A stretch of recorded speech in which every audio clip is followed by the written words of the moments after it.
Where are we? There we are. Good morning, everybody. How we doing?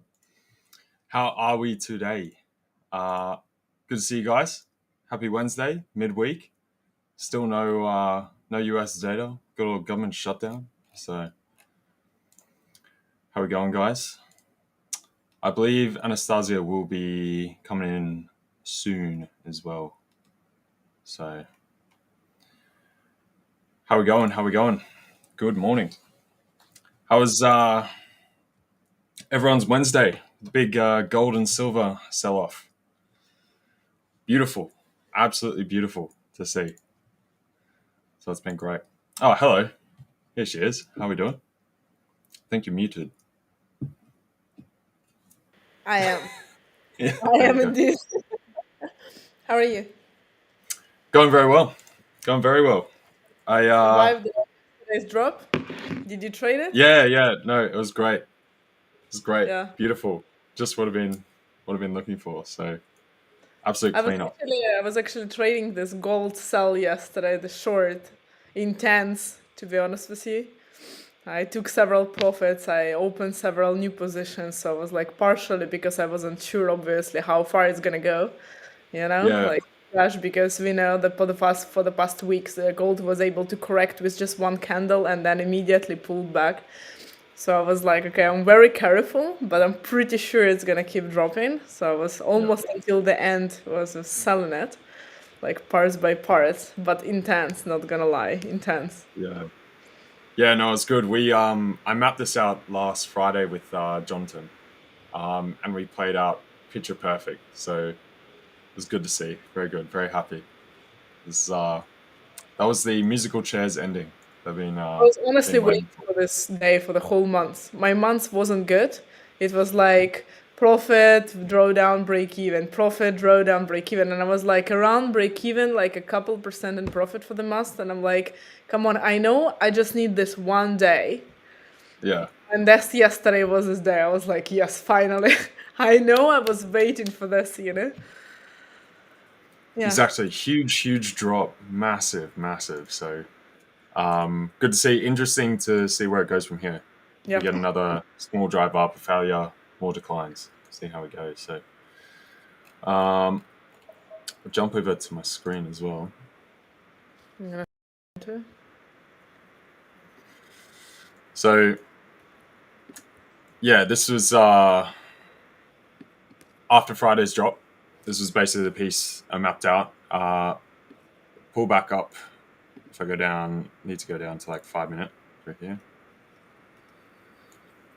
Once we got through into here, small retracement up to about 65. Then we look to come down, take 41.80, then move back up towards here. And I was looking for basically like some kind of failure point just by the highs for possible sell, and then full collapse down to here. So it ended up playing out exactly, which was great. So Are you still, absolute cleanup on this. Very nice. are you still waiting for the continuation of a drop now? Or Um, you think the drop is right over? now, yeah, I'll probably sit sidelines for now. Wait until, say, we get the government shutdown over with. When things open, see what data we get coming through, Yeah. because we'll get like a huge slew of all the backlog data, and then coming right into the next pieces of data as well. So, LJ, do you know when uh, the lockdown is over? Because I saw the information that it should be over this week, but they didn't tell any forecast, right, on which day it's going to be over. We also have the CPI release on Friday, which is coming anyway, even if the shutdown continues. So, yeah, so they've telegraphed that a number of times now they expect it to sort of end this week, and that would basically line up with the same sort of 30-day shutdown the first time round. Um, I would say they would start to look for that, yeah. whether it's this week or potentially next week. I think if it starts to go on much longer, then that's when market will actually start to get concerned. Because if you've still got all these people, they're literally not getting paid, Yeah, right? absolutely. All the government workers, and a number of them are still turning up to work every single day because they kind of have to, but they're just not getting paid for it. Now, obviously, they'll get back paid, that kind of thing. Um, but it does start to cause structural problems with things the longer it goes on. So, yeah, my best bet would be in the next week. That And would that's be okay. sensible. Yeah, because we also have the interest rate decision coming out. Yeah. So they cannot do the decision, cannot make a decision in a blind after all. Yeah. So Yeah, I think the like Jerome Powell's come out and said he's leaning. You know, they're just going to go ahead with cuts at the moment, and the other sort of private sort of data collectors, that kind of thing, have all shown pretty poor numbers. So I think they're basically leaning on that at the moment. You know, that's what all banks and everyone else have seen as well. So yeah, we've got full pricing for the rate cut and pretty much full pricing for December cut as well at the moment, which I think will play out at this stage. But yeah, it's been weird without the US data though. sorry. I miss it. It's been weird without the US Yeah, data. it's been weird, and again, the past week's market was really weird as well. It was Yeah. like, it was honestly, for me personally, I know it's a subjective opinion, obviously, everyone trades different system, but the way I trade and the way I analyze the market, the past weeks of October, 2.5 weeks, were really difficult. You know, so Yeah. also because we don't have the data coming out, because we operate in a blind and so on. So I'm honestly really looking forward to that too.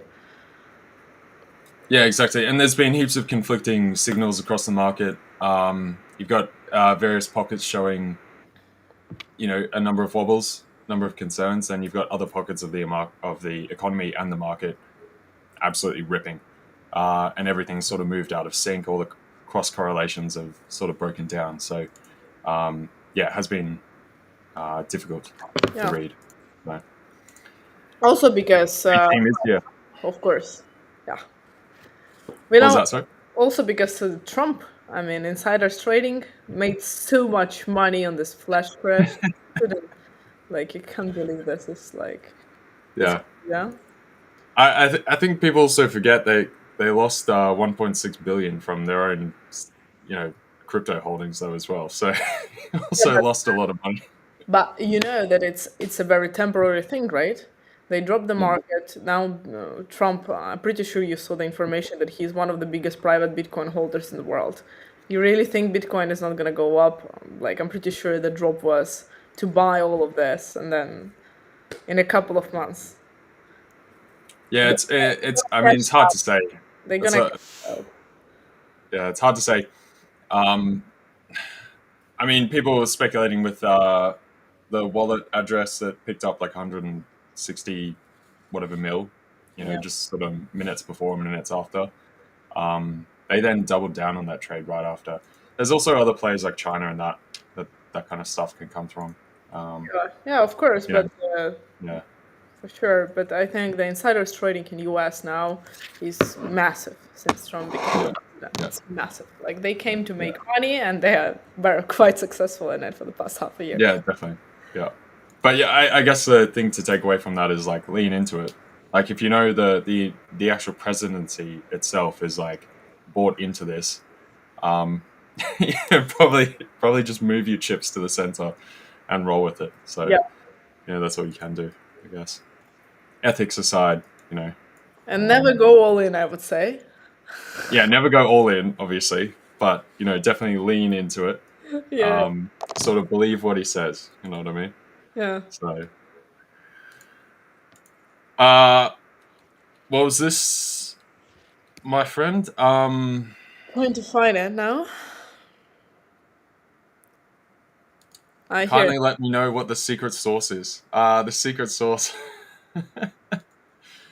Well, you got the what is it? 11 herbs and spices. Is it 11 or is it 7? Or what's the KFC Ah, secret herbs and spices thing? I was like, what is he talking about? Yeah. I'm such a not KFC eater that I'm not sure I don't have any clue about what you're talking. Yeah, KFC here is apparently different to the rest of the world, which I didn't know. But apparently, everyone that's like had it, you know, America, anywhere else overseas, they come here and our KFC is so much better, and completely different. Random side fact, but As far as the secret sauce of Same the as like, market, I mean, sorry. yeah, I'm saying it's the same as like McDonald's and everything. Every country you go to is different. I have Yeah, I have a best friend everywhere we travel. She has this ritual that she goes and gets it and checks it. yeah, It's like the same yeah, thing. definitely. And like compare them, yeah, and Yeah, make like a tier list of yeah. That kind of countries. stuff. Yeah. Yeah, that's good. Uh, what were we saying? Secret sauce. There is no secret sauce. There's a million different secret sauce recipes. You kind of got to come up with your own flavor profile. Put it that way. Um, so there's no one way to skin a cat. There's a million ways you're going to have to sort of find and discover that. First standpoints are whatever strategy you have. I guess some of the core, um, what's the word? Consistencies across the board are things like risk management, right? First and foremost. Um, Controlling your emotions, etc. So that also means like finding a trading style that fits your both your temperament as well as your lifestyle, whether you work or you've got part time, full time, etc.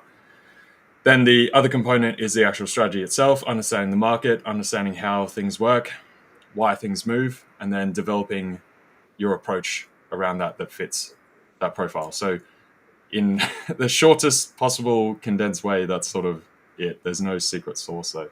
Yeah. So if you got a specific question within that, then go ahead. What would you say, Anastasiia? I'd say the same exact thing. Again, what I was saying before, it's a subjective opinion about the market as well, always, right? Like the secret sauce, I would say, is finding like your own edge, sticking to it. It's always the same thing, right? We all know what to do. You find your edge that works. You make sure that it's profitable by back testing it, forward testing it, analyzing it from all the angles. Then you stick with it and you are disciplined and you continue to grow. Now, the most important, obviously, the biggest difference with funded accounts is a drawdown limit. So you need to be able to manage your drawdown because some strategies are operating within the big drawdown and then they survive this and then you go to profits. Obviously, that's not something that you can do in the funded account, right? So you need to find the edge that is going to allow you to operate within this, within this environment, which there are many people. And I would say not go crazy. Don't go like with I think what kills a lot of people with funded accounts is that they, this money button is like blurring the vision and people get the funded accounts for like 100 200k whereas before they get used to operate within like $10,000 accounts. Now the risk appetite is much higher, right? And the risk tolerance is at the same level that you're used to.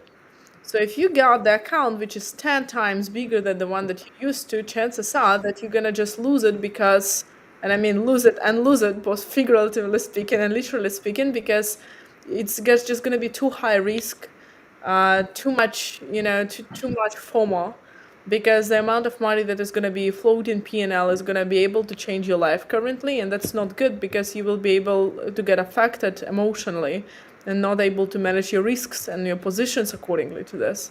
So I'd say one of the biggest things to do to start with is to choose the account of the correct size.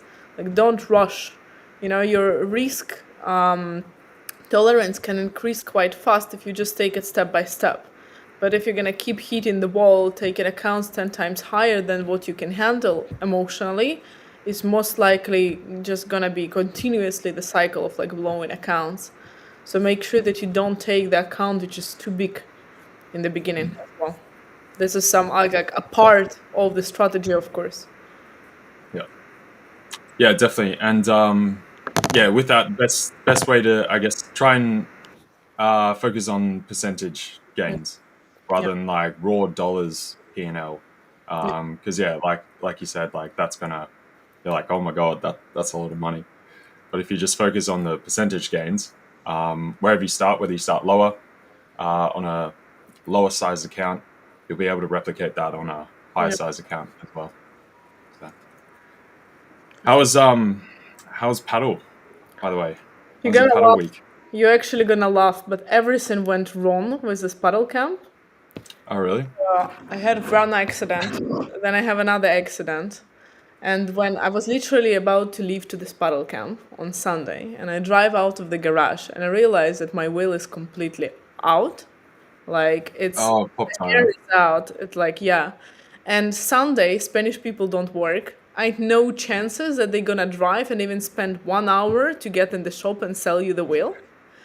On Monday, there was a holiday, like a bank holiday across all Europe and US as well. So they also didn't work. On Tuesday, they opened the shop and realized they don't have the size of the wheel that I needed. And they only changed it on Wednesday. So obviously, I didn't go to the paddle camp. But to be honest with you, like everything was going wrong with Yeah. this trip. And I'm so thankful I didn't go because I got sick. On Monday evening, I got fever, 42 degrees Celsius, and every single time I was like taking it off, 30 minutes later it was coming back. I swear it's been Jeez. 2 years since I was like, I couldn't just think, my brain wasn't braining. I was like, I was Yeah. completely out. It was crazy. Some kind of virus. So thanks God I didn't go because here at least there was English speaking doctors. I was able to go get antibiotics and get back on my feet within like 3-4 days. But there it was impossible. Yeah. Yeah. Okay. God, 42. That's a proper fever. That's big. Yeah, Yeah. I'm Damn. normally never sick as well, so it was quite something strong. Yeah. So good that I didn't have to go. Yeah. Everything went wrong. Pop tire and all. You don't have a spare then, obviously. I take it, No, or have you used it or something? this car needs to have changed too immediately. Okay. The What this car? What car do you have? Porsche they need to change either both front or both backwards Okay. Yeah. normally. Cayman or 911 or Boxster? Um, Macan. Macan. Oh, okay. Oh, yeah. Yeah. That's fair. Yeah. Yeah. Yeah, Yeah. No. SUV. Yeah. Definitely. yeah. There you go. Oh, the bigger one. I like bigger cars. Yeah. Yeah. No, it's fair. Yeah. Very nice. Very nice. Yeah. Damn. That sucks. No paddle. No No, paddle week. to be honest with you, no, it was good. At least I wasn't dying there because I would be driving 5.5 hours one way to just die there for 4 days and come back. Yeah. But I'm back here playing again. So you know Yeah. what? Either I'm going to the camp or I'm staying here. I'm still playing 4-5 times a week at least. So, Yeah. Yeah. I don't know. I have some kind of obsession now. Started with this Yeah. paddle. Ultimate. Yeah. It's crazy. No, that's good. That's good. Camille. Indeed. Indeed. It's a good car. A good car. Thoughts on? We had some questions about EU. Are you looking at anything in particular today? Yeah, I'm actually By the looking way? at EU. Oh, my screen was sharing. Wait a second, I'm going to share it again. I was looking at EU. I'm looking for the continuation to the downside a little bit more. I was selling GU and EU, and that was also one of my trades for the beginning of the week. I was already in last week. It was testing my patience like crazy. If I'm gonna be honest with you, it was really difficult because it wasn't moving. It was I was selling it already here, and it was like this. Constantly in and out. Hit my stop loss one time, and re-entered, break even, and so on. So I was in sell. I took profits on GU here in this area yesterday. So I was waiting until perhaps we're gonna bounce from the same zone as before, So I was like waiting for this. We didn't. So for GBP GU, I'm also continuing to look for sells, but with GU I have a little bit less potential. Like I can see a little bit less of potential of the movement, and the previous price action I really didn't like. Now for EU, I'm also waiting for the continuation of a drop. So I was also selling it. I had already sells planned here. I was selling it before, and now this again. I missed this part. Like I missed the first part of the drop completely. Then here I re-entered it, and I took profits here. So a little, too early. I had a plan to take profits here, so I did. And now I re-entered sell again. So I'm holding sells. And I'm expecting EU to drop a little bit further down to approximately like 25, 30 pips more, I would say. So we had the retest of the previous volume where I took profits previously here. Then we dropped. This is a current weak point of control. We went lower. We again tested it, and now we're again dropping. So all the volume is above, unless we're gonna get some crazy recovery once again with like a long week to the downside. I'm expecting still a little bit of a drop for EU, together with GU to come back to this zone at least, or maybe even to the previous lows. So from here, I'm gonna already start looking for some bounce back up for EU potentially. Interesting. Yeah, I'm long from here now. You have long here. Yeah. Nice. So if I show you this, so basically after we had the sort of climb back up in dollar yen through the week, and then obviously euro dollar, pound dollar, general weakness. Nothing crazy, but we've had that gradual decline, like you're saying. So this area on the Dixie here was basically what I was looking for as a bit of a pause point. So we came just shy of that yesterday, and then today we've come right up to there. So that's the underside of this higher zone here, and basically generally where we started collapsing from. So this is what I was looking for. Yeah. As a sort of pause position through here to reverse the trades. So yeah, I've gone long euro through here, and I'm also short dollar yen. Obviously correlated, but yeah. So what am I looking at? About 21 through there, which I got in at 95 roughly. Stops at 86. So yeah, that's what I'm looking at. Because I think we're due a little bit of a retracement at the minute, just given things. And you've got this these sort of prior heads there that we broke out from, which comes in through here, right? So I feel like this might be the shift point. I don't know if we'll get more downside just yet. That's my current view. Especially given I feel like a lot of it's been driven today, primarily by obviously the pound data that we have come out. So I'm on the other side for now. Let's see. Yeah, let's see. Let's see. Maybe because I had a sell already before it hit my break even. Now again, let's see, because it was like it's flying like this constantly the past week. So maybe you're. Yeah, I just feel like we've had constant downside pressure, but we haven't really like broken apart. Yeah. You know? And just looking at stuff like dollar yen, we had that big move up. So I've had these shorts that I've been carrying now for like a week and a half. Basically removed the stops on them, hedged that out through here after we got the announcement of the PM, Japanese Prime Minister, actually taking prime ministership formally. Look for that to basically be a bit of an anomaly, sort of just fundamental driver gets priced in. We sort of cap out and now start to wander off. So I've added a third short. These are like longer swing trades I'm looking for. So enter here and eventually look for that to close the gap through there. So, but yeah, Pooley, I do still have the 330, the E46. Yeah, my pride and joy. Great car.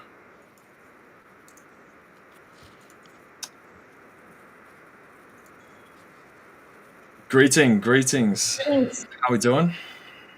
Good to see you guys. Are you looking for something particular today still? Not in particular. Because let me just check what other. There wasn't any other data, was there? No. I don't think so. Just Christine Lagarde speaking later on. That's it. So yeah, nothing else in particular for today. Basically just that reversal on the DXY, at least for today, just to where we've come to. Now, obviously, you break down further, I'll just flip that and go the other way. But right now, that's sort of where I'm leaning overall. Same with Aussie dollar. I'm still sat in this from yesterday, looking for a retrace up to here. I think this will be quite slow though. People still worried a little bit with the China-Trump tariff spat, which keeps going back and forth between, tariffs again, and we're close to making a deal, so we're not making a deal. So, yeah. Yeah. Morning. Can we check NAS? Yeah, definitely. And yeah, Dixie 99.15 up through here. Inverse head and shoulders. Where's this head and shoulders? I assume we're talking about like this. I would take it.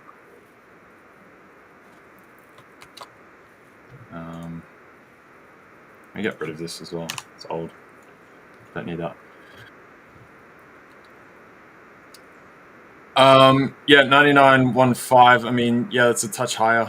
I think it's anywhere in this zone. I think we might be stumped out right here, because in order for Dixie to keep going that far, I mean, Eurodollar would have to break down sort of below these levels, and I think we'd run a good bit further.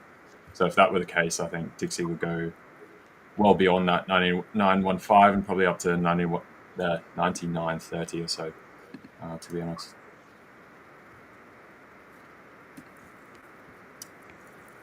I'm looking at Dixie now as well.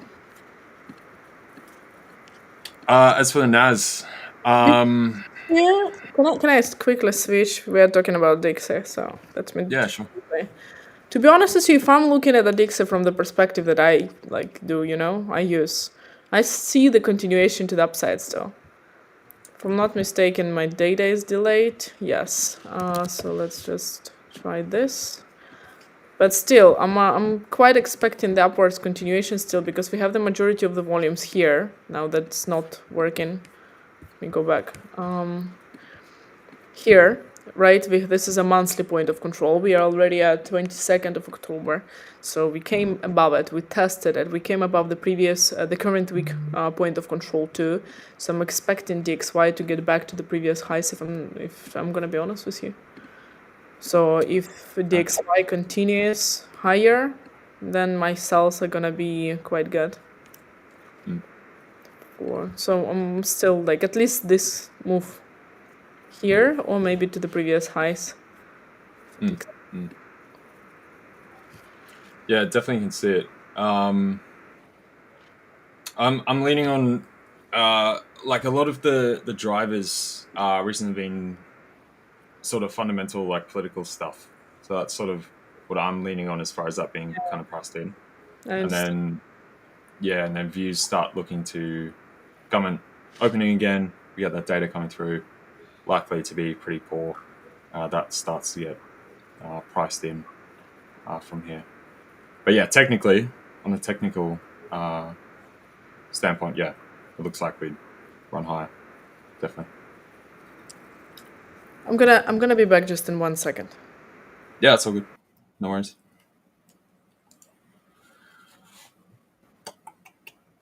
What were we talking about? NAS. So the NAS. We've come up to challenge these highs once again. Basically stalled out here. Part of that has been we've got massive earnings through this week, right? So we did have Apple break out through its all-time highs. That's what helped propel the NAS right back up here. We saw other good earnings orders, if you want to call it earnings, revenue, I guess, and continued sales and orders from the chip makers, chip producers, all that kind of stuff, any of the AI-related fields by proxy. So, yeah, that's helped drive us up further. Right now, it's all just your big major 7 and then the other AI players driving the NAS at the minute. We did have Netflix last night as well. That initially dumped and then basically consolidated up through here. So sort of mixed that. So right now, the NAS is pretty much churning in this area. I'd be looking for a break either side of this cluster range, this sort of sideways trading range that we've developed here. So clear break of highs, that's going to depend further on the rest of the earnings coming out. Vice versa, if we get a breakdown, possibly from like a Trump tweet saying that yes, he's going to push forward some sort of tariffs or some kind of, I don't know, clapback regarding China, or just commenting that trade talks aren't going well, then you could see the NAS come right off. But yeah, I would say best bet is basically play either side of this range rather than trying to jump in here and speculate on whether we're actually going to get positive earnings data or else a Trump tweet coming through. So just look for the break of either side of the range, 25,215, and then through here about 25,062. So yeah.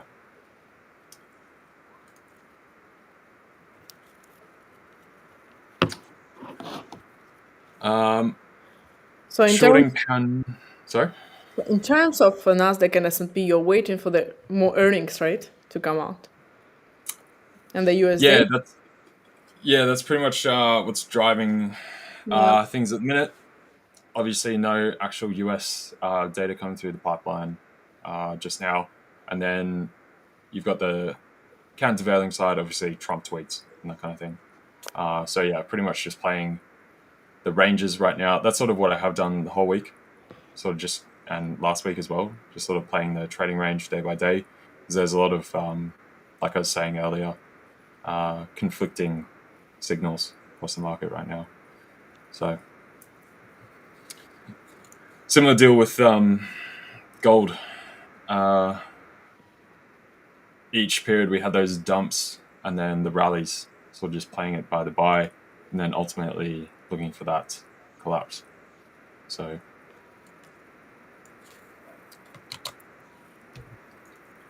yeah, I think trying to call all-time highs or a breakdown is very 50-50, because it's probably going to be dependent on that catalyst of earnings or a Trump tweet, either positive or negative. So like earnings or the Trump tweet. yeah. We are in this funny period of market and economy when the earnings season can be equalized to the tweet of the U.S. president. Indeed. Funny time to Yeah, no, it is. Yeah, it's a weird time. It's good though. I guess it makes it I don't know, interesting. Yeah, it's good. It's good for sure. The market isn't that. That's 100%. Yeah. It's just like sometimes you need to be a little bit lucky to get out of the market when the crash happens. Yeah. And get back in later. Have you actually? Because I think we didn't speak after the crash, because I was away. So did you trade this flash crash of the stock market and crypto market? Yeah, the other Friday before last, wasn't it? Yeah. No, I didn't. I was out of everything. He was out of the Friday. market. Okay, Yeah. It's coming into end of the week, rollover, blah blah. It's like 7 a.m. Saturday for me. Yeah, it's true. Yeah. So yeah, by that time, yeah. So I was out and in bed by then. And then as far as the weekend trading, like the crypto or whatever, I just observed. I didn't pick up anything. So yeah. I was lucky enough to be out of the market as well. I actually found out about the flash crash after returning from the dinner. I was at the dinner and it was crashed. And I come back and I'm like, what the heck happened to the market? But you don't trade any crypto stuff though, hey? Right? No, I never do. 99.9% I never do trade crypto. But when the opportunity like this comes, I mean, it's a shame to not take it. I bought crypto on Saturday. I was going to say, yeah, did you jump in then? I did. I bought You crypto on did, Saturday. hey. I bought Solana and I bought Ethereum, Nice. and I held it until 3-4 days, and then I sold it back down when it was dropping. I was actually super lucky, and then I got like I Yeah, was out. Then I yeah, was fair. like, okay, that's not usually something I trade, so I was like, okay, you know what, that's enough. Yeah, I think we still have more legs for crypto overall. Down. I think that's definitely dented the confidence for a number of people just for now. But Yeah, I think you so know, too. interesting to see if we get the rip into December as we normally do once again. So yeah, we'll go back to pound yen in a sec, but because I was looking at this yesterday as potentially being decent to rebuy into here for like a hold now up until like January type situation. So Yeah, makes sense. definitely considering it. It's on the radar. Pound yen. Obviously, we had the pound data come out just earlier, so absolutely smashed. We've come back down nicely into support, so I could actually see this as a reasonable bounce through here. And then also, depending on your view on dollar yen and the dollar in general, whether we actually do get the higher, go to the Dixie, this higher pull on the Dixie, like Anastasiia is looking for, then you definitely imply that or impute that dollar yen also sort of stabilizes here and comes up further, which then would further lend itself to pound yen also having a bit of a bounce back. But yeah, this is very nicely come back into support, and you've got some good levels to lean on here. So I actually like this as an idea. Probably have something like that. So a retrace back into the underside of this top range through here, right? So that you at spot right now stops sort of just below these wicks. That's still about a 2-to-1 right here. So that's not a bad trade. Very good. What about you? Thoughts, pound yen? That's not usually something I look at, so I'm opening it right now to check it out because it's something that I only look when the audience asks. Yeah, fair. Yeah, let me just pull this out. To be honest with you, I would be expecting. Well, I wouldn't trade it right now, first of all. Yeah, Because I'm gonna explain why. Because on the 4-hour time frame, we are technically at the volume and at the support. So I'm technically can be expecting the push to the upside from now on for the pound yen. So we see that we reached the weekly point of control as well. The price has been quite rejecting itself previously. We can clearly see that. But the problem for me is a 4-hour time frame. How fast did we drop to the same level again? So I don't like to trade the price action when it drops faster than it recovers for a buy. So if it takes like 12 hours for the price, to go here, and then twice less to completely devaluate all this drop and crush, or like this, for example, for me it's a sign of the weakness of this specific asset. yeah, So I don't like buying this kind of price action because what we can see again, like how many hours did it take for the price to like 1 day in 4 hours, and then it was completely crushed in 4 hours of time. The whole growth that we achieved in more than a day. So for me, technically it's bullish, but price action wise, I don't see it's been strong enough for buying it anymore. So what I would be waiting safely, if I would consider trading this, I would be waiting until the price goes below 201.5, 201.6, and then get some pullback and then trade it all the way back here until 198.7, 198.350, somewhere here. So that would be my safe guess for pound yen. But again, I cannot guarantee that it's going to happen. Maybe it's going to, again, like go here slowly. What is this error? Like slowly and then again crash, because we've been doing it for already several days in a row. So it might continue like this. But I personally wouldn't trade it, and I would only trade it if the price breaks this level again. Or if we get out of this range here, and then we get some kind of pullback, and then the continuation to the upside. So I would be waiting either way for the price to finish the sideways movement before, I think. Yeah, I would be looking for it as like a near-term trade. Definitely longer term, I don't like the pound at all. I've been saying that for some time. I think the pound is absolutely in the bin. Their current accounts, everything, absolute trash. Taxes really high. Economic activity sluggish. Inflation's still higher. They're borrowing massive amounts of money, basically to fill pension sort of obligations. Yeah. And that plus that outweighs all taxes, all incoming revenue altogether. So yeah, they're in a very sticky kind of problem, and I think you're going to see further capitulation in the bond market. So the debt markets for the pound, and hence the pound going in the bin. Right now, we've been relatively calm, despite the amount that these things have actually moved. We have seen a few days where we've had massive downdrafts for the pound in general. But Yeah. So I'd only be looking for this as a near-term play, as far as we had the data come out earlier, which propelled it down.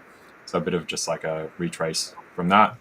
And then, as I said, I'm also short dollar yen myself, looking for eventual close of that gap.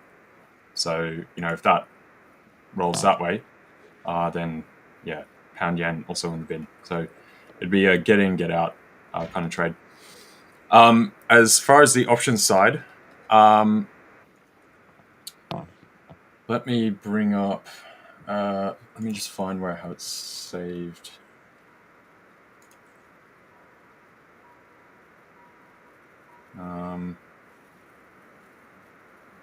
Give me a sec while I look for this. Yeah, of course.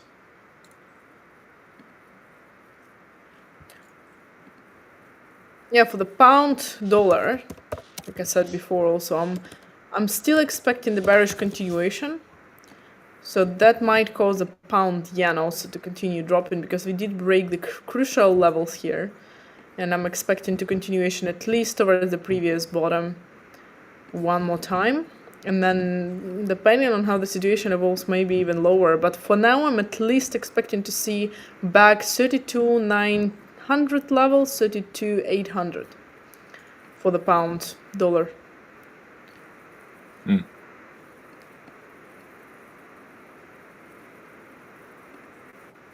Wait, so to come back up, is that what we're saying? No, 32,900, 32,800. Oh yeah. Oh, sorry. I thought you said 38. No, Yeah, no, my 32, bad. My bad. Yeah. 38? I'm not sure. That's what I was thinking. I was like, what, really? I'm not sure it can do this. God damn. Best be swapping all my money to pounds if that's the case. Yeah. Yeah. What were you looking for? You were looking for some statistics? Yes.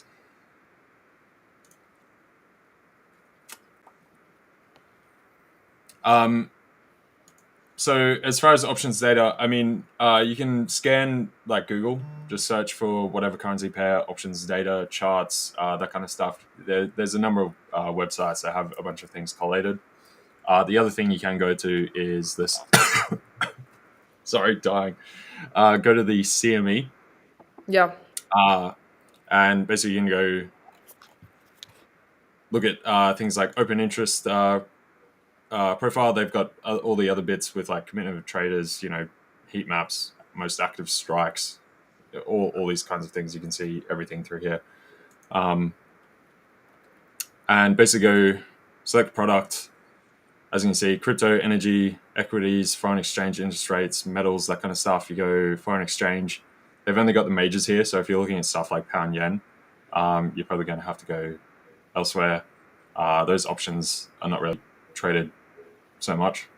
So you'd have to find some of the more exotic data, or else open up a account with a broker like Interactive Brokers or something. They've got some pretty good options products, and then basically look through everything through there yourself. But yeah, so you can go, say this is Aussie dollar. These up here, they've got funny names, but you can just hover over it and it'll show you the date for these contracts, right? So you can see this is contract for today. You can see the open interest, puts, calls, volume, everything, and you basically hover over this and see where the strikes are. So just remember, this is not going to show the exact spot price because it's basically like based on like a futures. So you'll see the slight differential with that. But yeah, you can go open interest change. You can see how much that's been shifting, heat map, etc. And the other portion of this is you will have to sort of learn and teach yourself a bunch of options stuff. I'd love to just give a quick run through of how this works, but we'll be here for 10 hours if I'm going to explain full options breakdowns. But there's heaps of content on YouTube and that kind of thing. So, morning, Akram. How are you doing, mate? Hope you're well. Hey, good to see you. But yeah, playing catch up on chat. It's a bit behind. EU and UK both knees deep in it. Yeah, EU is definitely doing a bit better now, but they're just kind of stagnant, particularly because of just population growth. So as far as churning along, they're actually doing all right, but just no growth overall. What time does London's session open and close? You'll just Google it because you'll have to check for your own time zone, right? Because it's gonna be different. If I could tell you a random time now for where I am, but versus if you're in America or in Europe or wherever else, it's gonna be different. But yeah, quick Google search, easy. Yes, and ChatGPT is a thing as well. Yes, yeah. ChatGPT. Oh, with that stuff, it should be fine. But damn, I was using it the other day, and just the hallucinations are ridiculous. ChatGPT 5, the new model, seems way worse than the prior. Yeah, it's And like, did you God, notice it becomes more stupid somehow?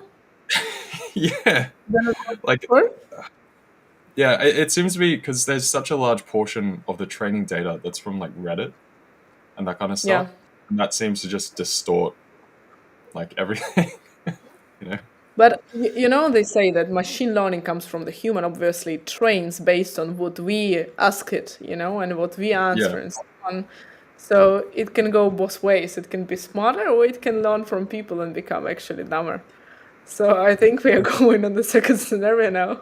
Like I continuously work with it, like for different things, and it becomes more and more difficult. I need to sometimes explain it, like that it's wrong. It's a yeah, big, yeah, yeah, it's crazy, yeah. But yeah. I I mean, was looking up. sure it can handle the answer to the question when does a London session open and close. Yeah, for that, I'm sure it's fine. Hey, Yeah.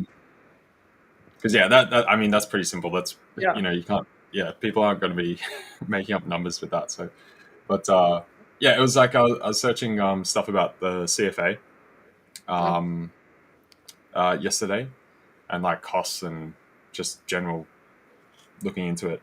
Um, and then like the Google AI summary was coming up with other stuff regarding like CFA as some like, because I was googling like cost, membership costs, anything like that, right? And it was bringing up a portion with the actual CFA, and then something else to do with like some membership to like some church or religion or something, and like the yearly costs, and it thought they were the same. Like, what is Wow. this? You know. So yeah, Yeah. delusional. Delusional. You got a question from Locke. Yeah. From Lockie. So it's I have different ways of placing the fixed range volume profile, but the main two and the way that I build and my expectations for towards the market is I use my fixed range volume profile towards the trend movement and during the consolidations.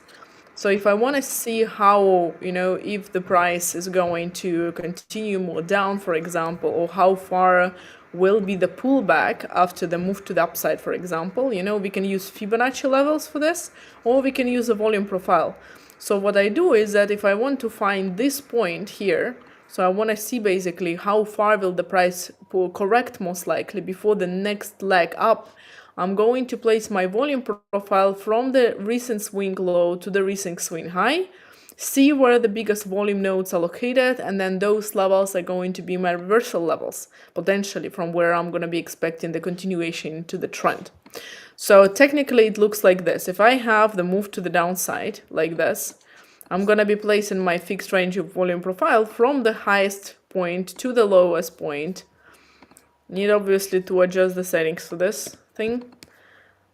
So we gonna see that we have the high volume node here, high volume node here. The reason I was taking short on pound also before was because we were going below this high volume node, testing it again, and here I was taking another short. So it's literally how it works. I place volume profile, I wait until the price goes below the high volume node, I take a sell. Again, if it would pull back here, I would also probably take a sell for another leg down. So I place it on the movement. Accordingly to this also, if the price, for example, is going up, I'm gonna be placing my volume profile from the lowest to the highest point, and once again gonna be looking for the highest volume nodes for the price to respect it, to find potential entry points there, and so on. And the other way for me to place my volume profile is over the consolidative movements. So like, for example, if the price ranges here, I can clearly see that it's a huge range. I can also place my volume profile over this big range and then find the point of control, the value area high and low of this range, and then trade from this range when the price comes closer back. So this is the value area of this range. So technically, if the price goes outside of this range here, I can take a sell, or I can take a sell again here when the price comes back towards the previous value area and point of control of this range. So answering this question, either the trending movement, if its previous trend was up, I'm gonna be placing it from the low to the swing high, and if it's consolidation, I'm gonna be placing it over the full consolidation until the last candle, which is going clearly outside and breaking out of this range. And I'm gonna be trading from the points of control as well as the value area, high and low. Beautiful. There you go. Masterclass right there. 2 minutes masterclass.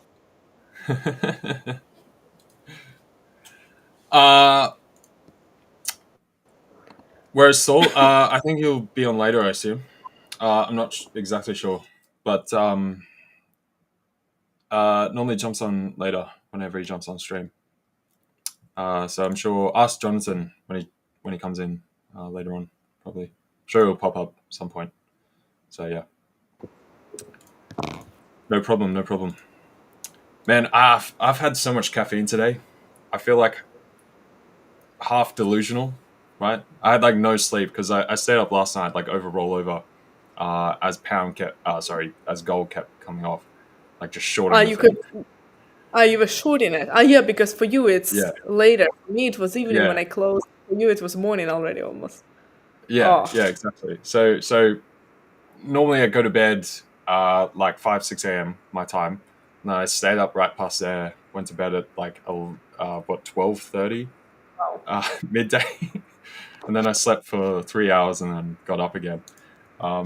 So I've powered myself with caffeine, but now I've got like the caffeine jitters where you've had like too much, but I've not eaten anything either. So wow, that's crazy. Do you take coffee, or do you like use I don't know, the matcha tea or mate or something like this? It will depend because I always change it up. I don't know, just because I get like bored of one thing, right? Yeah, Um, it's not working, I find. If you stick was to it? one type of caffeine, it stops affecting you. Like I can drink coffee and I can go to sleep in the evening. No Oh yeah, problem. same. Yeah. No, same deal. I think it's mostly because yeah, it's just lack of sleep. Yeah, Um, so my nervous system's not like settled, and then haven't eaten anything and yeah. absolutely smashed it. So yeah, I've had coffee this morning. I had 2 scoops of pre-workout, and then Wow. now I've Okay. got Okay. a monster. So yeah, Wow. Okay. I'm So sure it's been all types of caffeine in the morning. I'm probably upwards of like 600, maybe 700 milligrams caffeine today. So You yeah, know that it's a for bit. the adult human, 400 is the limit normally. Yeah, it's meant to be. Yeah. But when I woke up, I was just like, was Life of dead. a trader. Yeah, needed it to function for Yeah, today. crazy. So Yeah, but like it is difficult sometimes. Like yesterday when I was shooting gold, I wasn't able to do anything else. I wasn't present on the charts. I wasn't answering because you just focus. So obviously, you don't go to sleep when such thing happen in the market. So sometimes it is like this, yeah. yeah. No, when I was sitting there this morning though, I was just sitting here like, dude, I'm so tired, but this is going well, so I need to stick it out, Yeah. you know. But but yeah. Uh will gold go down further? What is the driving factor? Driving factor basically, let me show you. So we've had central bank buying the whole way through. This is taken from Bloomberg. Once we got towards these tops, we had the downdraft. We had a massive amount of volume come in. So through this period after breaking out through 3,500, we've basically seen a huge jump in speculative participation. So from funds, from retail, from institutions, pension funds, everyone just jumping on it. And then we had the massive downdraft there, big volume candle coming in, huge amount of buying at the highs.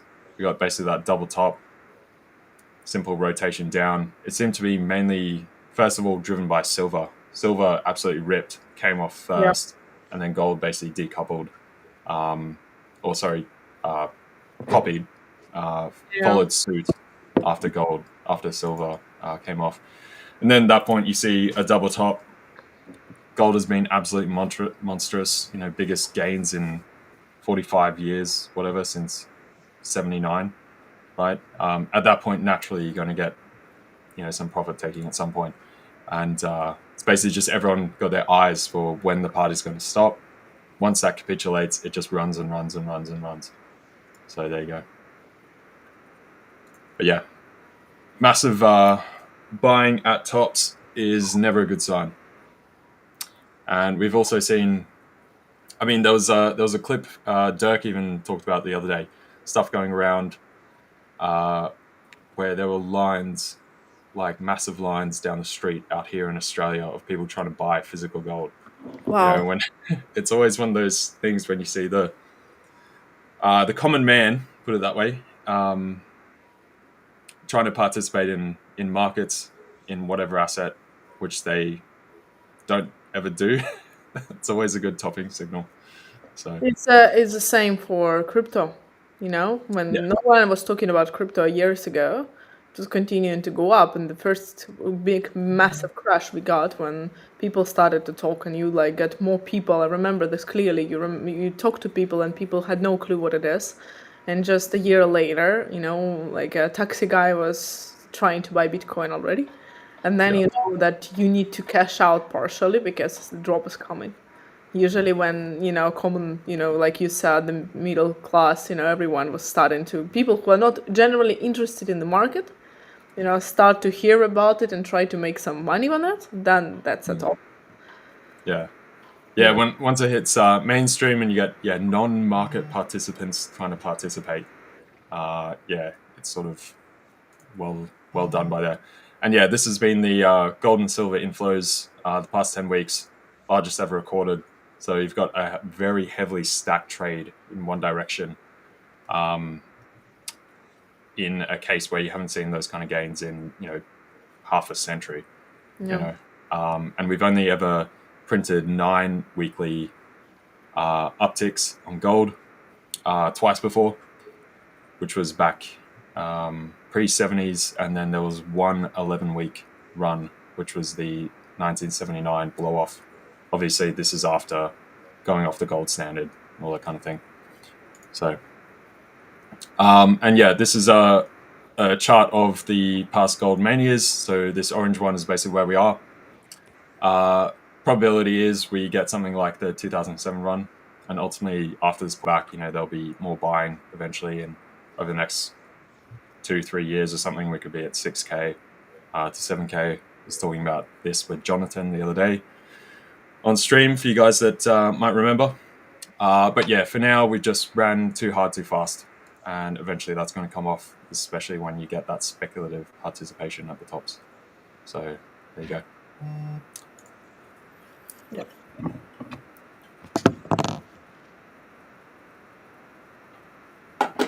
And yes, I can. Thank you. Afterwards. No worries. Yeah. Where am I? But what do you mean? Of course, it's possible. You can buy it with a bank, for example, with the licensed institutions. People buy physical gold, physical plates of gold, and so on. You can buy gold in so many different ways. You can go ETFs, for example. You can go ETFs, gold miners, silver miners. You can go buy physical gold. You can buy options. You can do many things actually. So of course, yeah. And for Yeah, the there's heaps of bullion traders. For the general person, I think it's easier to grasp how to buy the physical gold as well. You just go to the bank and someone does it for you. Whether it's, registering, trying to figure out the assets and so on is more difficult always. So that's, I guess, why also people were in lines waiting for buying physical product. Yeah. Yeah, exactly. So yeah, primarily profit taking. Yeah, precisely. And you've got a lot of people stacked in one position.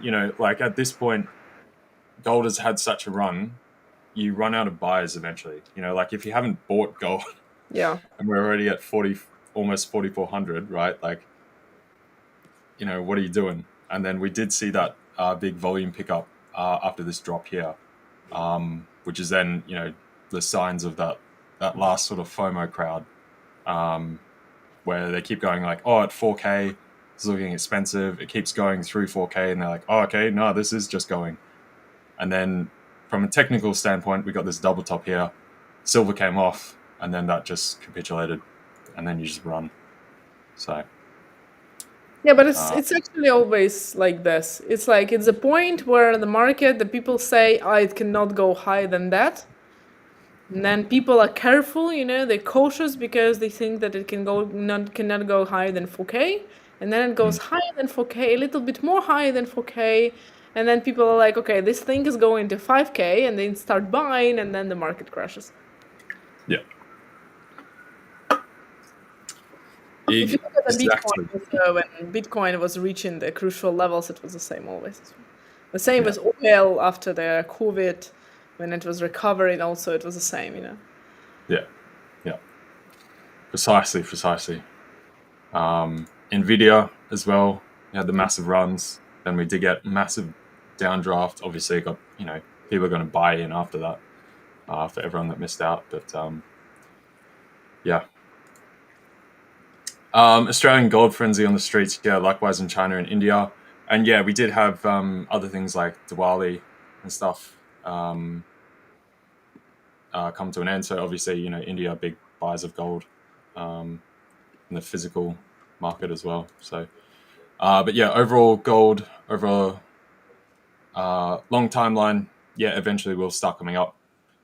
Typically, when you get these phases, like you get these massive runs, you tend to have a massive 3% plus drawdown in one day. Yesterday, we smashed that and eventually got to 5%. That's at 3.5% or so. I mean, that was the biggest single day drawdown since like 2011. And then we smashed right through that. The following period after that, you tend to get a 20 to 25% total drawdown. Now, there's obviously a lot of will to keep buying gold through here. So you might have basically a move of about 15% or so down to, say, 3,800. If we try and zoom this out, this might look messy because I've got a bunch of stuff in here. But you're looking down to this cluster through here as the probable hold point that we ultimately get, trade around here, and then eventually we sort of probably go sideways for a bit and then eventually climb up coming into next year. Yeah. But yeah, it's probably more selling to come for now. So,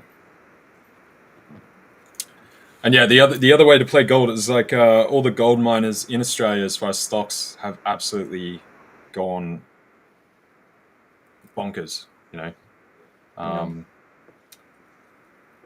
So yeah, sometimes if you're a little bit late on the gold trade, you can still look at other plays. That said, as well, those gold miner stocks, when gold comes off, also get equally hammered the same way they went up.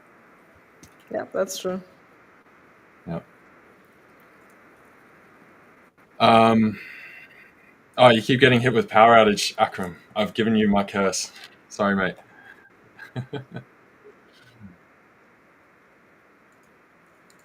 Gold weekly candle will be interesting, yeah. Big, fat, red candle right there.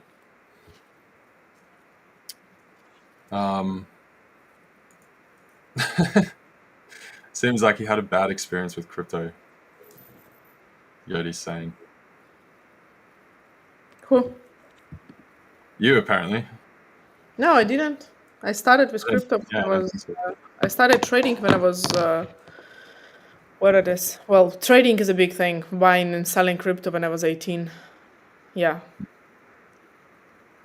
Yeah, 18. So Awesome. I started my trading journey with crypto actually. I just changed afterwards after the first crash in 2019. I had some bad things happening in life, and I also realized that I actually didn't know anything. I was just lucky to be in the right place in the right time, and that was over very quickly. So I was like, okay, I need to actually go and learn something. And then I went into forex and indices and gold and so on. So, but no, crypto is fine. I just don't trade it. I believe that every single one of us as a trader has some specifications in like specialization is the right word. Yeah, here we go. Specialization, and trading crypto is not my main specialty. I trade mainly gold. I trade currencies, euro. I trade pound. Sometimes very rarely indices, and even more rarely crypto now. But of course, if like it drops in one day and flash crashes and reaches the bottom and finds the bottom and stabilizes, of course I'm gonna buy it. Yeah. You Yeah, same deal. I view it like a stock. know. Like I'm not going to trade Nvidia or something daily, but if it comes off, Yeah, of there's a course. good opportunity, you buy it, that kind of thing. So, yeah, definitely. So obviously, central banks, government's been buying up a lot of gold. They don't want to sell. They're buying it for reserves. The entire point is to not sell. So Yeah. yeah.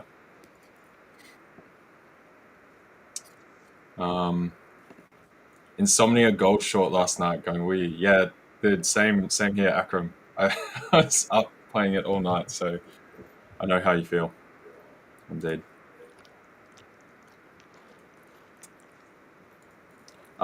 You think it's another dip by around 4K?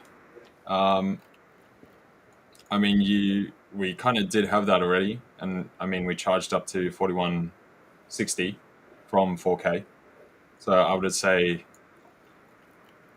you kind of did have a dip by, 160 points. And we're coming down to pressure here.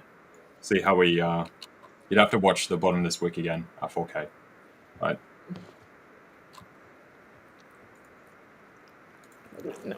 So yeah, gold being gold, I mean, you can definitely get those kind of moves, come up here and then come back off.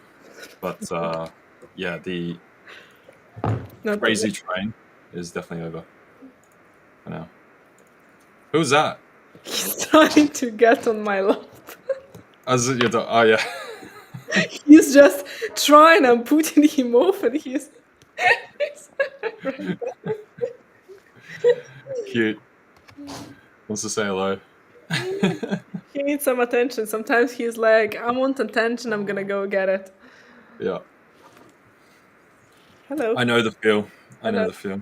Hi.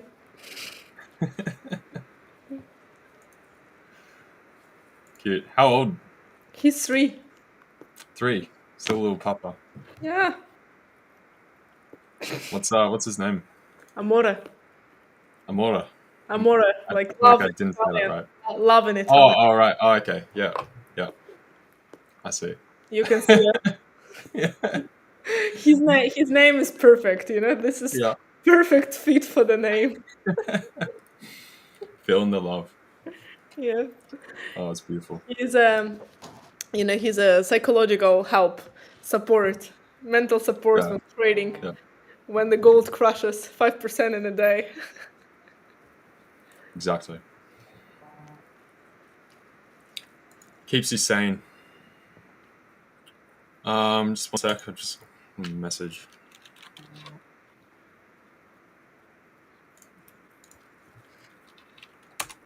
No pulley. He's a Kavapu. They're even more attached. I don't think gold will drop 10-50%.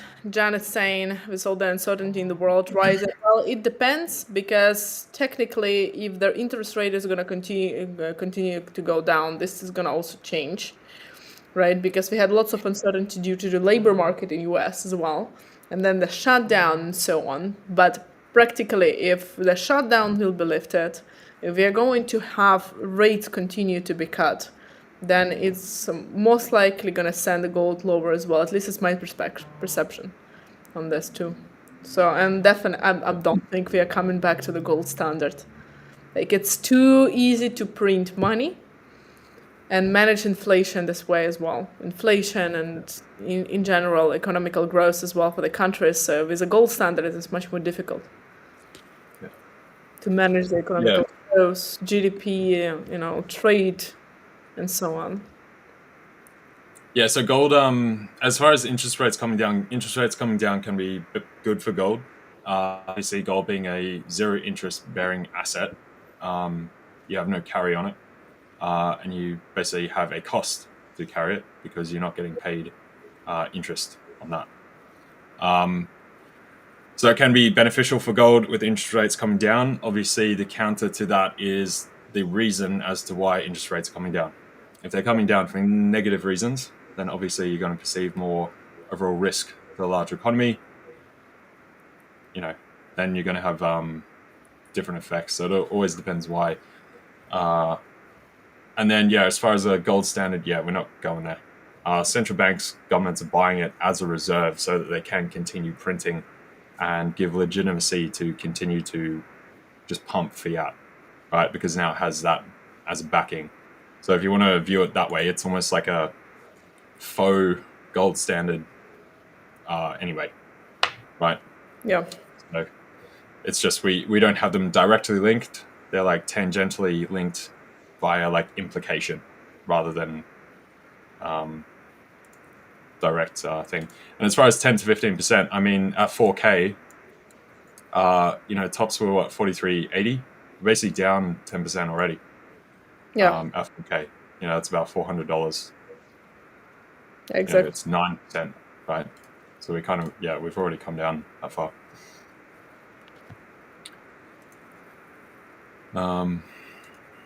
Beautiful dog. Beautiful dog. If, say, China/BRICS started a gold-backed currency in competition to the USD, no one would buy it.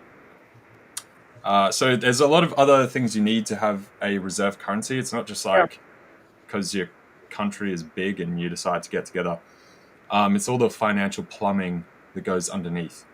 So it's the same way that one of the large things that keeps like sort of second world or developing nations in that status is because they don't have the full financial infrastructure to actually come into the first world position, which is not just about your economy and how much the society earns, that kind of thing, and GDP and that kind of stuff.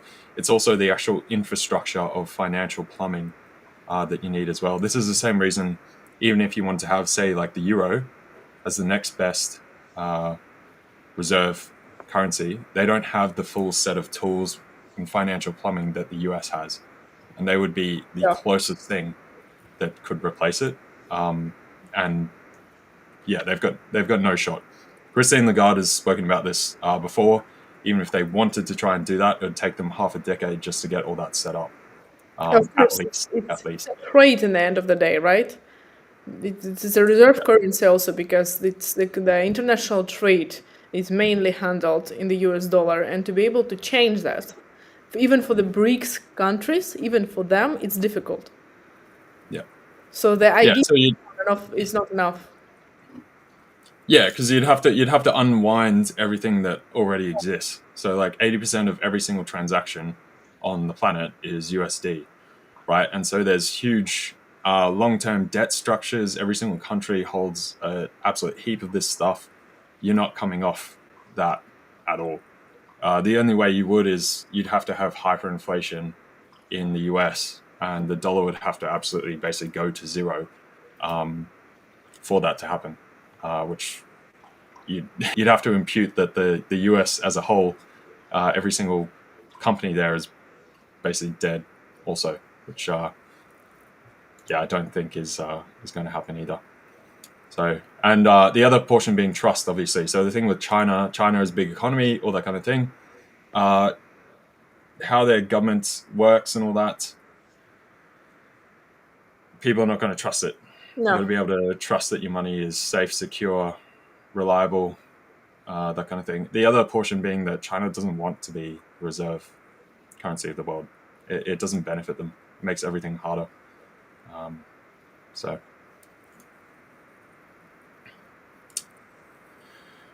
yeah, many countries will get on bandwagon of digital currencies. Yeah, definitely. Digital currency is coming through. EU is definitely paving the way for that.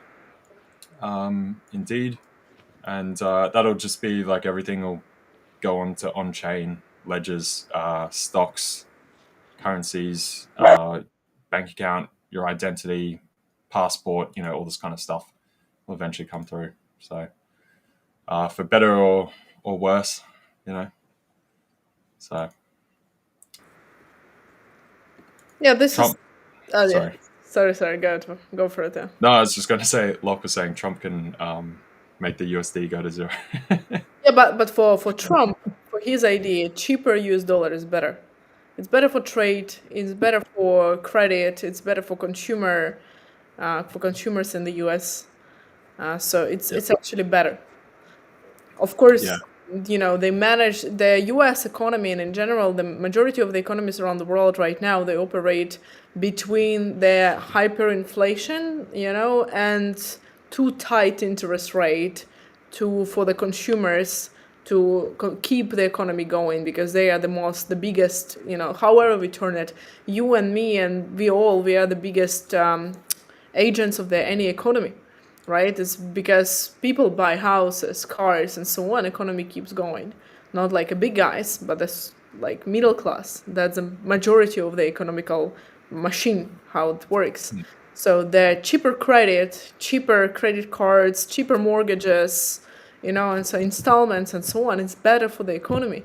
And if the currency is too high, it's actually tightens the economic growth. So this is what Trump wants as well overall. This is why he's been pressuring, and Federal Reserve and to cut the rates as fast as possible. yeah. And basically, and the other portion is like one of the primary jobs of the president and the treasury and everything. Like what they actually are is basically bonds salespeople. Yeah. That's as much as you're the president, that's actually your job is to continue um, putting together a sales picture that makes other countries want to buy your debt. So when the dollar comes down, that makes it cheaper to buy the product. The product being U.S. Treasuries and debt. And obviously, it's still considered the AAA reserve A1 top of the tier backing asset, collateral. So yeah. So as soon as it gets cheaper, all the other countries basically pile into it. Because just like we're saying, a lot of their currencies they fluctuate greatly, a lot of inflation. 80% of all transactions are in dollars anyway. So when they transact with any other country overseas, typically they're going to want to be paid in dollars. Even countries in Europe, when they're going Europe to Europe, typically exchange in dollars. So, yeah. So the lower it goes, it makes it more attractive to buy the US debt because you can get it cheaper, which ultimately solidifies the US dollar as that continued reserve currency, even though the dollar's down. And just because the dollar's down or getting sold off or whatever, that doesn't mean the US is done or it's bad for the US or anything like that. Just take a look at the 2000, 2008 period. US absolutely to the moon. Meanwhile, dollar is coming off the whole time. So these are just the macro shifts and cycles. Same way you have a business cycle, you have currency cycles as well.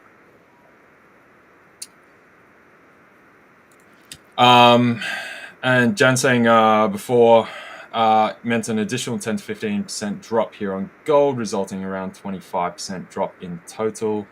Also, inflation rising plus interest rate cuts to me seeing the beginning of the end of an economy to volatile USD. I don't know about the end of an economy or anything like that. This is just, I don't know, normal markets trading, really. And as far as a 25% drop in total, what we were saying before is I was looking at basically 3,800 or so.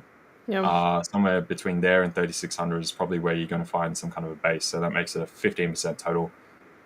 What I was saying before was after you get these big runs, you eventually get a 20 to 25% drop.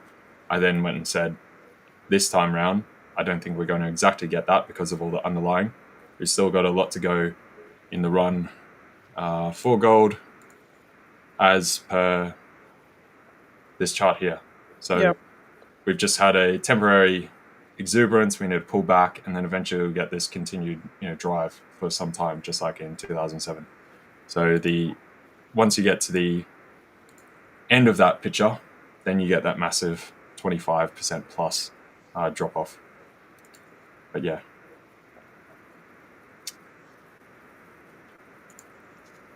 Can you explain again your long position on EUR USD? Because we have a question about it in the chat concerning the FVG. Yeah, and I'm still short. Is it a break even for you right now?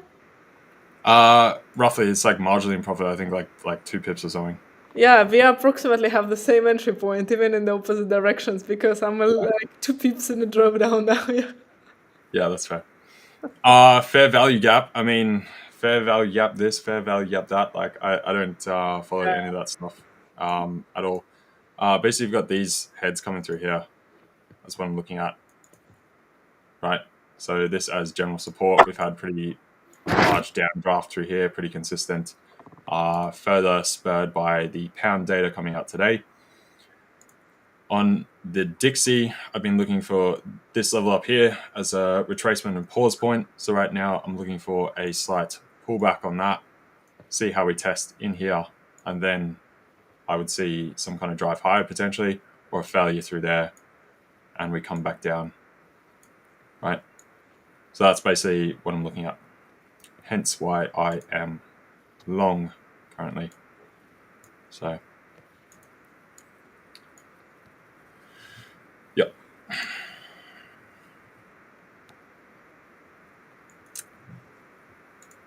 Can we have a look at GU? Yes. So, GU.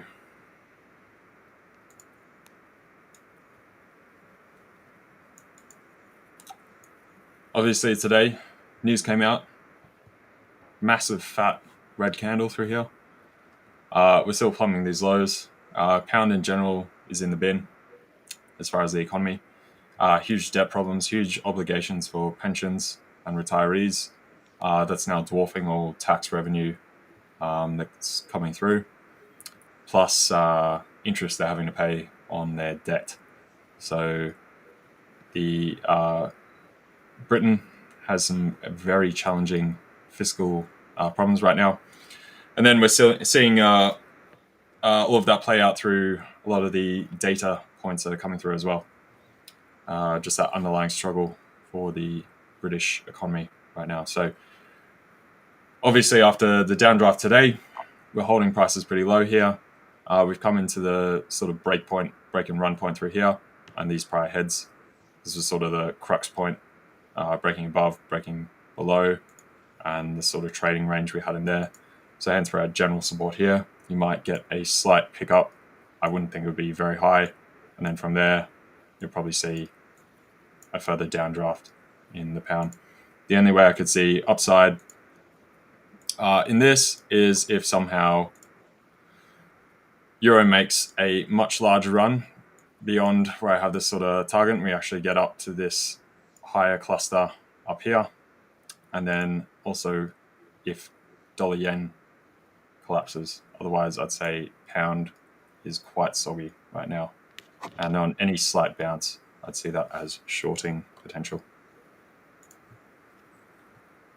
So levels you'd be looking at are about 133.30 to continue shorting. That or else wait for a break of the prior low at 133.12 and then jump in on that. What was that other piece you highlighted before? How safe is the US dollar here? There, 37 trillion in debt. You brought that up before. Yeah, you were talking about that already. Yeah. Okay. Cool. Evening. How we doing? How we doing, King? Hope you're well, man.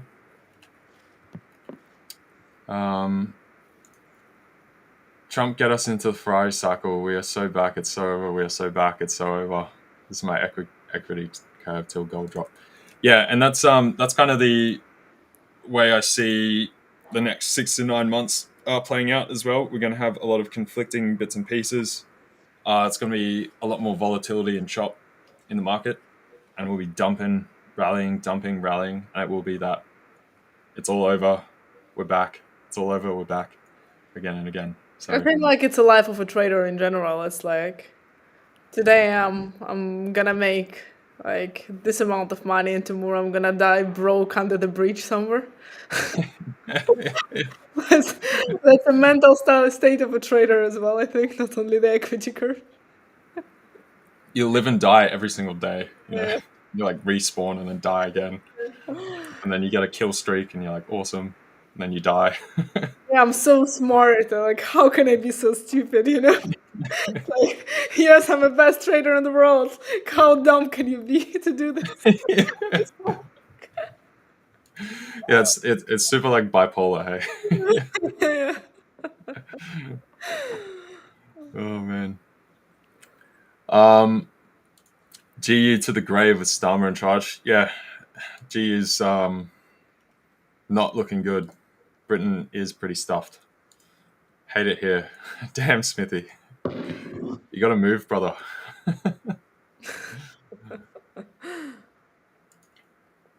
Soft US CPI on Friday. I haven't gone over particulars for CPI just yet, so I'll have to do that probably later this evening or tomorrow morning, and then try to give you guys an update. They're expecting the CPI to be approximately in the same line. In general, like slight increase compared to the previous months, but year to year they expect the inflation to be stable. So unless something out of the ordinary comes out, you know, it should be more or less kept in the same line as before. That's at least the forecast so far. Yeah. But does signal a structural shift in how emerging economies and stuff. Yeah, I mean, there's a general shift. That's part of the gold situation as well from all governments and central banks. It's basically just a rebalancing of the proportions of reserves, which is not a bad thing.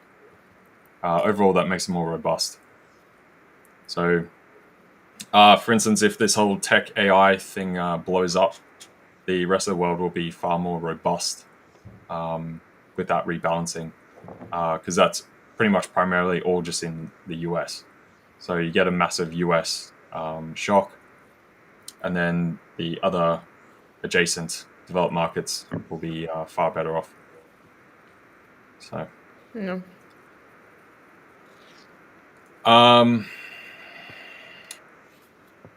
What's this, Tamil? Every day watch your live and I join competition, but all waste because your interview. Only reason I can't understand your language and also close my account. Not sure what you're trying to say there. Sorry, my man. And close your account. If your account's been closed for whatever reason, I assume you're talking about the competition. I'm not sure which competition, but if it's been closed, it's probably for some rule violation. It wouldn't be closed for just no reason. So if you got any kind of questions about that, or you think there's a discrepancy or some kind of problem, just reach out to support, explain your side of the story, what you see, and they'll be quick to handle it and give you whatever reasoning for the closure. So.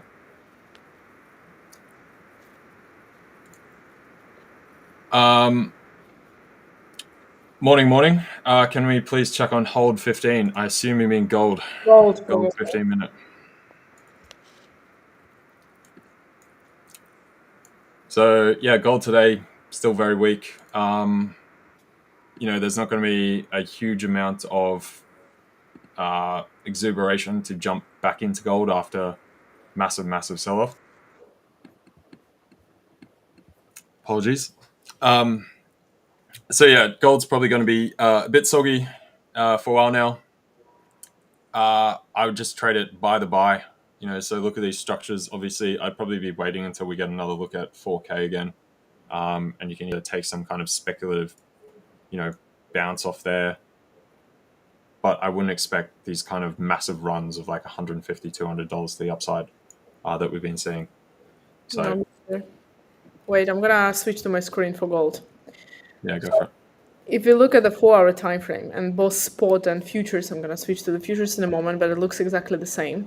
So what we can see is that we came back towards this high volume node here and bounced back from 4,000 level, first of all, which is a crucial level for gold, and also from the value area high of this whole movement to the upside. So the majority of the volume was traded in this area for gold, not on the tops actually. Like the majority of the money was invested here, which means that here are the big positions of the big market players, which if they didn't cash out fully yet, this zone should hold for gold.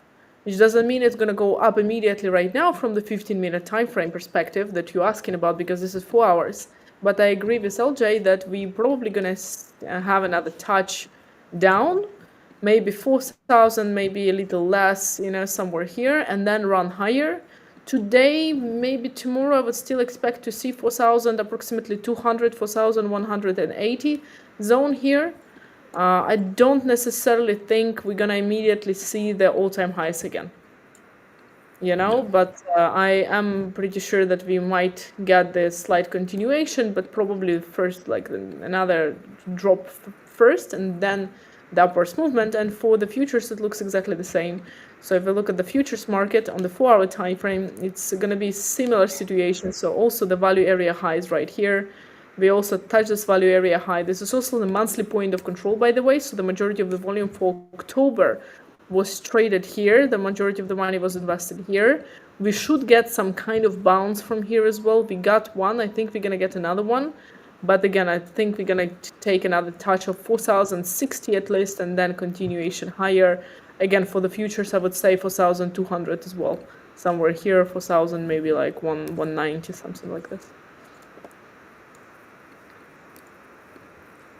Yeah, exactly. So I'd expect the basically the dips to be, shallower, run out of steam quicker. We're not going to get these big, wafting continuation up and up and up anymore. You're probably more likely to get the small retrace the same way we did on the way up. You get those small dips down, and then running back up, we'll probably get dips higher or shunts higher, and then run off. So it's basically kind of inverse through here. Cherry was asking Fibonacci on the 1 hour. How would you place that? So generally, you're gonna look at the sort of depends what your trading time frame is. Like if we're looking over like a very long swing trade, that kind of thing. In that case, you'd be looking from whatever the most sort of recent relative low is up to say highs. You look at something like that, right? Now, if you're looking at more immediate price action, so you're trying to trade the current sort of range, you basically run from the low to the most recent relative high, and then that's what you'll get on the 1 hour. So you can see here, these are kind of a bit faint. So I made it change the opacity down so at least the chart's easier to see. But yeah, so we smashed through the 50%. That's originally there where we found support through yesterday. News smashed it through there today. Come down through the 61. We got the 78% retracement, a bit lower than that at 132.96 from there. But yeah. And then typically the direction that you'll put the fib is depending if you're in a uptrend overall or a downtrending market. And that's where you get a fib retracement or fib extension. So obviously this is a fib extension. Overall, we're quite still currently bearish on the pound. So as an extension, you'd run it with that to the downside, right? So yeah, if you're looking at the pound turning around and looking for moves higher, then you'd have this flipped the other way like that. So yeah, there you go.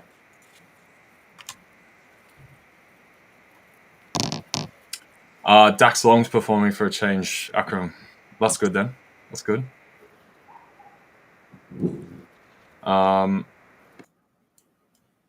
Just catching up. I'm a bit behind on chat here. Pound and gold move simultaneously. That's more coincidence. We had pound data coming out today, and then gold, obviously, big downdraft through yesterday. Today, we've still got general weakness. Dollar yen.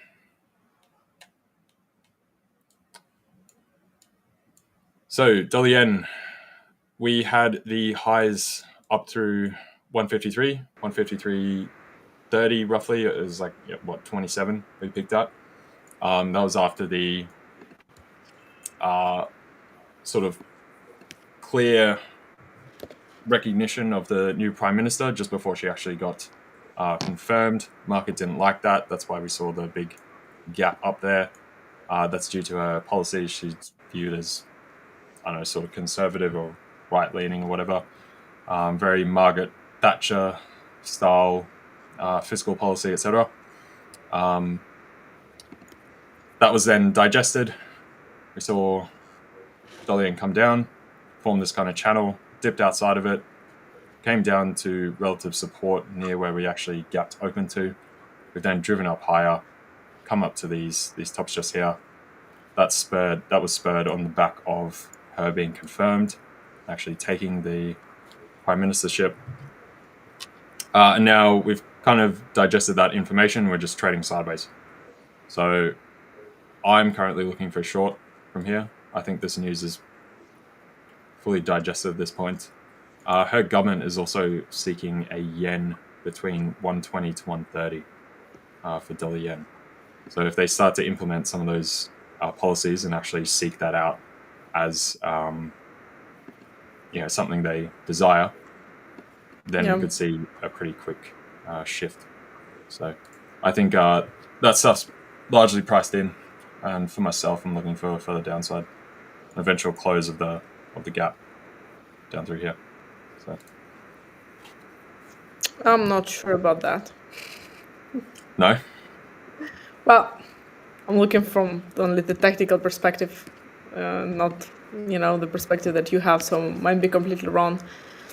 But just from the technical perspective, if we look at the 4-hour time frame, for example, what I can see is that we've been, for me personally, right, what I would be doing is I was waiting until the price reject this zone, which we did. We are at the same volume as previously here, approximately the same zone. The price came back here several times already. If you look at the 30-minute time frame, if the price would want to reject and drop from here already, it would do that. So normally, if I see some kind of accumulation of this sort at the volume levels in between two volumes, so the weekly point of control current in the previous week, so we have literally two weekly point of controls next to each other, usually it's before the price breaking through. So I wouldn't trade it right now, but you might be completely right, but I would only take sell if the price goes below this volume zone here. So if it does, then some kind of pullback, I would, trade it back lower towards the previous lows for sure. But if it doesn't, I would wait until the price is outside of this range, preferably, somewhere here, goes to the next high volume node, pulls back to this one, and then would take a buy. For me personally, it looks more bullish than bearish right now, considering the fact how we stopped at the volumes instead of just rejecting from here, because it's quite a big volume here, and I would normally expect the rejection. And, considering also how the previous daily candles closed, we had the reversal that tried to pull up, the move to the upside strong. I wouldn't expect the next daily candle to be just completely all the way back down.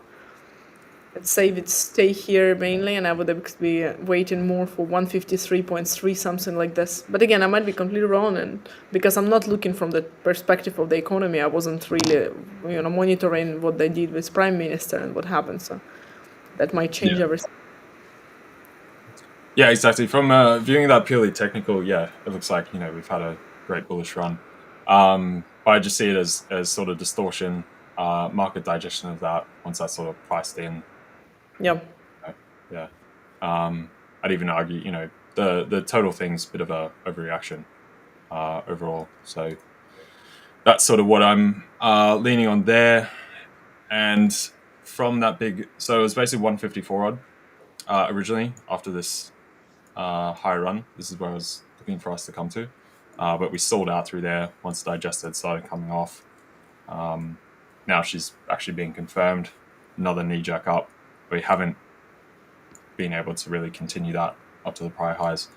So, and the other portion that I've seen from options is basically the 25 delta risk reversals. These were basically flat, which was the first time since 2022 for dollar yen.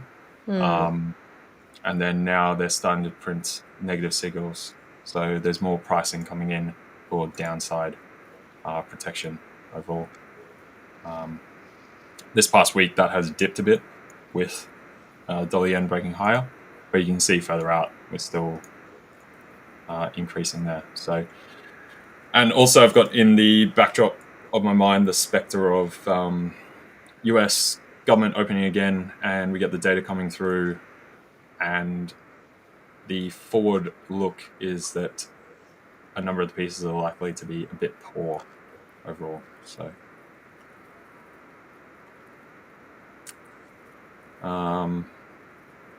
playing catch up.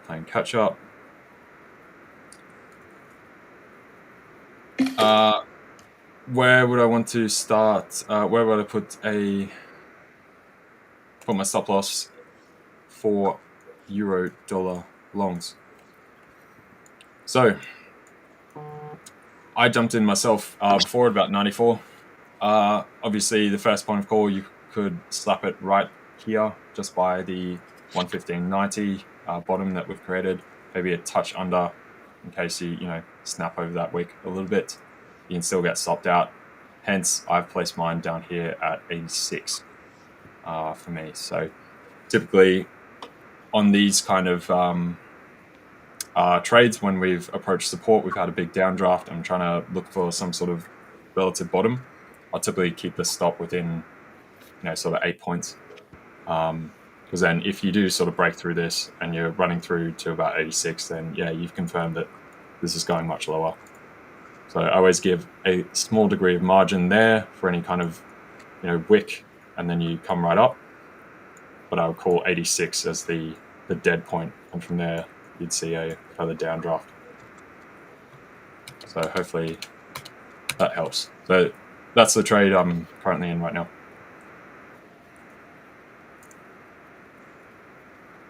And I'm in the opposite. And guess what? Instant profit right now. Oh, yeah. Very cool. Very cool. Very cool. I'm in a down draw. Whatever. See where we are tomorrow, hey? Yeah, we have another stream tomorrow. It's gonna be a good We do. We do. moment. We can compare. Yeah. Born in 2944. When is the government coming back? Mate, we say this every time. You're from the future. You got to tell us. When is it? Please go open your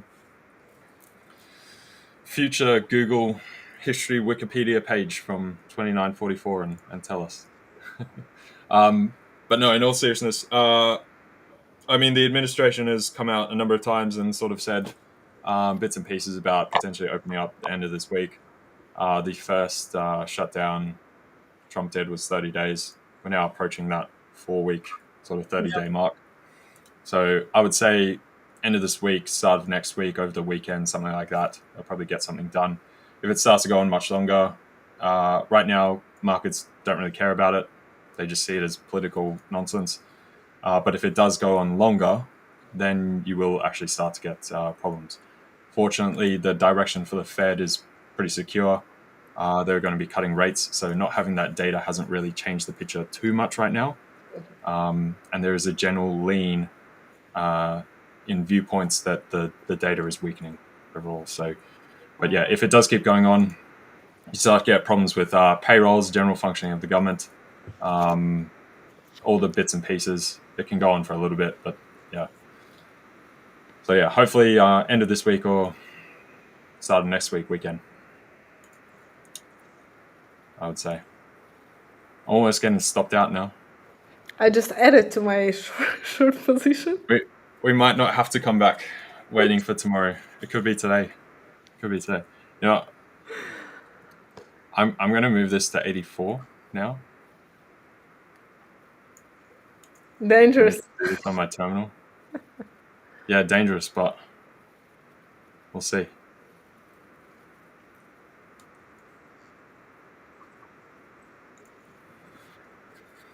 And I just added. Rich is in the background telling us he's just sold EU as well and just hit TP. Well, guys, enjoy your EU wins. Thank you. Thank you so much. We are. I bet Richard is enjoying it too. I bet he is.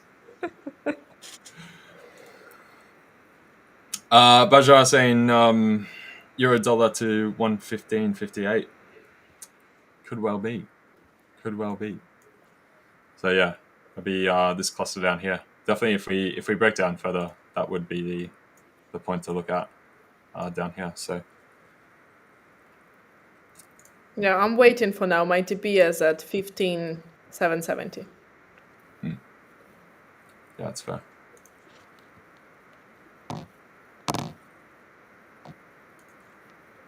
But yeah, no, I'm gonna sim this still 84 because we're still pressed up on that touch point. It's quite Resistance choppy. here, so, To be fair, it's quite choppy. The move to the yeah. downside has been quite difficult. So let's see.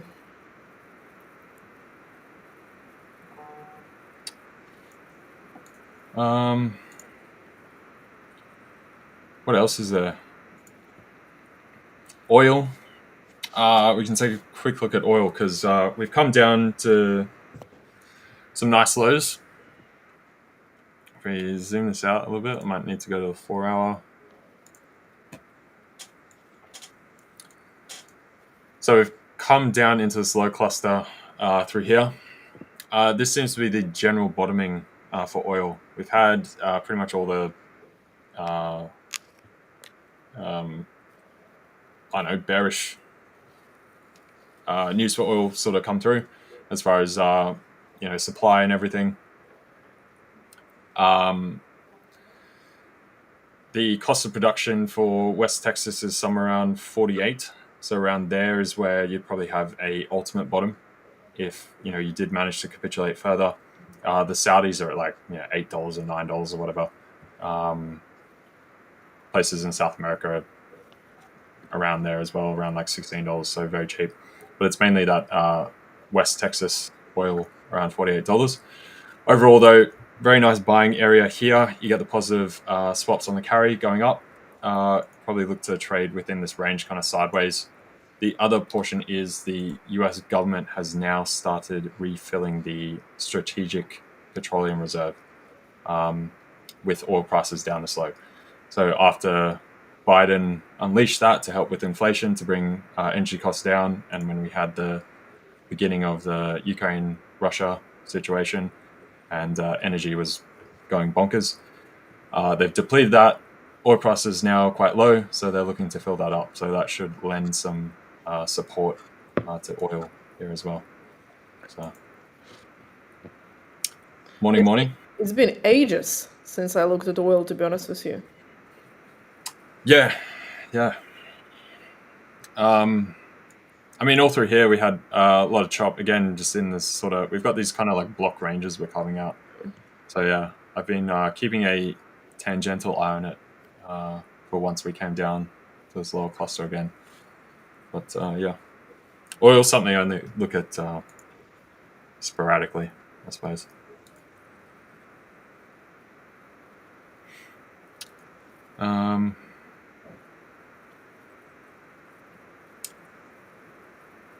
You're getting close to my stop now.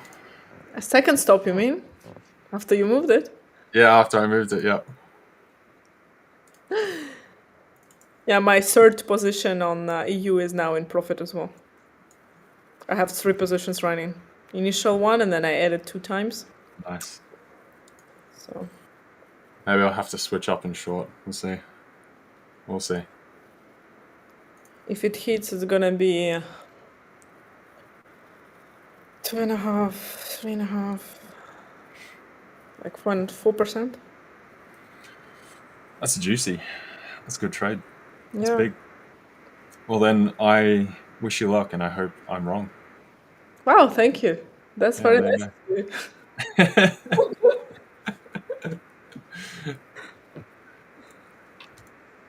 Yeah. Yeah. Do we look at US 30? US 30, not particularly myself. I'll typically look at NASDAQ, sometimes S&P. S&P is sort of like just a lower beta version. NAS is the higher beta version.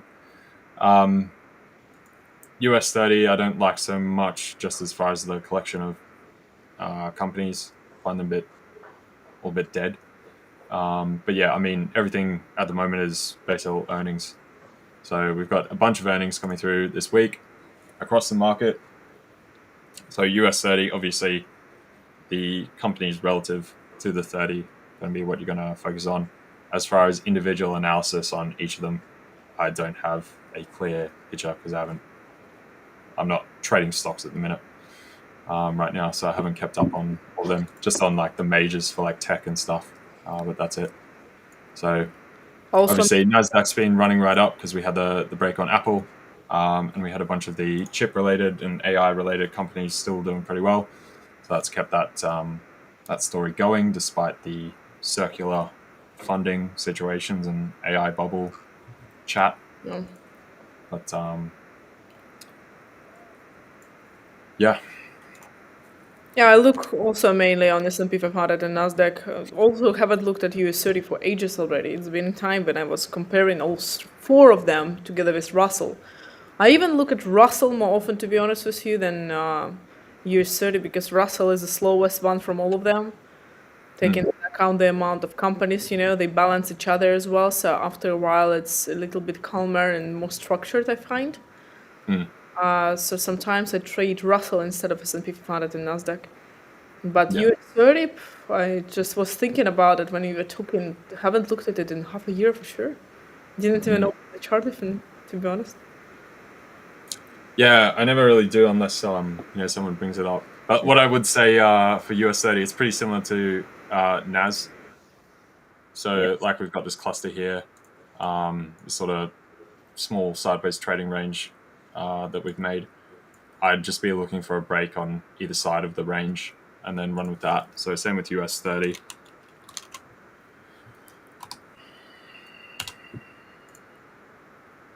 So you can see we did have a marginal tap through the highs there. We didn't get a bar close, it's just the wick, you can see. But yeah, I just look at this range here and then see if we can get either a break or a dip. And yeah, that's kind of depending on the earnings. But from a technical structure, I just have trades either side and just see what gets tapped in. No worries, LJ. Buying an emu will push price up. Let's go. Yes. So you are trying to push EU with your volume to the upside? Like, come on. Yeah, Akram's helping me. Akram's helping me. There we go. I think Akram was asking earlier as well, how many monitors do you have, Anastasiia? How many what? How many monitors? Monitors. Only 2 actually. Only 2. Only 2. Yeah, simple. Yeah, but to be honest with you, I got used so much to travel and trade and so on that it's like it's still laptop monitors, to be honest with you. Yeah, fair. Don't even ask me, because if you look at my setup, it looks completely unprofessional. Yeah. That's fine. I don't know. Whatever works, right? It works, yeah, exactly. It works. That's the most important thing. Yeah. Pound yen. We can have another look at pound yen. We got the boys in the background as well. You guys can jump in whenever, by the way. I forgot. There you go. Yo, what's good, guys? How are you doing? What's up? Going well. What Getting killed on my EU shorts. It's a shame, mate. It's a shame. We'll see. I'm not stopped out yet, so we'll see. It's a second stop loss, but did you move it again? Or? It's no, it's just the 84. Yeah, so that's just the. Yeah, Did you adjust it? It's adjusted. Okay. I moved it from 86 to 84. So. Adjusted. Was it a planned adjustment or? Oh yeah, I've got capacity. It's not a big trade. That's good. I intended to have my stop loss at 86. I adjusted it to 84. It's all according to the plan. Of course. Master plan. That's it. See you later, Akram. Have fun, man. Enjoy. Yeah, I'll just wrap up this pound yen thing. So we were looking at pound yen before, and basically looking for. So this is kind of general support through here. This downdraft. Obviously, we got smashed after news. So you'd look for some kind of trade through here with stops below there if you wanted to go long. Basically, a pullback up into this higher cluster. If I can actually click anything. Why can't I click? There we go. So yeah, if you're looking for longs, that would be the trade. We highlighted that obviously pound's in the bin at the moment, and I'm also looking for dollar yen in general to gradually come lower. So that's going to be net negative for pound yen. And yeah, we're seeing it break down further. So if we get a break of the sort of wicks through here, then trade's dead and you'd be out and probably look to short on that break to this lower level. Otherwise, if you're looking for longs, lean on that as a stop point for retracement up into this higher cluster. But yeah, there you go. Now, Puli, just to clarify, I'm not happy that LJ is going to hit his stop loss. I'm happy that he makes stop loss. Those are 2 different things, and coincidentally... Yes. Okay, Anastasiia, okay. we believe you. Yeah, go together. But normally, I'm not happy that LJ is going to hit his stop loss. It's all right. I'm happy for you to hit TP, so there you go. And we are happy that you are happy that Anastasiia is going to hit her TP.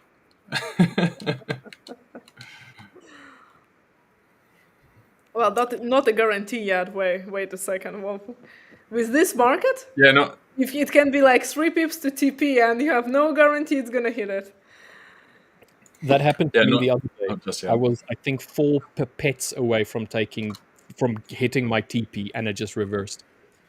So, Yeah. them's the way it goes, mate. I'm on the cusp, so 85 has to be the defense, final defense. That's it. Okay, but the real question is, would you be happy if it were to hit your stop loss now? Oh yeah, I Obviously, wouldn't you're care. happy to lose money, obviously. Mm. But was it a good trade for you? Yeah, of course. Because basically, this what we talked about yesterday. So the Dixie coming up to this support here was what I was looking for. This to pause and get a slight reversal down into this cluster here, and either basically retest and run, or a breakdown from there. So tapped into there. Euro dollars kept coming off a touch, whilst Dixie hasn't moved too far at the minute. So yeah. Well, so long as you're happy with the trade, then the result doesn't matter. Exactly. Would have been That's nice it. though. Would have. Those dollar That's signs. the way it goes. Absolutely cleaned up on gold yesterday, so yeah, not too fast. It's just a little drop in the bucket. So Yeah, gold that, was I cleaned up on gold this morning. yeah. Yeah, gold treated me really nicely this morning. If I'm not sharing my screen, let me share my screen, and then I shall show you, fantastic people, my gold trade. Yeah, I was just looking at your charts earlier. GU and EU, they were the last things I was wanting to be trading today. Like EU looked good for a sell. I don't mind the sell on EU on the 5 and on the 15-minute time frame, but GU, dude, after the CPI came out this morning, GU just tanked. So look at this. We had like a 62 pip Yeah. move to the downside initially. Where it was like, I think I came on about here, so 62 move. But so far, it's a 75 pip move to the downside after CPI, and it just doesn't look like it wants to stop. It's melting. And same goes with EU. EU's following pretty nicely. EU price action's actually been really nice. So had I not been selling gold earlier, I would have sold EU. So we had this area here. We came up. I think Rich caught a sell on this. He rode the move down. When we got this break and close underneath this zone here, I was like, okay, yeah, this is going to be a sell day for EU, I think, or certainly for London session. Pull back up perfectly into like my break and retest area, and I would have been selling this hard. However, I'll bring my history up here. So $1,064 on a 2-hour trade on gold this morning. So I was risking 0.5% or just slightly over, but we'll call it 0.5%.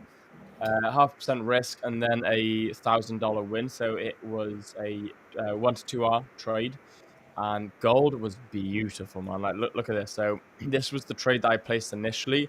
My TP was down here. Now I explained this on the stream that I had 3 areas. I think it was this area here marked out, this area here marked out, and then this area down here marked out. Now, they were the 3 areas, and I think Rich asked me, like, why am I trading this? So I explained, we got the breakout, we got the break and close, slight retest, entered in on a half risk, started following the move down, and I said, right, okay, I've got my stop loss at the high, I've got my TP at the very low down here, and it was like 3-4 grand TP. I think it was like a $3,200 TP, which was great, it was awesome, but I didn't know if I wanted to take a 3,000 TP. I didn't know if I wanted to wait the entire day for that to happen. I thought, just secure my profit. For all I know, we may want to start getting bullish throughout this move. So I thought, right, okay, what do I want to see? I want to see an invalidation of this zone here. For example, a breakthrough and close below, showing that we're not respecting the zone. That's exactly what we got, so I deleted that. Same happened here. We got a break and close below. Invalidation, we didn't respect that, so I got rid of that. And then we started heading down, and we came down into this zone here, and we started slowing up a little bit. We started like wicking, started moving higher, and started slowing up ever so slightly. I thought, okay, it's on to lose a little bit of momentum. And I thought, screw it, $1,000 up, 2-hour trade. I'm happy with that. Potential reversal point here. Took out of my trade at this exact point. So obviously deleted this TP. And then we got this massive rejection. We did come down, wick, close just slightly above. And then, yeah, we've just started consolidating on gold. So gold was really nice for me today. Smashed out a major TP on that. So that was pretty cool. A nice 2-hour trade. That actually brings me up to my 2-hour or my 2% quota for the month. I like to sort of aim for around 1 to 2% a month. I'm now up 2% for October, and it is only the 22nd of October. So pretty happy Gold with is that. still tanking. Yeah, it's And still gold, tank- yeah, gold's still melting as well. So are you about back at 100 now? No, I'm about? 1.8 off or 1.9 off. Oh, yeah. So I've been clawing it back. It was 7% down, so I've made like 5 Yeah. grand back. In fact, I had my history up earlier. I think this month was 4,800 that you made. Was it 4.8? I knew it's something like that. Let me go from September. I think I joined the 5ers stream. So let's go from 1st of September. Okay, yeah, 4.8. 4.8. Then adding commission on 4.701. So Nice. I've had 4% in the past 2 months, and we're only just over halfway through October. So, I mean, the results are coming through again now, so which is quite nice, and it's making me a little bit happier to see. August was a bit flat for me, a bit crap. July was a bit crap for me, but it's good to see. Beautiful. That's good. Low Champion. commission as well. Trading gold, that's a good thing. Yeah, well, literally. You can rack up so yeah, much in absolutely. commission on currencies. Yeah, for sure. Yeah. July and August were really slow this year. Yeah, so yeah, same for me. as Yeah, well, same for me, July and August. Yeah, absolutely same. I mean, relative to the amount that you can make basically per lot on gold versus, I don't know, GU, EU, it just seems as though gold, that ratio between how much you can get per move versus how much you're paying in commissions is just lovely. It's just amazing. Yeah. With the yen pairs, I feel like have a similar movement sometimes as well, even though your pip value is less than, for argument's sake, a dollar pair or a major pair normally. But gold, man. Woo. Yeah, definitely. Gold's a heavy hitter, that's for sure. Oh, it is, man. Yeah. In both ways, it also punches back. So Yeah, that it does. That's great, and the volatility that comes into gold as well is just it can be brutal. It can be brutal. Yep. It can be a dream killer. Yeah, 100%. Which is something that we spoke about this morning in our stream. One of our community members had not kept to their trading rules, basically. So we decided to... Court was in session. Yes. To have a little session just to remind him that it is a requirement if you want to be a part of the Apex Brotherhood cult. You banned. So you yes. banned him. The band of brotherhood. You must follow your rules. Yeah. Anton Deck in the house. Yo, Pooley, what's good, man? Dude, we already established it's Bert and Ernie. Wasn't Bert and Ernie gay? Bert and Ernie. Yeah, so doesn't matter. I'm not gay. Dude, why can't I can't see Pooley's messages. Can you not? That's probably a good I thing. can't. You don't really want to see Pooley's messages. What the heck? That's so weird. Yeah, strange, man. That's so strange. I can see it on the YouTube chat, but not in other windows.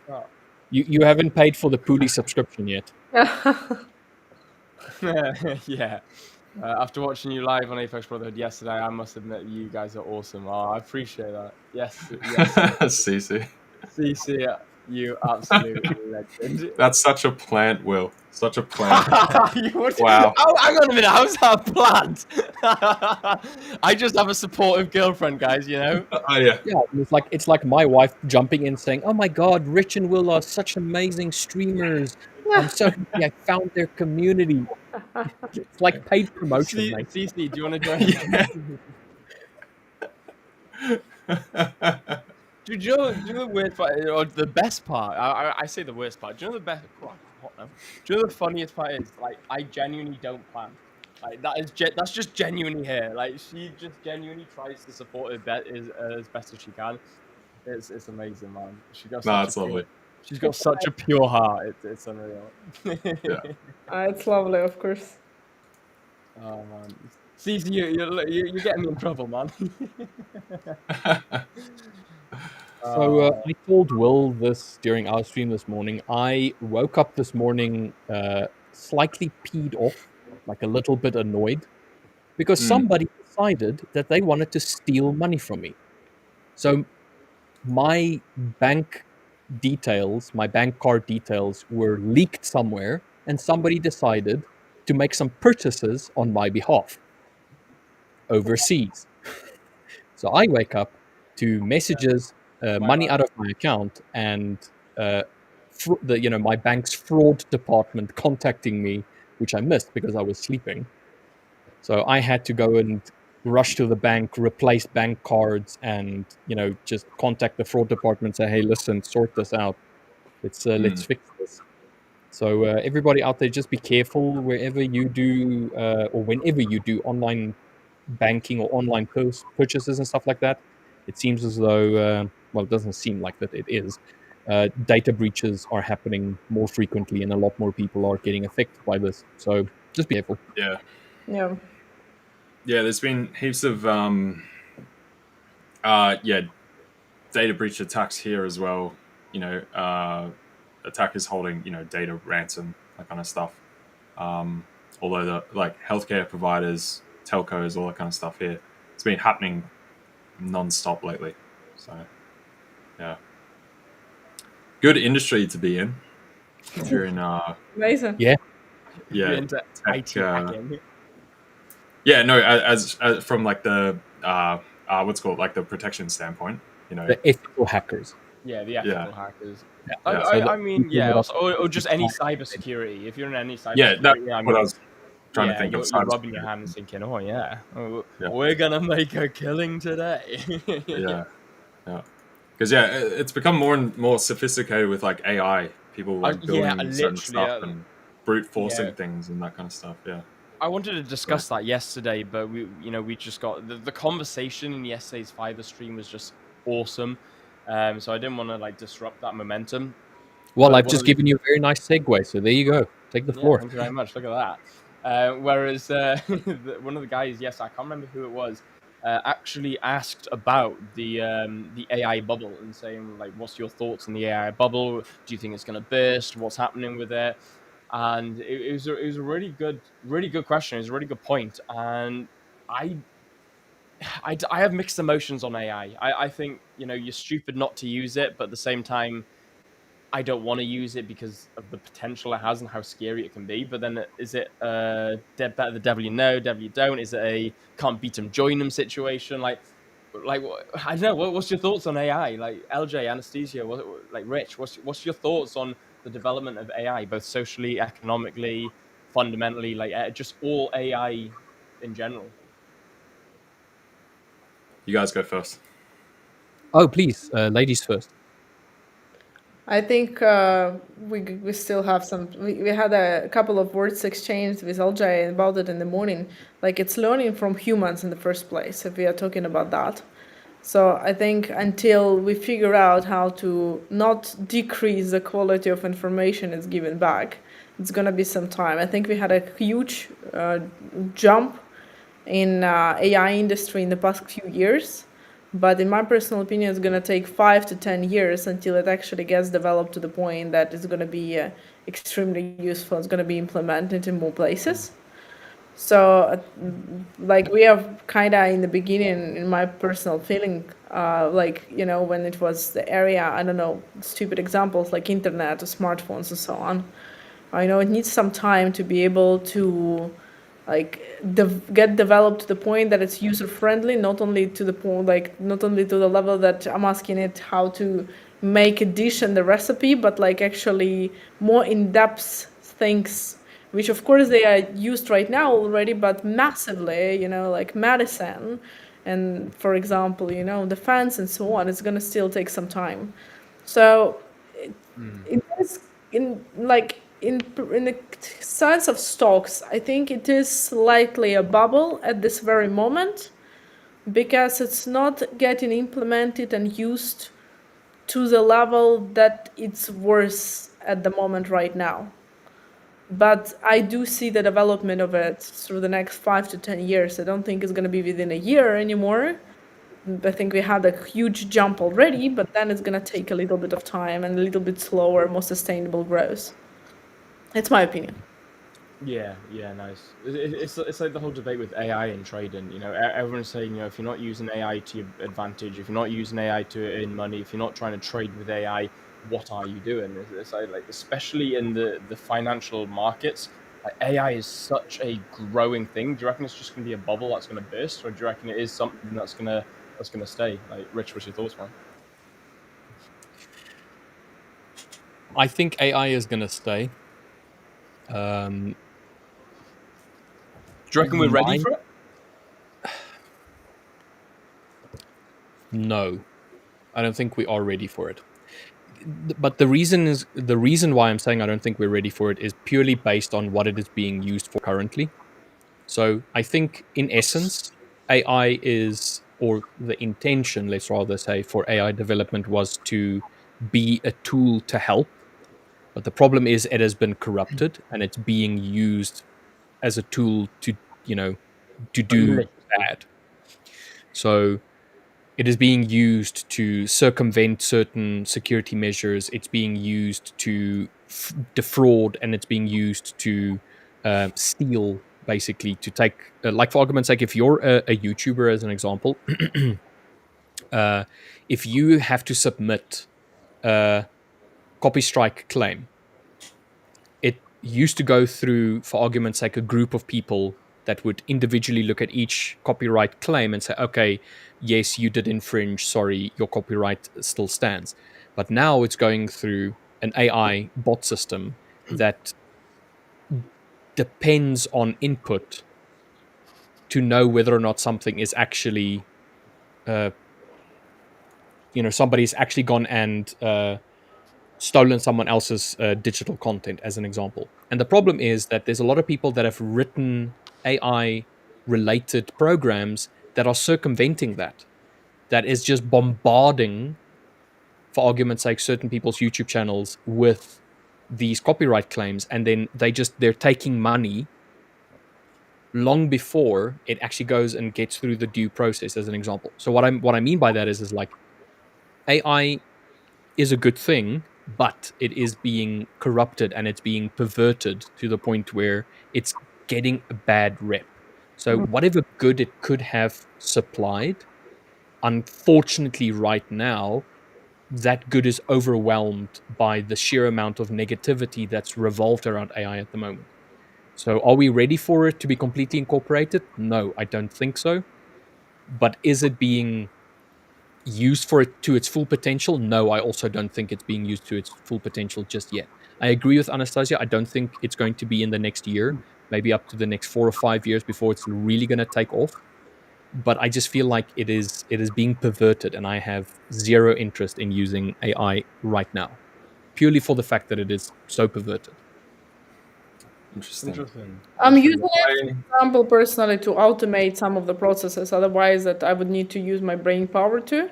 So it's like offloading, like writing, like things, collecting all the data, like research and stuff like this, for example.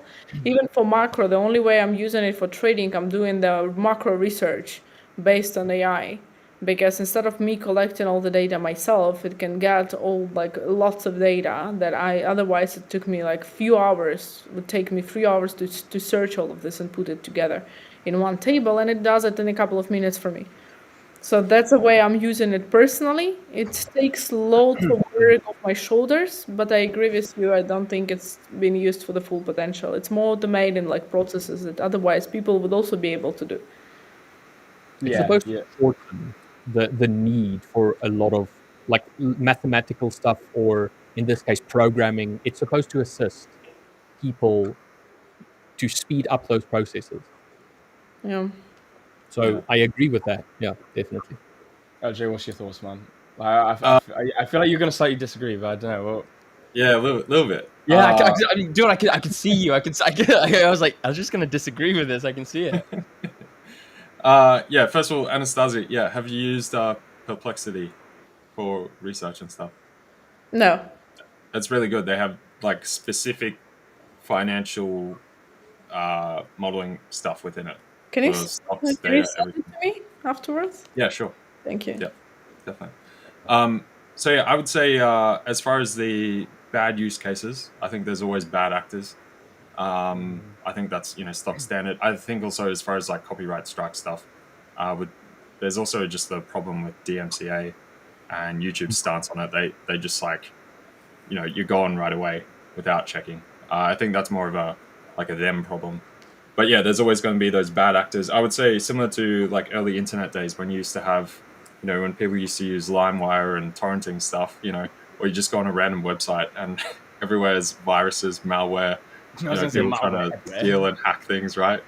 Yeah. So yeah, you're always going to have that first foothold. I would say, like we're starting to see now where stuff's getting really good with in areas of biotech things, developing certain drugs, that kind of stuff. Same with like screening, for doctors and that kind of things. There's a bunch of stuff with like brain scans and all, where people having seizures, doctors can't find it, put it through an AI, it finds exactly where the tumors actually are. They go in, they're able to cut it out, and now kid has no seizures. So I think there's a lot of areas in that which are probably they're just less telegraphed and less publicized, which I think are massive game changers. And then as far as general usability right now, yeah, it's still pretty delusional. Right now they're trying to ramroad it's a just a sprint to who can become big enough to kind of take the pie. So a lot of the data sets, they try and do their best, but the best thing is just to get as much in there as they can. And then, there'll be, I'm sure a brilliant company would be to start a company that aggregates data sets that are clean, pure, they've been checked over, and supply that to AI builders and just have a huge catalog. That'd be a massive business in itself. So yeah, over time, that will improve. Right now, there's also structural problems with how it thinks, like how AI never says that it's wrong. Because if you say it's wrong, that comes down to like a mathematical thing. With if you just say you're wrong, then there's no chance of it being right. When it links stuff together, if it at least tries something, there's a probabilistic thing of it coming out right. So it's kind of in the architecture. So yeah, there's a few tweaks with those kind of things that need to be changed and updated, and evolve and get better. But yeah, overall, I think it's pretty good as far as financial stuff, financial modeling, all that kind of thing, and just general use in finance. Right now, it sucks. It's terrible. It's got no chance at all. You can even look at what Ken Griffin has said. So founder of Citadel, right? They handle over 40% of the entire trading volume daily out there. So yeah, he says it's useless, absolute junk. So we're probably a long way off that stuff sort of taking over. Yeah. I don't think it's all bad. Obviously, I also don't believe everything it's all bad, but like from an ethical standpoint, it's usually where I would draw towards, on the ethical side of things, and it's being used for a lot of, unethical things. So, but obviously, there's good and bad, there's bad and good, that kind of like thing. It's just it's the same when someone buys a new car. Let's say you go and buy a new sports car, like for example. Let's say someone goes off and does a big payout with a crypto bull run, and they go buy themselves a Lamborghini. They're going to go buy themselves a Lamborghini. They're going to drive it like an absolute hooligan for the first couple of weeks, because they want to test it out. They want to have fun. They want to drive it like a nutcase for a bit, and they're it's so fast. Oh my god, the acceleration and all the power. But then they get a little bit bored, and then they're like, right, okay, okay, I'm just going to settle down a little bit now. and start focusing on actually driving and enjoying the car for what it is. It's a little bit like that with new companies, with new AI, with new things coming out. For example, when people join a new school, when you're younger, and new jobs, you're always pushing like green. I talk about the equestrian world, for example, with horses, green horses. They'll always try like youngsters. For those bringing up young children, you'll see, like I studied cognitive psychology in children, and you'll find that psychologically, like children will always try and test their barriers to know where it's at. It's the same with AI. People will want to test it and have fun with it and try and do things that perhaps they shouldn't do before they get bored and start thinking, okay, let's actually try and use this for potentially what it should be used for and maybe the good side of it. And sometimes, it takes the little bit of vetting and a little bit of maybe the extremer side of AI, for example, using AI to hack, maybe the NSFW side of AI. Sometimes we got to do the negative sides of AI to realize what AI is capable of before we start actually thinking, right, okay, we've had the garbage side, we've had the fun, we know what it's capable of. Like, let's start bringing the big boys into this, because the big boys will start being like, okay, no, look, you're pulling the mick now. Let's start to try and vet this a little bit. Let's try and regulate this a little bit, and then that's where they take. Yeah, I think anything new, or like people like there's always going to be nefarious actors, in everything. Yeah, exactly. And that's where I agree with Anastasiia. I think we're like 5-10 years off that. Yeah. So I mean, you still have that stuff in like postcards. Guys, I really have to go. I have to leave you because I'm like super late. Yeah, of course. So thank you so much, and I'll see you tomorrow all day. See you later. Goodbye. See you, Anastasiia. Have a great day, everyone. Bye, Anastasiia. Have a good day. Ciao. But yeah, so I mean, classic scam used to be. This is basically just how to commit fraud. So you'd mail letters to. You get a mailing list, send it in the post or an email as well. Either way, and you give people certain trades, whatever that played out. 50% of them will work, 50% of them turn out rubbish. The 10%, the 50% that got it, that's like 10% profit. The next month you do it again, you email that slither, then that's going to be halved, and eventually you come out, if you start with like 10,000 emails or something, you come out with 1,000 where there's going to be like 5-6 months of 10%, 15% in a row. And then people go like, oh, this looks pretty good. And then you have a thing to say, oh, put your $10,000 here. People do it, it goes off to somewhere in the Caymans, and then you never hear from it again. Congrats. You've now made $1 million. Can we have a disclaimer? So there's always going to be that Remy, stuff. can we get a disclaimer? This is not actually how we commit fraud. Yeah, don't actually do that. I don't recommend that. We do not recommend. Especially these days, you will get you'll very much get caught. Yeah. We just had a nice little discussion about advocating people go and commit fraud. We do not advocate this at all. You will get caught, and it will not end well for you. This is just what happens, not how it happens. Yeah, and particularly these days, yes, 100% you'll get caught. But like that was one of the old classic ones. It's the same with the African prince type scams and all that kind of stuff, right? I am the prince. Those guys are real. Please help. They're real. Yeah. Mate, go on, Nigerian prince. Just got too much money. Just wants to give it away. Too much money. I had a message on Instagram the other day. They're like, "Hey, Will, I watch your live streams. Thank you. Like, oh, I love you. You're amazing." And I thought, well, this is getting a bit sickly. So I thought, this something's not right here. He was like basically like telling me how much he loves me and all. And he's like, they're after me. I thought, oh, now I'm interested. I was like, bro, who's after you? I was like, oh. You're not allowed to talk about the messages that I sent to you privately. What's wrong with you? And the next minute he goes, oh, I'm going to send you $10,000 in a crypto wallet. There it is. I was like, there it is. Yeah, and like usually they'll have like an IP tracker within a screenshot of something. Like, don't open screenshots, don't open like links or messages like that. That's usually where they get you. But dude, it was so funny, man. It was just they're getting proper creative. There was one person messaged me, and like I'm not going to go too much into detail, but I used to get a lot of messages, especially from from I used to get a lot of messages, and they were real. Like, they were so realistic, and I used to mess with them. I always talk about it on the community. So someone tried to scam and pretend that they were me in my community, and pretend like chat to someone. Like recently. And, literally yesterday, one of the guys said, "Bro, someone's trying to be you," and I was like, "Oh, dude!" I was like, "I always advocate, go have fun with them. Go have fun. Waste their time. Go have fun. But whatever you do, do not open message. Like, don't open their links. Don't click anything. Don't open photos. Anything that's openable, don't open them.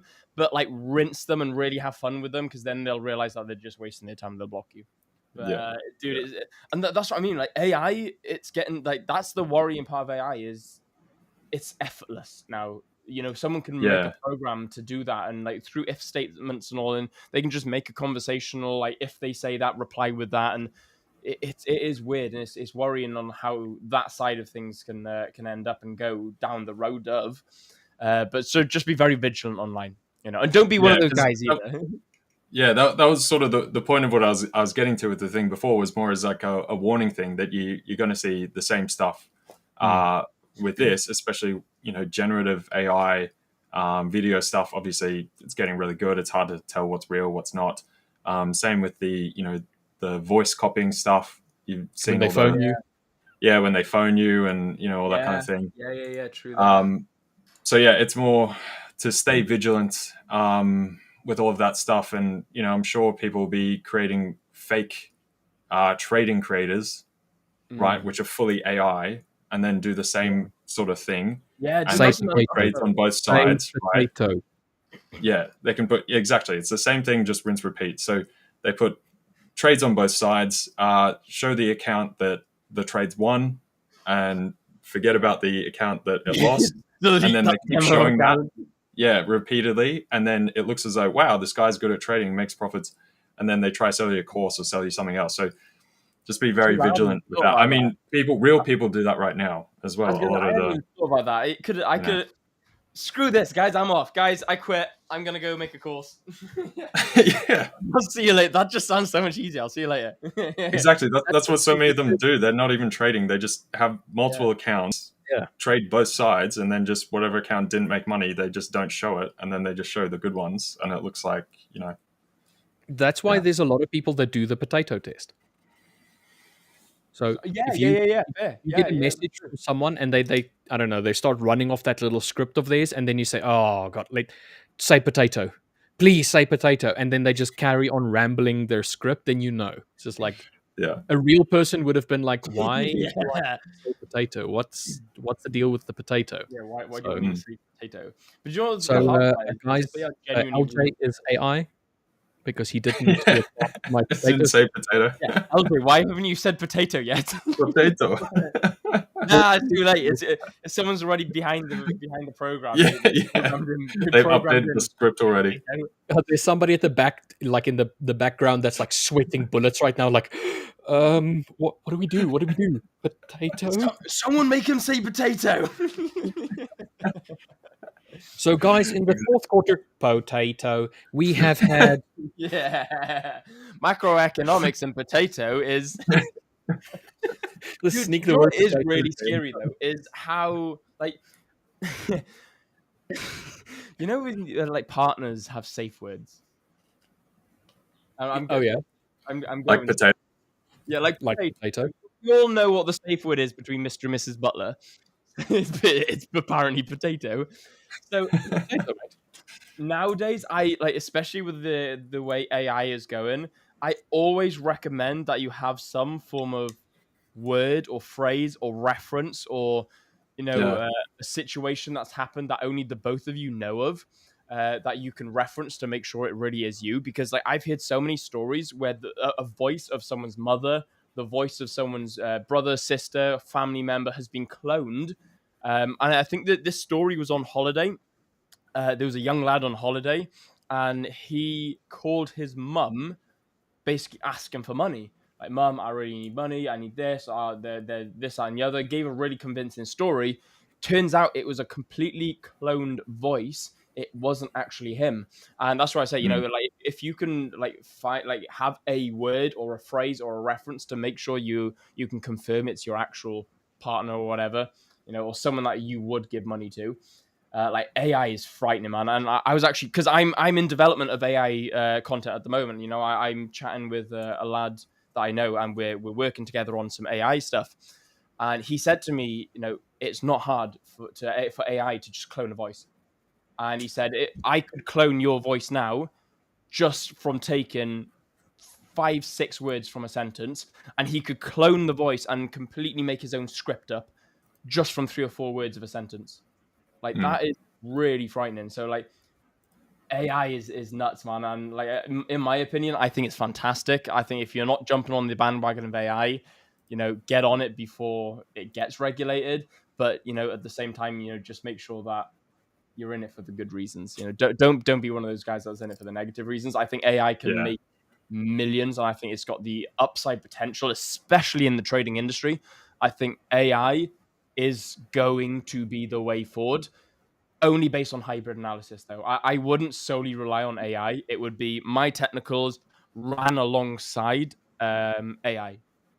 It's an assistive tool. It's almost like looking at charts and having indicators, whatever. It's just an algorithm. It's an assistive tool that makes up the larger picture. Yeah, 100%.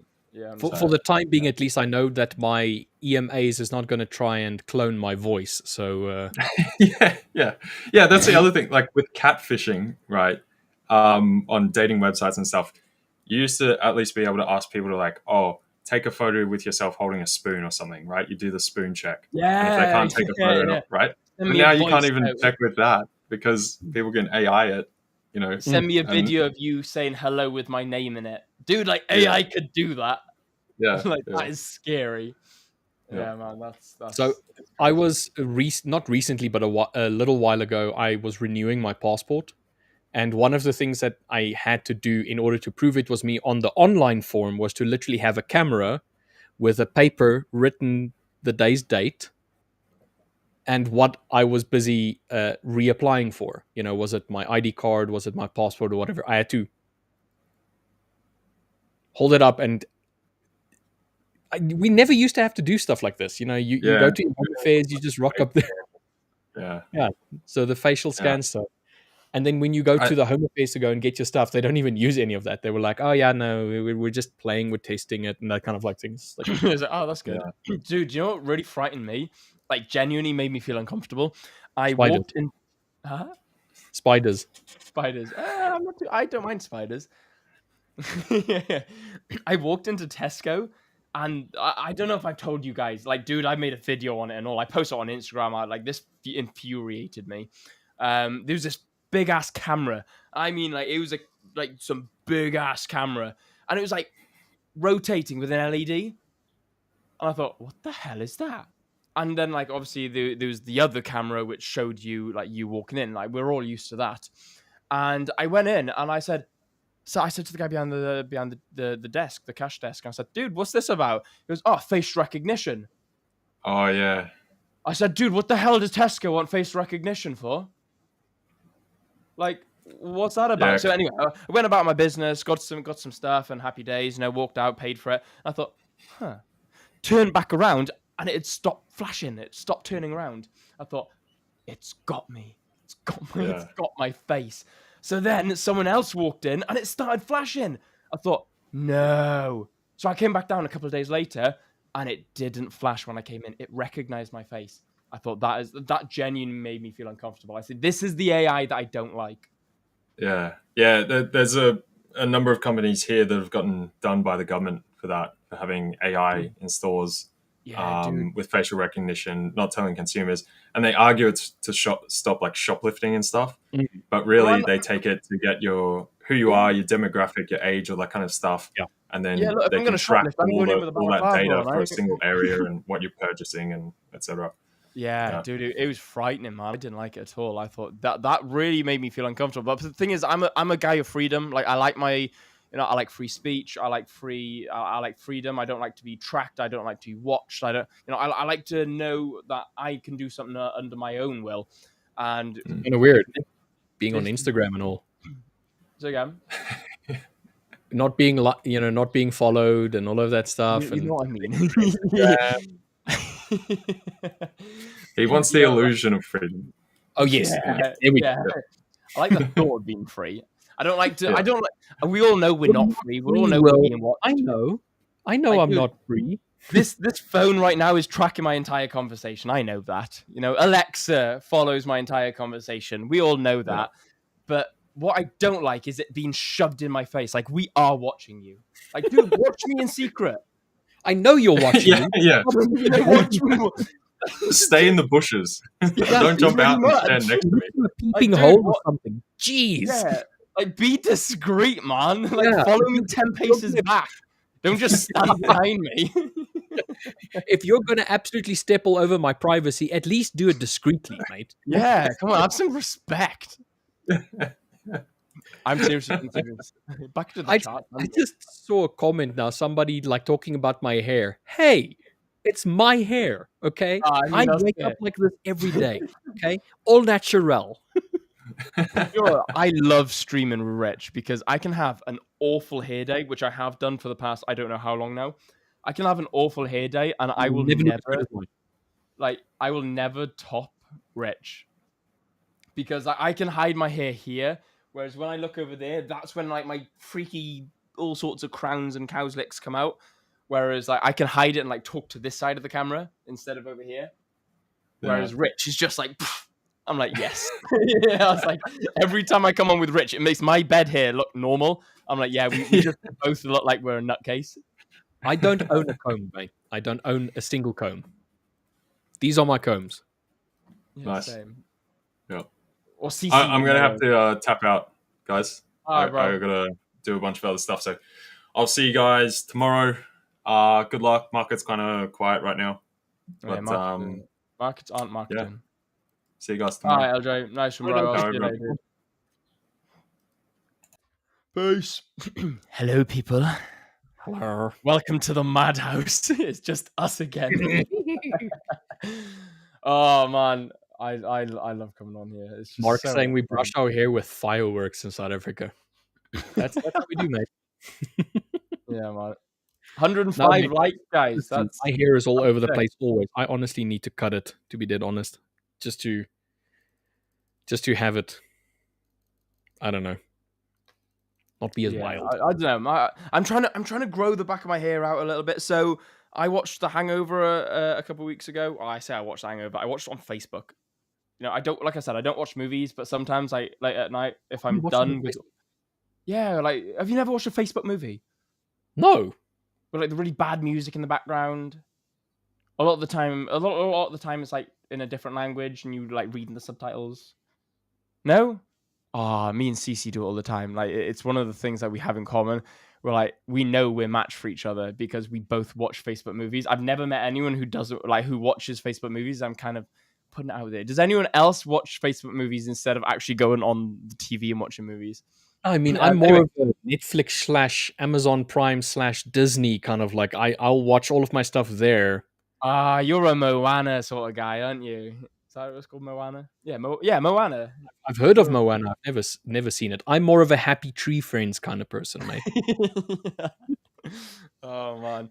Anyway, so I was watching The Hangover, and is it Bradley Cooper? Like, dude, his hair.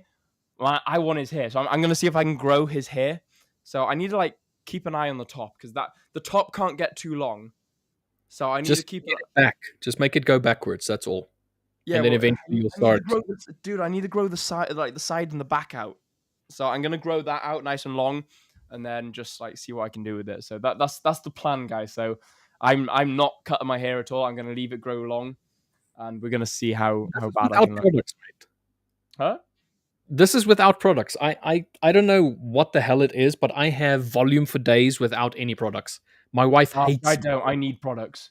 Like, dude, I've got. Like, you couldn't light a cigarette near me. Like, I'd go up in flames. I'm joking. I use my hair to douse fires. That's how inflammable my hair is. Oh man. Like gold is. Yeah. I missed this. So gold consolidated and then broke below, but I wasn't watching properly. So I would have liked to have gotten in on this retracement here. But I may get in on a retracement. So I still want to see this low get taken. I want to see this wick to the downside. I want to see this. I want to see my full TP get taken, if that makes sense. So I'm going to see if I can jump in on a sell. Probably. Dude, it was close though. So again, yeah, no, it was I'm gonna close. lie, it was close. Yeah, if this taps my alert now, I'm gonna see how price gets on, and then if it taps my alert, then I'm gonna consider selling. Look at the candlestick characteristics, guys. Like I discussed, we've got this consolidation, boom, candle down, bear candle, momentum, show and selling pressure, and then watch it dribbling back up, stuffy candles. So if we can over the next 10-15 minutes head up, then I'll consider selling it. That's gold. I would like throw a word of caution in there, with the idea that if you look at the inverse of what happened, like basically we've been so bullish and so strongly bullish, and then those little moments where you have a little bit of a slower pullback and then a rush up, that makes sense. But why would it make sense for us to have such a strong sell right now? So we're slowing down, but what if that's just us attempting to go higher again, I'm not saying what you... I don't know. I think we need to take this low. I think this is... Too many people are going to be looking at this thinking, this wick... Look what happened last time. I think it was my competition with Samir. We had this massive wick candle down. I thought, yeah, look, this is the wick candle down, taking liquidity. Price is going to want to push up. This is the move. Price went down. I'm pretty sure it took that wick. I'm pretty sure it went down, swept the wick, and it kept moving down. Now, on the 15-minute, it's looking a little bit more hit and miss. So, like I said, my stop, I would want it to be up here. It's probably not going to be. It's probably going to be up here somewhere above the consolidation high. However, this candle here doesn't look as nice. So that's why I said I'm going to keep an eye on it after. I'm not going to put a sell limit. I'm going to put an alert and discuss and look at and reanalyze my thought process. Like I said, guys, I've smashed out 1K already. It was $1,000 day for me this morning, so I'm not going to go rushing into it. However, I'll probably quarter the risk again. So I'll probably put like 0.1, 0.12 of a lot on, and see if I can claw something. But I'm not going to... Okay, let's just backtrack a second. Just 1 second. I was just trying to be a devil's advocate for the whole long short on gold kind of like thing. But if you've already made 1%, 2% basic, or 1%, but like you're already up like 4-something% for the month, I'm going to ask you this. What is there to gain from dropping your risk significantly on the probability of taking a trade when technically you've already made above and beyond what you normally would have attempted to get on a day, and your psychology is like really good at the moment? What if you're riding too much of a high and you are falling into the idea of maybe being a bit greedy instead of saying, you know what, I've done my bit for today. I'm more than happy. Let's look what the market is doing, but I have no intention on getting in. So devil's advocate. I mean, that's a very fair point. I know it to one up that and show. Oh God, that's light. It is bright, mate. It is very bright indeed. So what I was thinking was this. There we go. Just to back you out, you made a very valid, very fair point. There we go. I am no longer on the terminal. You made a very, very valid point. Why does this feel bright as well? No longer on the terminal. I'm actually going to be placing on... I'm going to be forward testing for the rest of the month, I think. Unless I see something very, very nice, I'll probably forward test for the rest of the month. Unless I see, like I said, an A star setup. I'm going to be trading on my analysis terminal, on my trading view. So we'll have a look. But I mean, EU looks quite nice. We're consolidating quite nicely. So I'm just gonna wait to see if we get a breakout. If we get a breakout to the upside, New York could show buys. GU, I've not touched cable today. I don't like it. Nor have I. Just looked at it, but I haven't touched it. Yeah, I looked at it a little bit this morning after the CPI data came out, and then I'm just no. I mean, if we can, I don't know. No, I don't know, man. What do I want to? I want to see something like EU where we just consolidate a little bit like this, then we get a break, and then we get something a little bit like this.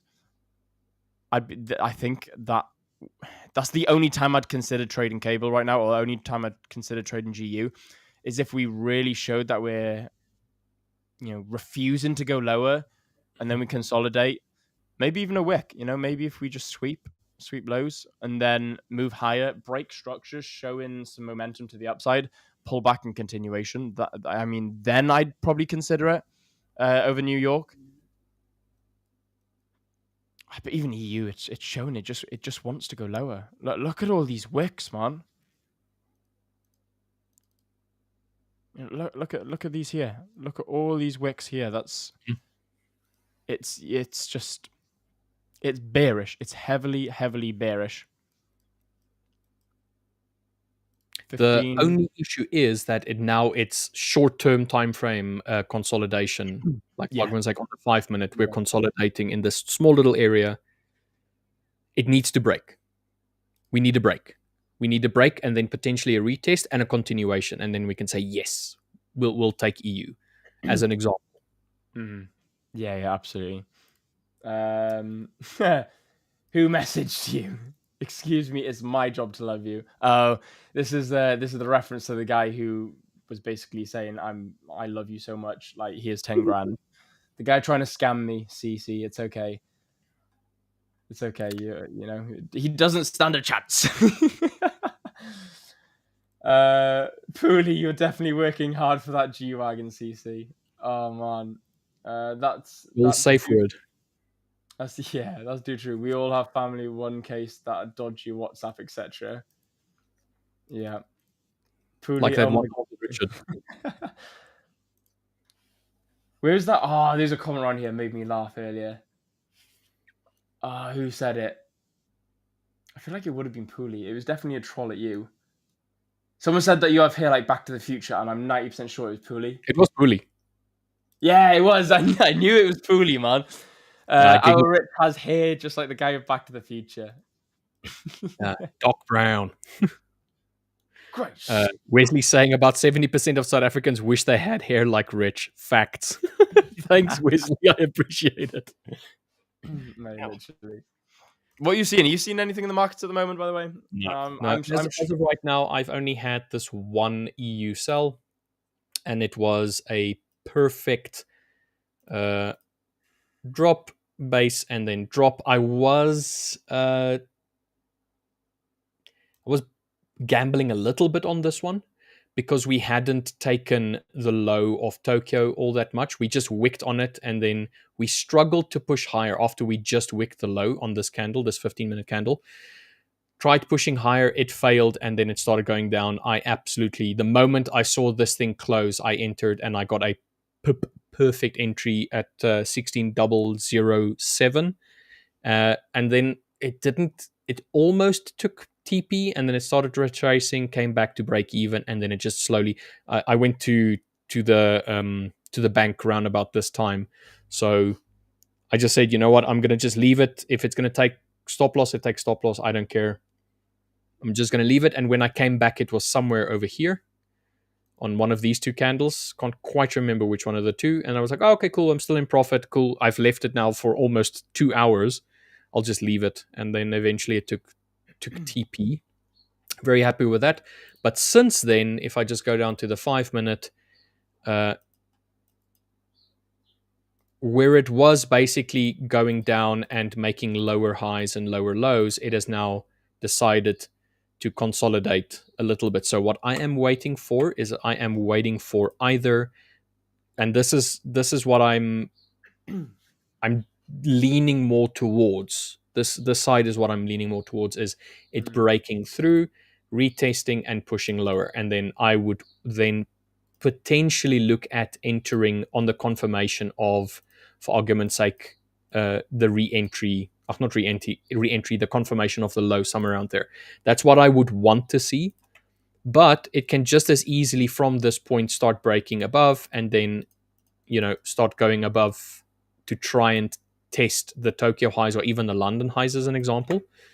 But this is more what I'm looking for. If I just go on to the 15-minute, do I have any areas that could potentially be tested? There is an area over there that can be tested, and then potentially the top portion of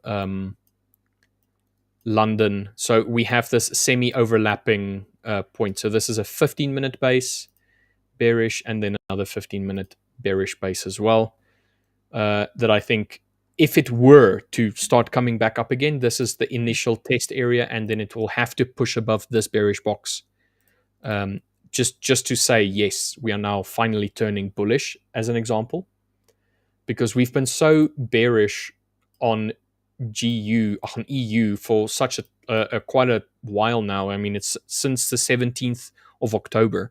So it's been from last Friday that we've been just going down, going down, going down. I have a support area down here, which I would like to see be taken or tested at the very least before continuing lower, potentially to a lower area of support. But I can see it react here and start going up and testing this 4-hour base that I have, and then above that another point of interest, which has been tested more often than not. So that's what I see on EU at the moment. I am just waiting. That's all I'm doing. I am waiting. I'm practicing some patience. On GU, same idea. This volumetric movement that we had this morning with the CPI news leaves a lot of participants, especially buyers, kind of hanging.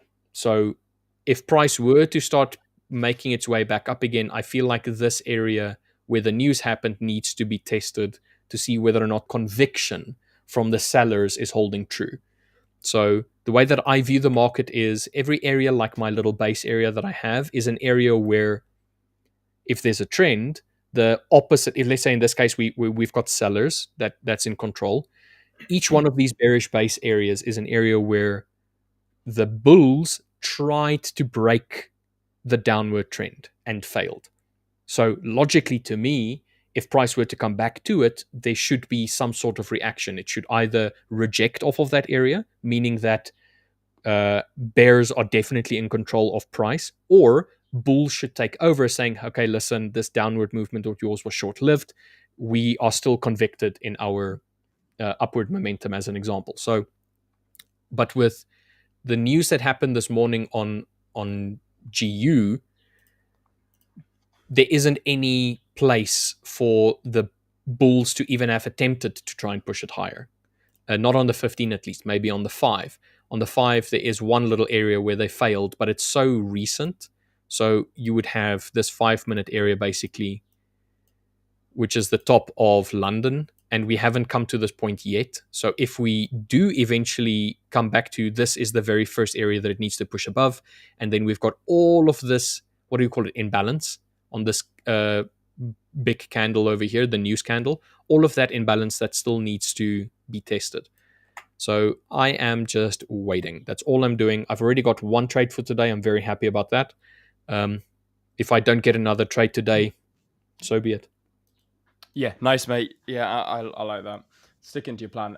Also, guys, before I answer this fantastic question by one of the guys in chat now, I just checked the stream, and I checked. When we came on, there was a good few likes. You know, there's a good few likes. You guys liked the previous one. However, there was about 100 likes when I joined. I'm pretty sure. Was there about 100? Do you check, Rich? I didn't properly check. I didn't actually check when I did check, there was 100. So I'm not sure if that was before or after we joined. So guys, new challenge. I want to see if we can smash out. We got 160 likes. We got yesterday? 160 yesterday. Yeah, we got about 160 likes yesterday. Let's see if we can beat that record today. So guys, there's over 300 of you watching right now, which is absolutely incredible. Like, guys, that is super, super cool. So thank you so much for supporting. Thank you so much for watching. And guys, do smash that thumbs up. But we've got what now? Half hour before our little session ends. Let's see if we can get minimum 160. Let's see if we can try and smash 200 likes on this video. I don't know what the most likes for the 5ers videos are, but let's see if we can beat it. Guys, let's see if we can absolutely smash 200 likes on this video before I go and have some lunch, and Richard goes and has some lunch as well. So just a little bit of a challenge, guys. By 1 p.m., we want to see if we can get 200 likes on the video. And like I said, there's over 300 of you watching right now, which is sick. It is super cool. It is pretty groovy, mate. It is really, really cool, guys. So thank you so much for joining. Also, guys, if anyone has any questions, feel free to drop in chat. I'm just going to answer this question real quick. Even though you have made 1K or 2%, so I made 1% on a 100K account. It was a 2-hour trade on your account today. Why did you have to take profit why did you have to take profit further down the line? Why didn't you take part of your profit off the table and then let the rest run to your TP? So that's a great question, and I'll actually answer that. I've brought my terminal back up. Oh no. Yeah, you can go ahead. No, I accidentally did something I didn't want to do. No. I'm being a muppet. Brain fart. Okay, I'm back. Whew. Okay, let's go. Right. So this is a fantastic question. I'll actually show you why. My analysis was here. My sell entry was here, and it was a great sell, valid, 100%. Loved the analysis behind it. I like a 2-hour trade. 1 to 1, 1 to 2 is where I'm most comfortable trading from.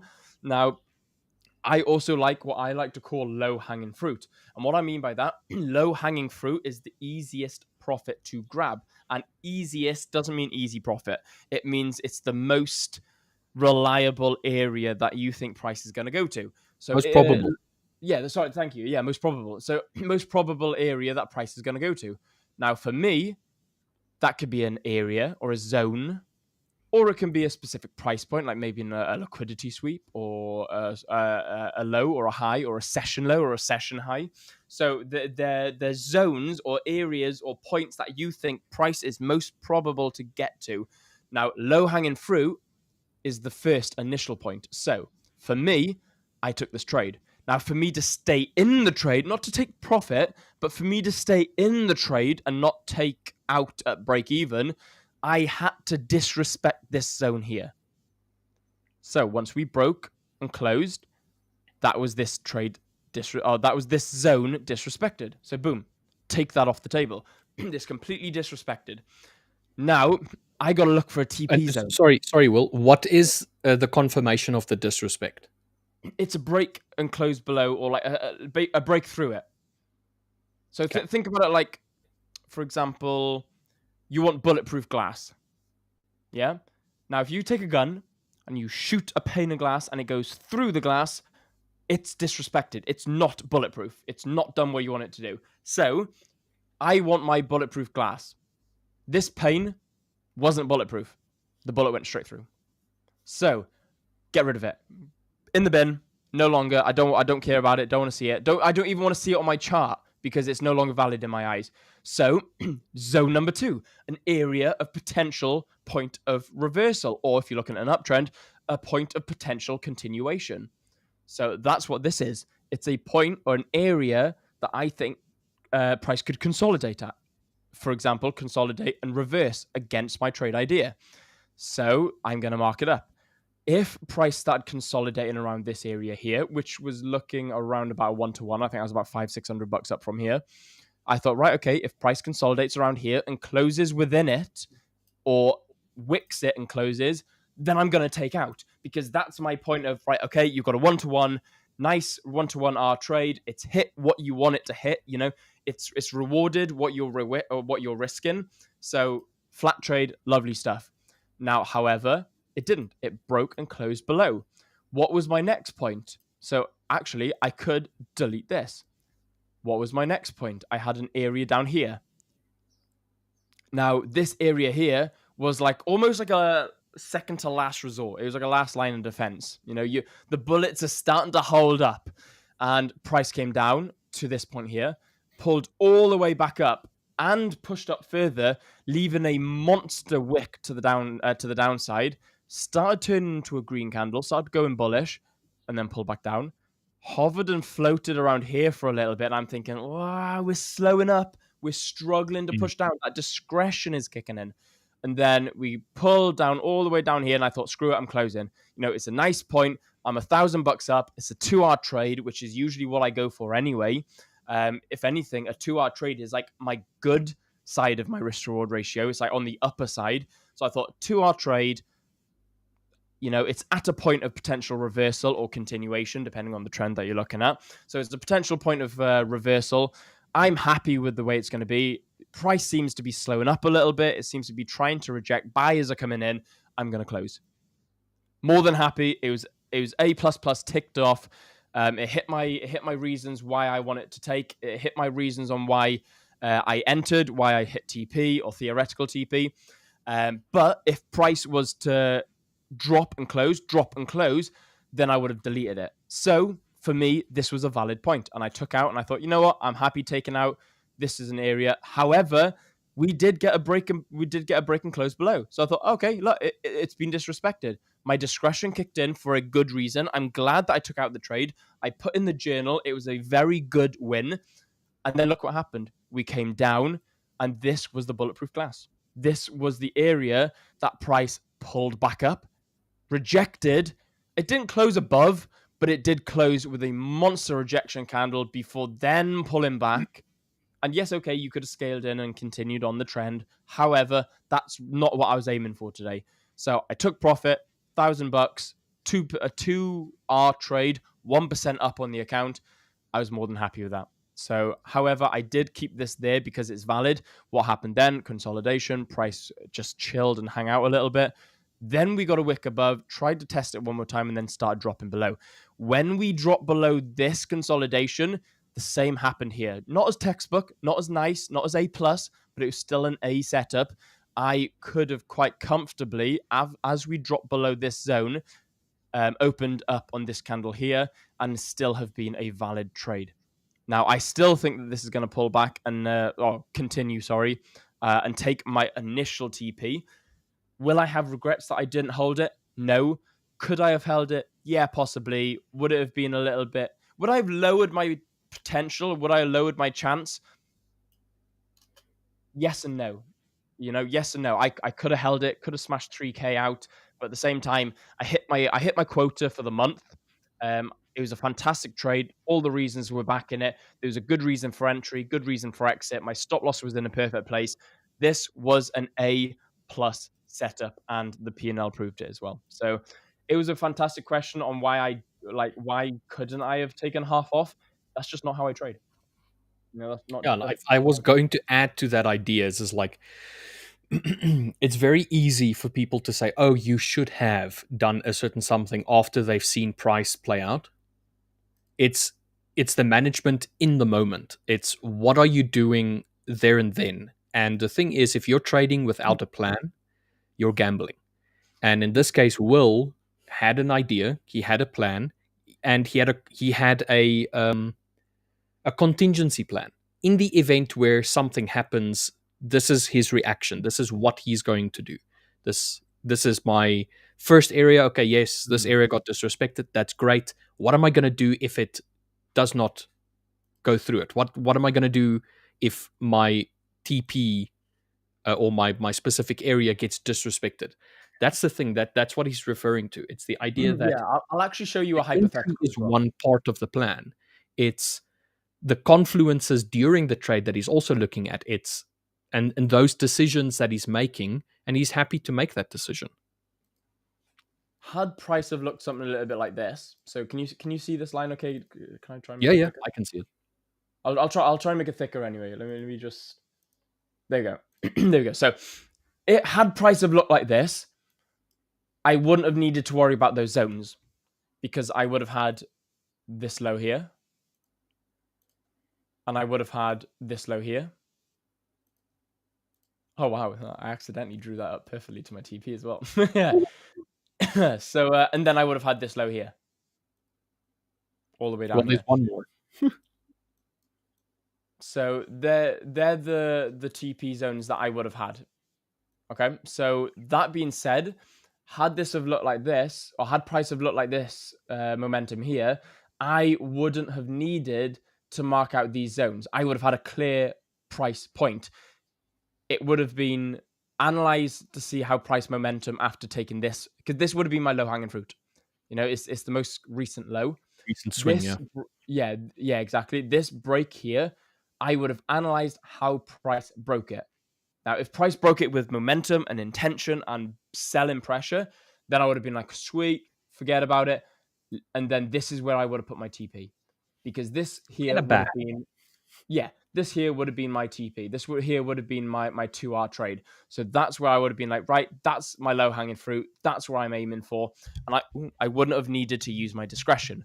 Now my discretion kicked in because I'm going to lower that back to 0.1. There we go. So my discretion kicked in because there were zones that I was marking. So I had to understand how price was moving around and through those zones instead of hitting dedicated points of low-hanging fruit. It was zones of low-hanging fruit. So I had to use my market experience and my analyst skills or analytical skills to understand what price was going to do at those particular points. Yeah, just fair, simple. And the thing is, it's at the end of the day, you followed your plan. And I think that is still, at the end of the day, the most important thing for you as a trader is to follow your plan. Obviously, a well thought out, well established, tested backdata plan, you know? Yeah, absolutely. And if I show the P&L now, guys, so since, for those of you who are new joining, I'll show my P&L. I was in 7% drawdown. You know, guys, that sucked. I was in 7% drawdown, and look, it's hard, but I managed to claw it back from 7% drawdown. I'm now in 2% drawdown, or 1.8, 1.9. I've made since September the 1st, $4,701. And just for those of you who are saying, oh, you know, this, that, and the other, no, all this was in front of you guys. And the reason I'm going from September the 1st is because that's when I started joining with the 5ers.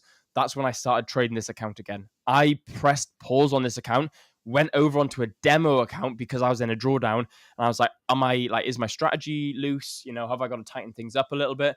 I went back a bit and thought, right, okay, what have I got to do? You know, what have I got? What's going on with my strategy? Why have I lost 7%? Like, well, what the hell has gone on? I think I was 2% up on the account, or 4% up on the account.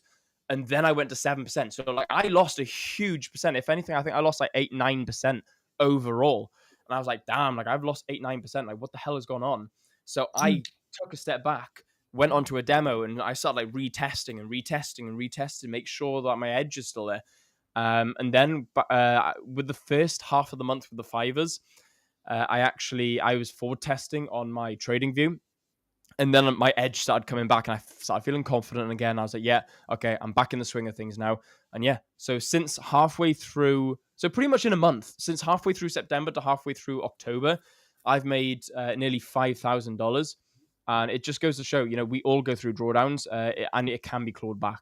You know, so once I get back to like, I think it's like 2-3% up, I'll be very happy, you know, because that'll be me back to where I was when I first passed this account live on stream back in April, something like that, I think it was. Yeah, so guys, it's super doable.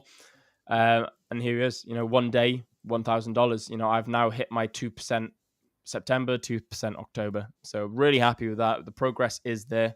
And it's all about following a plan. Guys, all of these trades have been done in front of you, or on my Apex Brotherhood stream in the mornings. You know, either way, they're all their accountability. I not only do I preach, I practice what I preach. I show you guys this is doable, you know, so that's the goal. And hopefully I can get this back up to break even, get it into profit, and I will get a payout in front of you guys as well. I will show you everything. You know, this is a full, you know, accountability stream. I like that. I feel like my lights are a little bit weird. Like I've gotten like nice light, but it's like dark.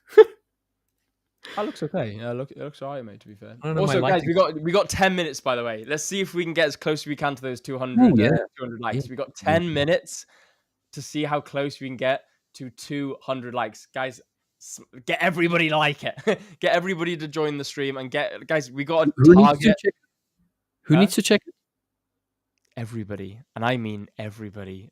Everyone from your mothers, your brothers, your sisters, your uncles, your next door neighbor, your cat, your dog, your nephew, whoever wants to watch the stream, make sure you get them in.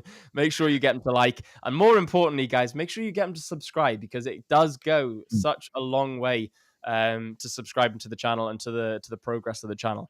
I think Dirk set the challenge of seeing if we can get 100K followers or subscribers by the end of the year.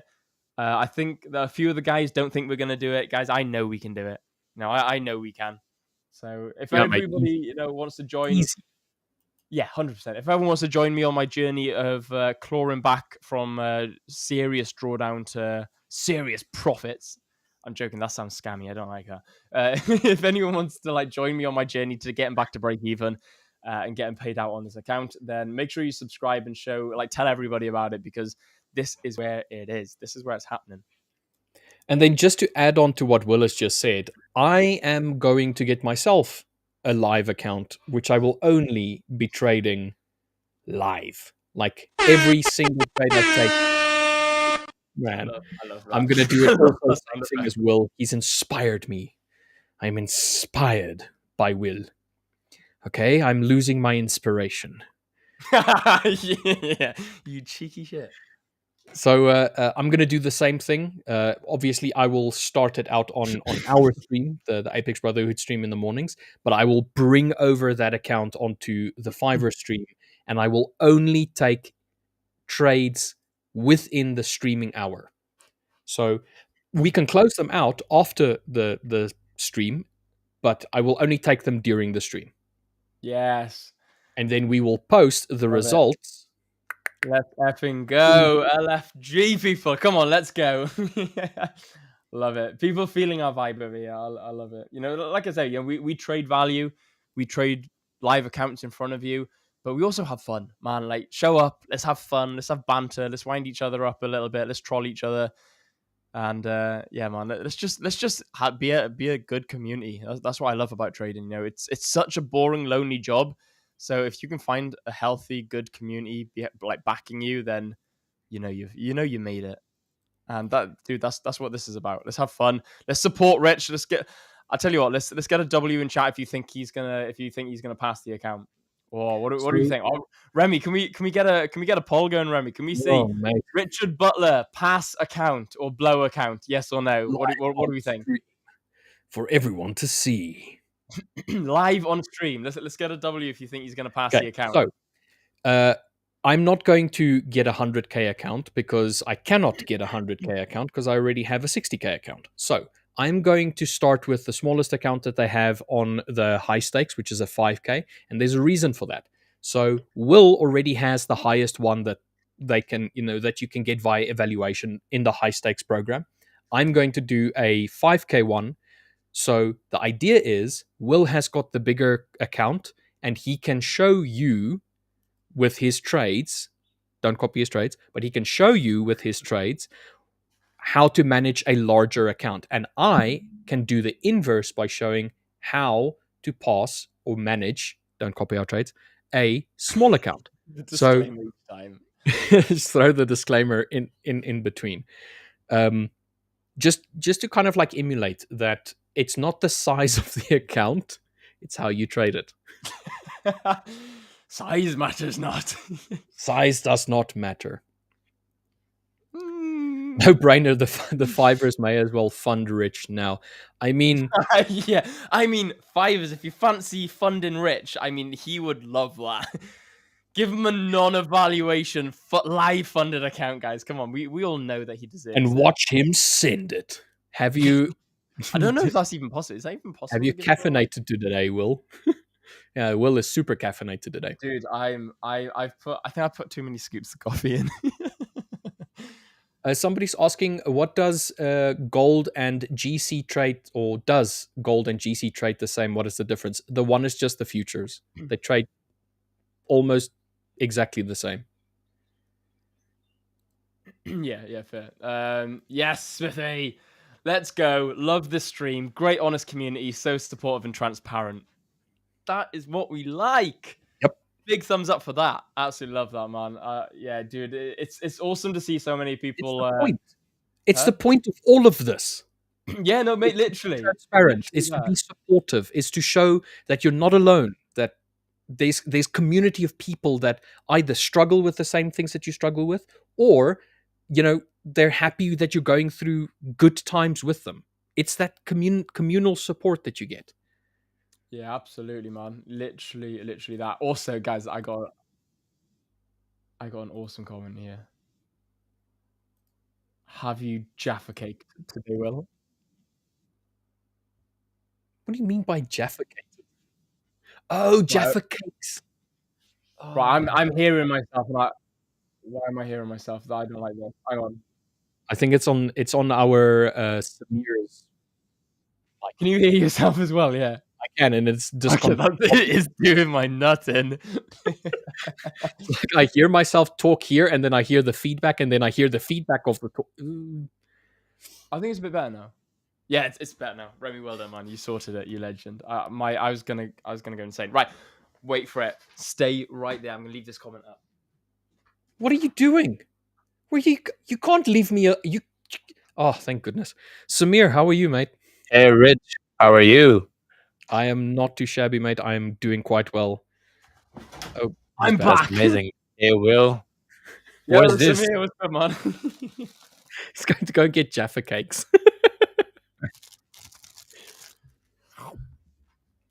Okay, he has officially Jaffa-cated today. Oh man, it just sounds so wrong, Jaffa-cated. Chapakated. I'm hearing this word for the first time in my life.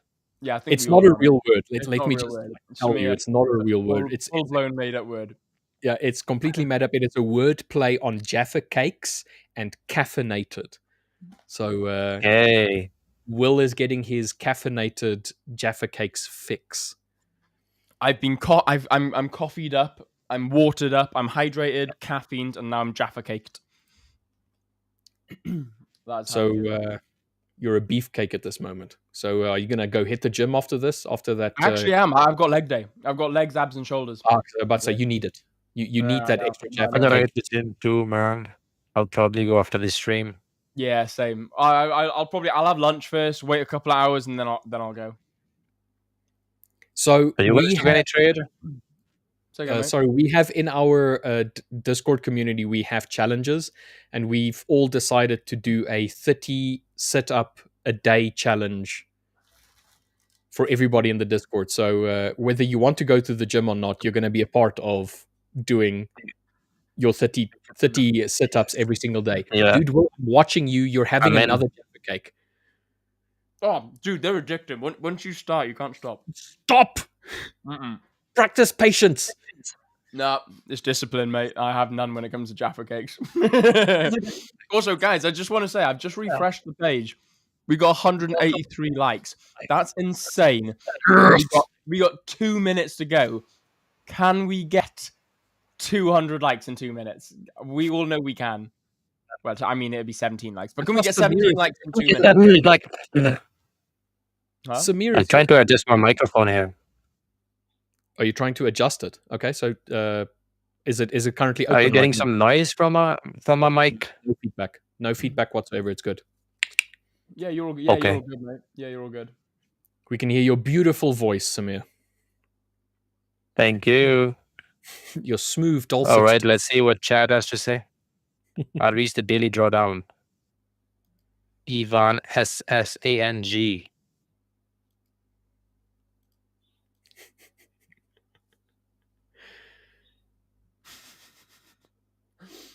Oh, mate. I'll catch up with that. We are so behind on chat. No, man, I know. Somebody reached. It's a daily drawdown today. That's unfortunate, man. Like, I think something that you can do if you've reached daily drawdown is to first of all stop trading. Like, yes, the daily drawdown is going to prevent you from trading in any way, but like if you have other accounts, kind of like stop trading in general, and then go and document basically. Check all of the trades that you took were they following your plan? Were they FOMO trades? You know, what was the reason why these trades kind of like went to drawdown? Did you over leverage? Did you over risk? And then start putting that picture together with all of those puzzle pieces, and you'll maybe start realizing, okay, what is it that Daily drawdown is really bad if I know what your name is, because you are over leveraged, you are over risking, you are taking multiple positions. Yeah, hitting overall drawdown is okay sometimes. Maybe you are in a losing streak, big losing streak, but hitting the daily drawdown, there is something wrong. Maybe you are over risking, you are over trading. There are only two things: over risking and over trading. That is it. You have to fix it. Then only you will be overcoming this situation that you are in. Because if you didn't do anything about it, you will buy the next challenge and then you will do the same thing. So it is very important to not over risk and not over trade. These two things are going to destroy you again. So you have to, now you can take a lesson. And if you didn't, then I was in a circle actually. So I don't want you to be in that circle where you don't realize and you take the action. You have to take action right now. You can write it down. I don't know. So don't repeat the same mistake in the next account now. If you did, Yeah, then absolutely. you are Cut not that. going to get the, yeah, you're going to get the similar results. Yeah, And awesome. then Dave is asking what happens with an account if it hits daily drawdown. So you get what is called a daily pause. So it depends what account at the end of the day, because the 5ers do have like 3 or 4 different account modules. yeah, so Yeah, fair. there is a hyper growth one, get a pause. This thing. Which is daily pause. I'm a high stake trader, so we don't get pause. So if we hit the daily drawdown, the account is gone. Mm. So I don't know which account you have, but Yeah. I'm assuming you have high stake, so Yeah. you can take the advice that I just mentioned. The one that you won, that was a high stakes account. Yeah. So yeah, it was a boot camp. Oh, boot camp. Oh, okay. I don't know. I don't know the rules with the boot camp. Is it daily pause with the boot camp, or is it like daily? Let's see. Daily I go think away. all of the accounts have daily pause effectively. I know the not the high stakes. Hypergrowth. The hypergrowth has a 3% daily Hyper pause. growth has the pause. Yeah. Yeah, that's right. I mean, that's pretty cool. I like the idea of a daily pause over a over like a daily go away. I'm starting to like the hyper growth one after we went on a Yeah, competition. yeah, dude. So in fact, Samir, I've not seen you since you just absolutely tore me apart at the. Yeah, there was some the festival final. season going on here in India, so I was Diwali, kind of. Samira, Oh, what's up, Derry? what's going on? Hey, Derry. What's going Good on? man. Well, who won in the final? Shut up, Derry. It was me and I, Will. I honestly don't know. Oh, you actually don't know? No, I Oh, don't fair. know. I thought you were just trying to be funny. No. I thought you were trying That to was be absolutely hilarious. Okay, no, yeah. So, Samir very, very respectfully won it. And when I mean, Yeah. what I mean by that, I mean he just ripped It was me apart. very good match, to be honest, because you was in longs and I was in shorts. He planned it to perfection. It was poetry, to be fair. Yeah, it was very good. Right, guys, come on. We're getting ready to shoot off now. So for a big round of applause for or a big welcome for Samir and Derry, guys. 10 likes is all we need to get 200 likes. I mean, we didn't quite make 200. I'm not going to say that we made 200 likes in our stream, unfortunately. So, guys, 10 likes, and that's all we need for 200. That's all we need for 200 likes. So 10 likes. Big Now, warm for now, welcome. it's just 200 target. 100%. Once it's done, then we definitely gonna set a new target. But just 10 likes, guys. That's it. You can do it. And no, let's go. 10 likes, and then we're off, and then we shall disappear. Come on, guys, we got this. And I would love to see. I see it. Oh, the poll's out. 70% of people think that Rich will pass the account. Nice. I think we should do that. I like that idea of passing the challenge here in the live stream. Yeah. Or just Yeah, trading it. yeah. I don't know the result. So trading it on the live stream, it's really good. Yeah. We're definitely going to try and do that. Yeah. We got 202 likes, mate. Will did that in past. I was not there to see it, but I have heard it. You did Yeah, I passed phase 1 and phase 2 live on stream.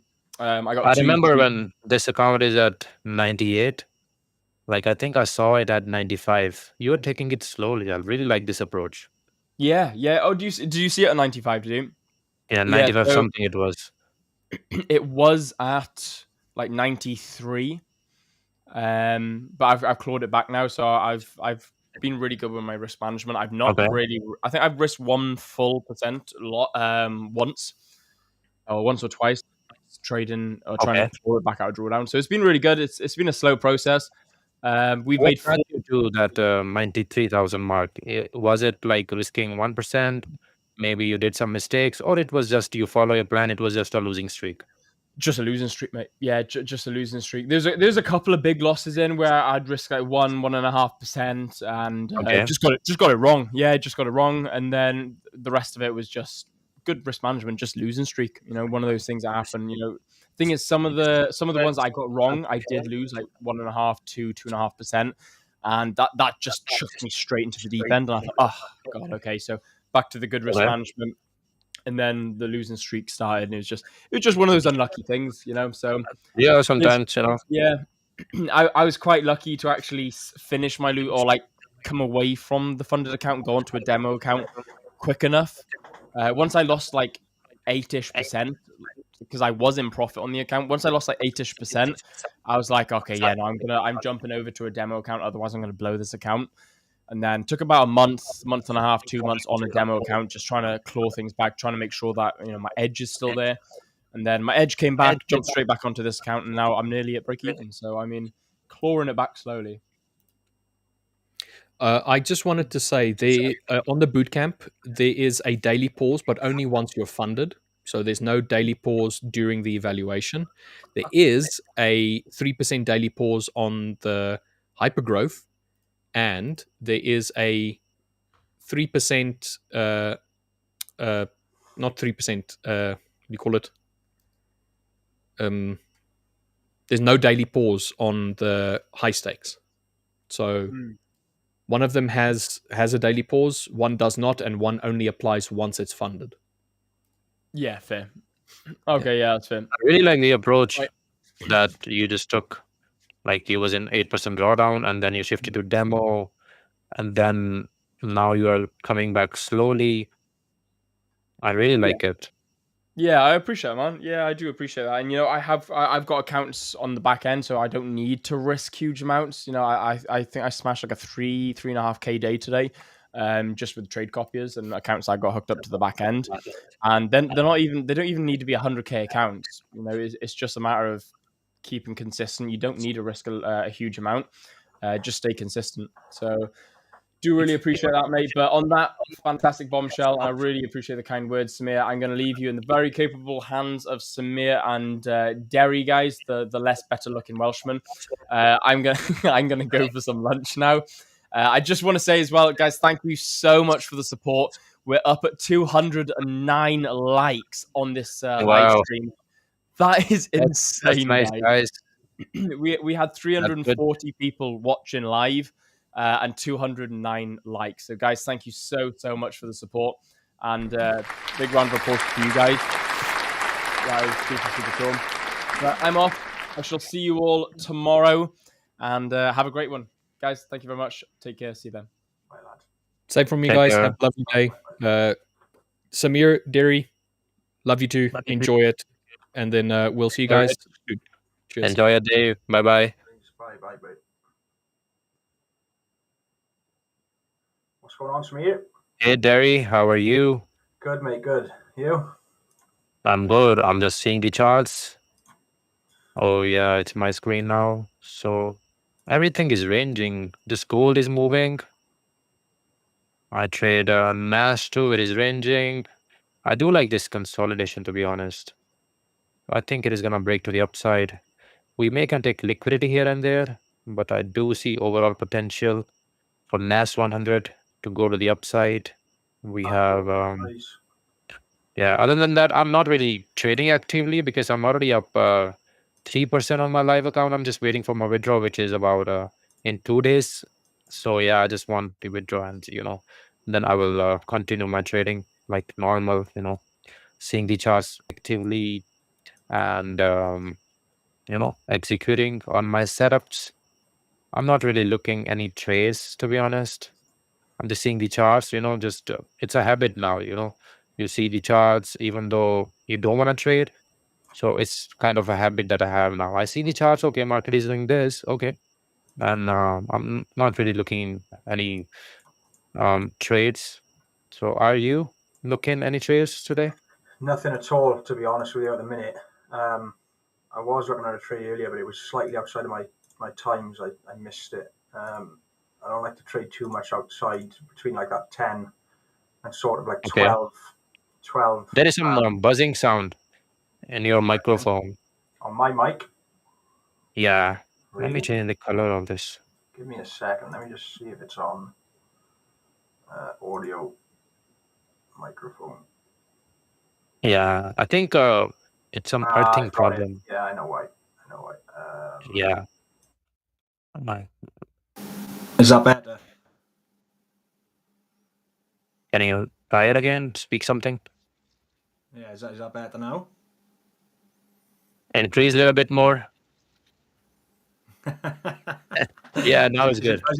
Good, yeah? Yeah, it's better. Yeah, it's better now. Connected to the webcam audio for some reason. No, yeah. Okay. To be honest, the my trades at the minute, I only trade EU/GU. So for me, I'm staying. Let me and switch to your screen. Yeah, right now, it's my screen. You can show a few setups that you're looking at. Yeah, give me a And second. meanwhile, I can put EU here. I can't. Why is that not working? Share screen, EUR USD, share. There we go. Oh, yeah, your screen is not there yet. Okay. At K118, hello Sami, take payouts in bank transfer. Is it safe? It is not safe because let me share you my personal experience. I was doing crypto P2P type of thing. So my bank got freezed, and now they are saying we cannot help you. They are not really helping. So in my opinion, you should not do that P2P thing. Other than that, 5ers do provide direct bank transfer. That is safe in my opinion. If you want to take that, you can do that, and you also need to pay tax on that. So you should consult your CA, but don't do that P2P thing. You can take direct bank transfer from 5ers. So that is the option for you. Other than that, you can hold crypto or these things, or you can take money in crypto and you can transfer in your bank account through any mode that other than P2P. P2P is not safe because my bank got froze. I don't want that happen to you guys if you're from India. So yeah.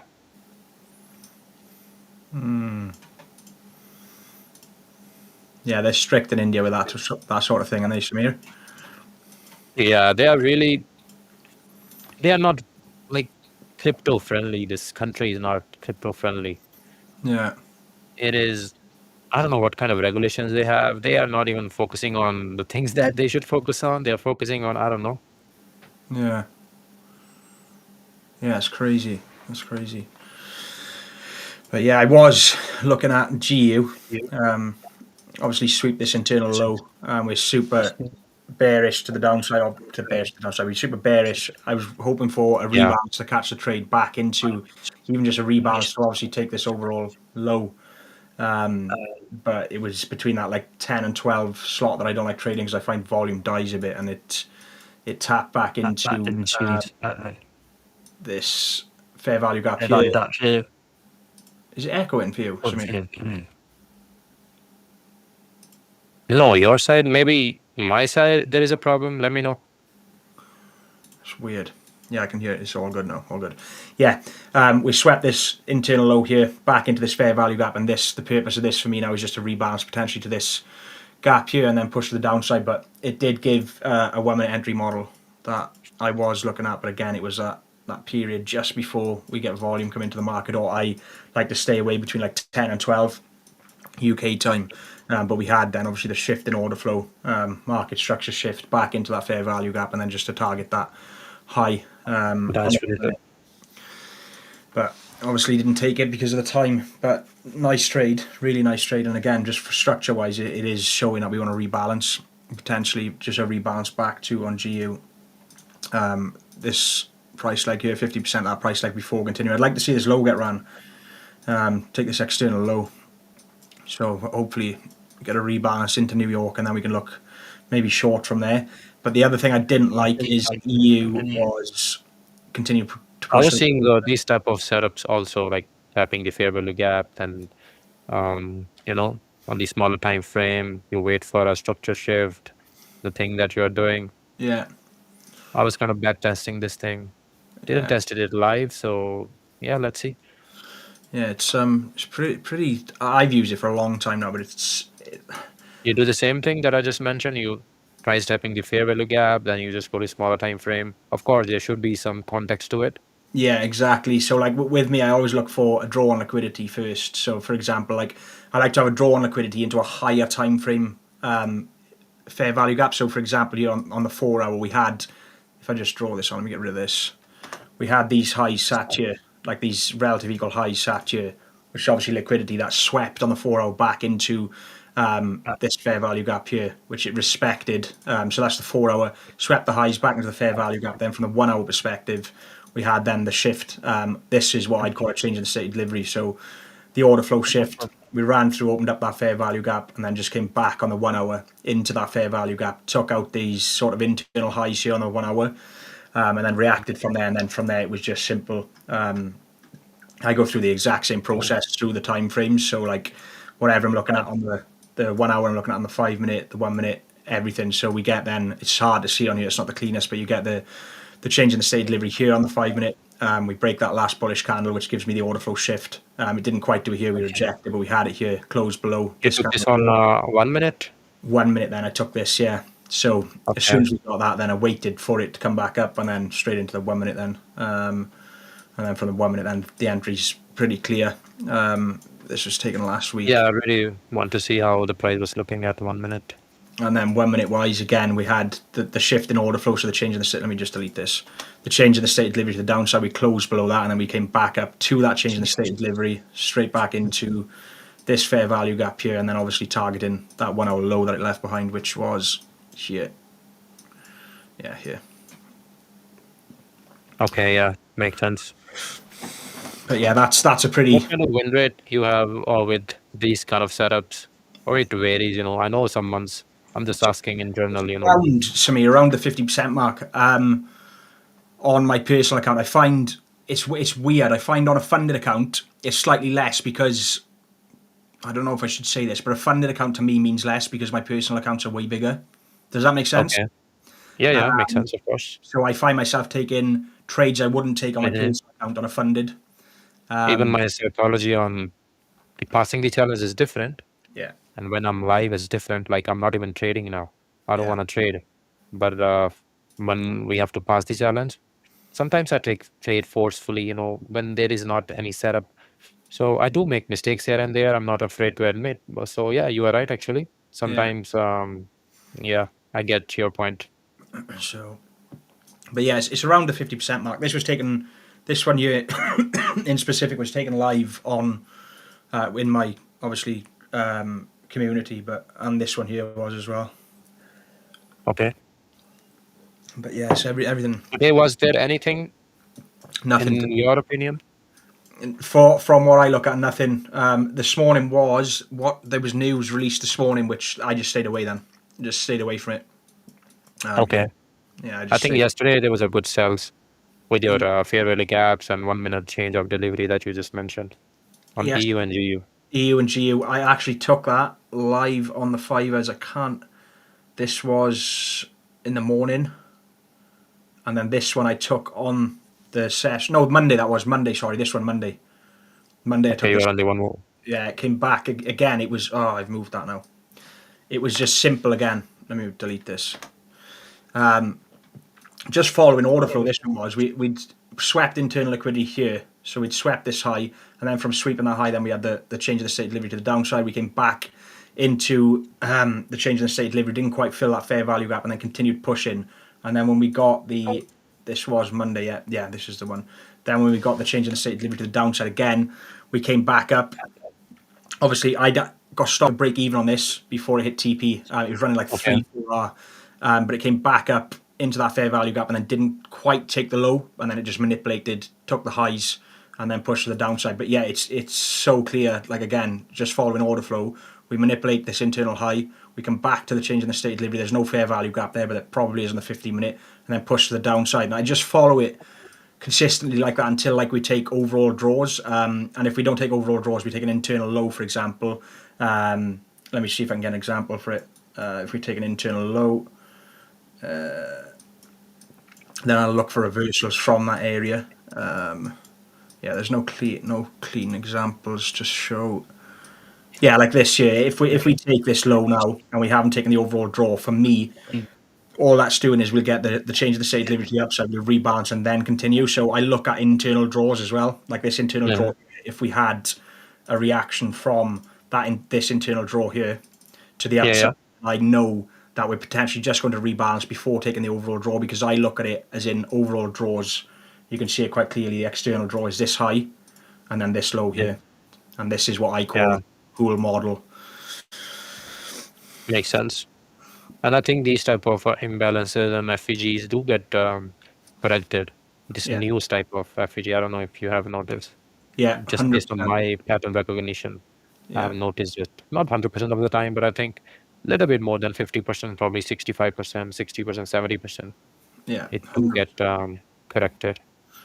100%. It's just like, again, I was speaking to Rich about this yesterday. Rich's, what did he call it? Base. I think he called it a base, but his base, or the word, I think it was base he used, was, I don't use them anymore, but was just an order block. But because Rich has learned a different way and understands it a different way, he calls it something different and sees it differently. But in reality, when you look at the strategies, very, very similar. And I find most strategies are like that. Yeah, exactly. Okay, Samir, what is your view on gold today? Do you think gold's downtrend is over or still ongoing? What do you think about gold?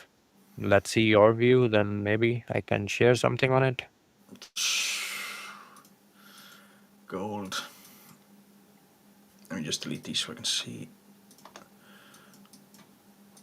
Yeah, gold for me has just left that double top, which is liquidity for me. But having said that, like going through the process I would go through, we've had on the 4 hour, we've had that change in the state delivery to the downside, which gives me my order flow shift to the downside. But again, in regards to what I would look for, draws on liquidity, there's no real draws. Like this low is the only low I could look at to target. But then what reaction will I get from then? It's been not unpredictable because it's been pumping to the upside, but when are you going to get that reversal? So for me at the minute, I don't trade gold anyway, but if I was trading gold, the only position I could have seen yesterday, I think it was the 50-minute.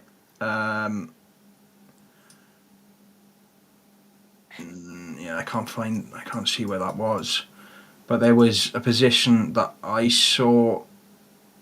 Yeah, it didn't get there. I would have been looking at this from this area here, this fair value gap here, for it to retrace, because we swept the high. I think we just sweep the high, by literally a pip, and then we tried to shift order flow. We accumulate, shift order flow, and I would have liked to see it come back to this area, tap into that, and then obviously take lower draws like this draw here. But at the minute, for me, like from a higher time frame perspective, there's no solid draws on liquidity apart from this low, so we could potentially see it run to this low, take the liquidity, but then where's it going from there? The way gold's been, it could go back to all-time highs again. Yeah, it's really gold is moving really crazy now. Like I cannot understand. Is it some big guys trying to, I don't really know what gold is trying to do, to be honest. I don't trade that much, but yeah, intraday moves you can capture here and there. I'm not a big fundamental guy. I rely strictly on technicals. Yeah. Okay, let me show you. To me, it is a demand area, or maybe order block, you want to call it that way. So on the daily time frame, let's go to the weekly actually. I use every price action techniques also, so trend lines also, whatever makes the best sense or whatever is clean. Let me draw this trend line. Okay. And what we have, okay, this trend line doesn't make sense. So I'm gonna delete it. Okay, right now only this is the barrier for gold. or maybe a support area. If you go to the 1 hour now, 1 hour EMA is trying to go bearish. And I think first bearish push like this is a false breakout on the 200 EMA. So I do think gold is going to go up. Even we can make to the lower side. We can go to the upside because on the higher time frames, on the 4 hour, we can't have this 200 EMA. Let's say this low can be liquidated. This can be a liquidity point, and we can tap this 200 EMA, and then of course you can start to go long. That's what I think. 200 EMA, I'm utilizing this nowadays, like to see the trend, like where the overall move is. Of course, you can just observe it without it also, like gold is trending to the upside. Sometimes price get close to it, and then just found its feet. Like in this case, gold might can do that. So yeah, I'm looking at the support area. You can definitely go for buys around this area because I do think trends don't get reversed that easily, like on gold. Or maybe you can pick any uptrending stock or maybe uptrending indices also, like let's say NAS 100. Overall, it has stayed bullish. Like you can see, these type of moves are just liquidity moves. You cannot say it is trending to the downside. Of course, it can happen. The bear market can happen for some months. Like here, I don't know what period that was. So, anyways, so right now I still see gold is bullish, and I will wait for some liquidity move like this, and then yeah, maybe look for some swing trade, or I'll just play small lot and just leave it open without a stop loss. Even that, maybe it doesn't even affect my account. That kind of position that I will take, probably 0.02, 0.03, 0.01. That's it. Yeah. Okay. I'm waiting for gold to break and close above 4040 on 5 minute. 4040 on the 5 minute. Let's go to the 5 minute actually. Unless this EMA is to the downside, I will not go long on gold. I want price to close above this 200 EMA and then give me any kind of pattern. Can be supply demand tap, can be trend line breakout, can be FVG fill, can be Fibonacci. Then I will look for longs. Unless it is below this EMA, I'm not going for longs. I have seen in past it doesn't give that good win rate, so I will not take short either. So I want to take long only, but for that I think price needs to trade above this area. Then I will get a little bit more confluence. I have one 5ers evaluation account. Can you tell me which currency pair is good for passing the challenge? It depends on your experience, like what kind of pattern recognition you have, like how you are seeing the market from the day one. You might be having some pattern recognition. Okay, this you are seeing very clearly. Like in my opinion, this is consolidation. Maybe you can zoom in and you can see, okay, this is something fair value gap, or maybe you can take. I just wanna say my point is I don't know what your pattern recognition is, how you view the charts, what your strong points are, what your eyes can catch once you look at the chart. So you have to find it out, and then we can answer that question. Yeah, that's a broad question. Yeah. Here is 100 and 200 EMA. No, it's 50 and 200. 50 and 200. 50 and 200, yeah. How this can help you if it just can give you a direction on that particular time frame. So for an example, 200 is bullish on the 15-minute. You just look for buys. That's it. I will look for buys only on this pair, German 30. So indices are moving really good. I have observed it. I was trading NAS 100 only, and sometimes US 30. But I've seen this German 30 also moves good in London session. You can also, take trades, reversals like this. For an example, this was a liquidity point. 200 is way too far from this area. So you definitely can take benefit of these kind of moves also, kind of pullbacks. So it can maybe help you. You can just, do your back testing. I'm not here to say, okay, do this. You can do your own testing, and then you have to choose what you have to use and what you not have to use. So yeah.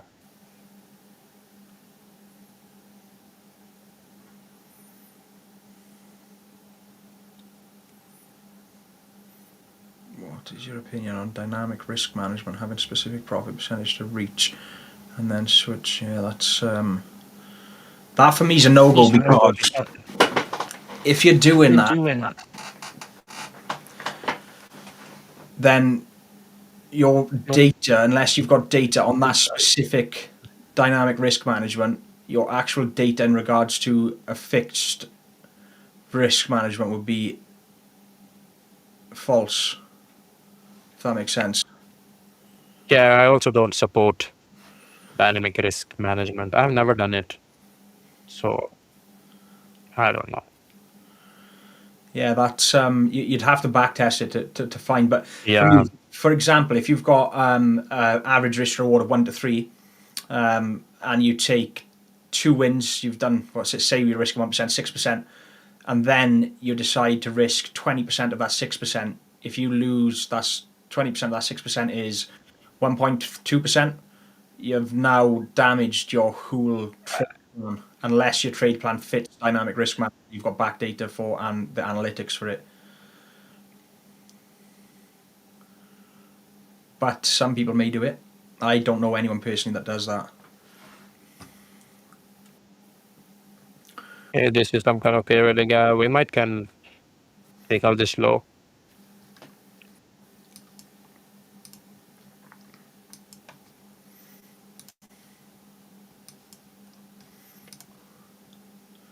What's FEG and bond? Bond. I'm not sure. Bond.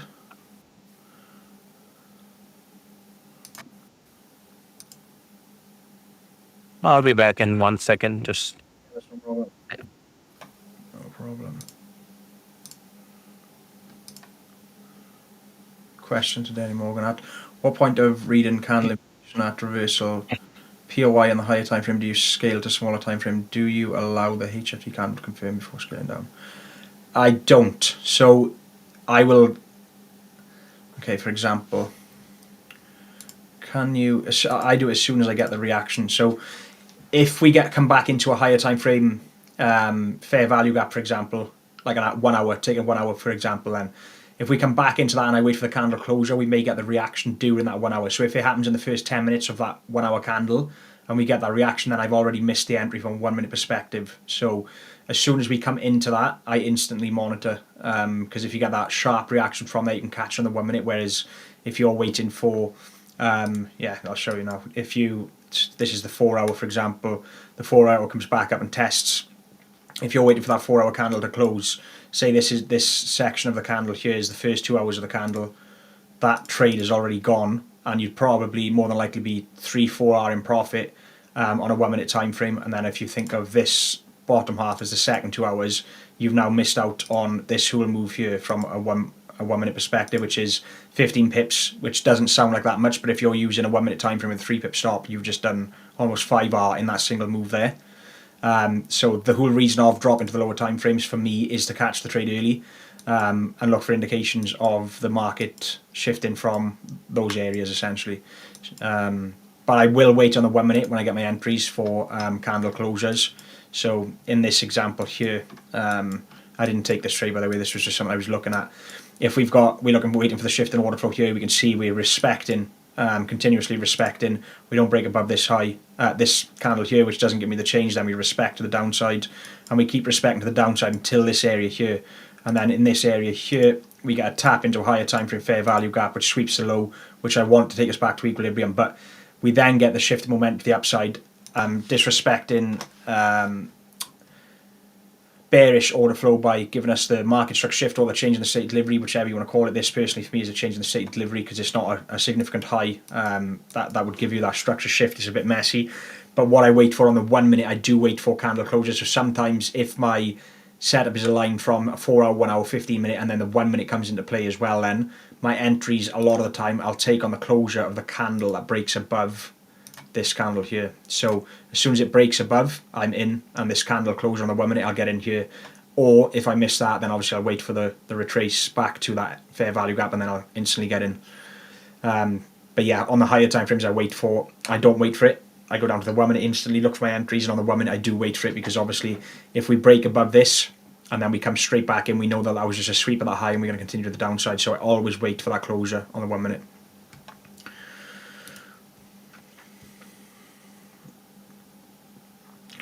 Other trader. Yield rate. Danny, what do you think? The Sage, I do think, I was looking at it just now, I do think it'll get there, mate, because the weekly, that last weekly draw is this low here, and from the 4 hour perspective, that's the, again, that's the range that I'd like to see. That is the external draw from a 4 hour perspective as well, so I do think it will get there. It might not get there, you know, in the next day, but I do think this is the draw, or is the draw, because you've also got the relative equals here as well at this low. I think they're actually bang on equals. Yeah, so I think you'll be all right, mate. If that's the low you were looking at, because last week low is what you said, which is this candle here, which also lines up with the 4 hour draw, which has got equal lows at that draw as well. So I think so, mate. I think you'll be all right if you're in shorts there.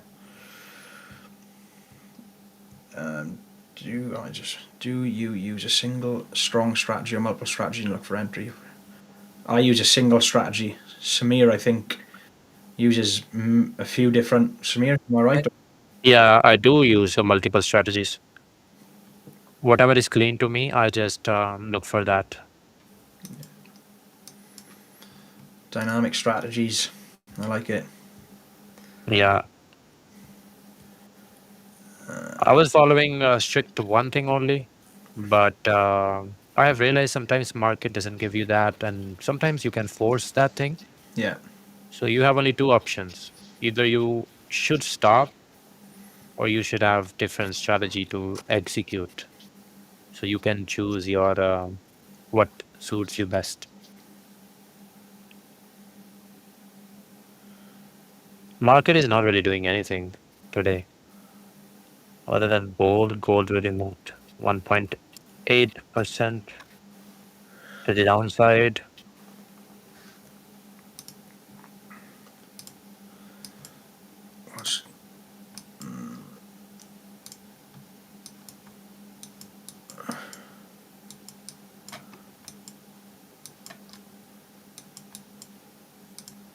I just saw Brand's message there. Derry, can you explain the different parts of your group? I'd love to join, just harder for. What do you get for 100? I won't discuss it too much, but basically, Brand, mate, that monthly that you're on about, that's I've got obviously 5 mentors that work for me that came through my mentorship that are now full-time traders, and you get access to them in that group with a lot less sort of live sessions and things like that. But drop me a message, and I'll we can have a chat.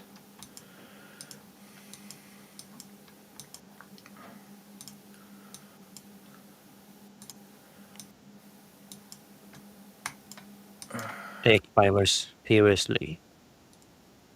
Yeah, definitely we are giving you opportunity, and it's on you.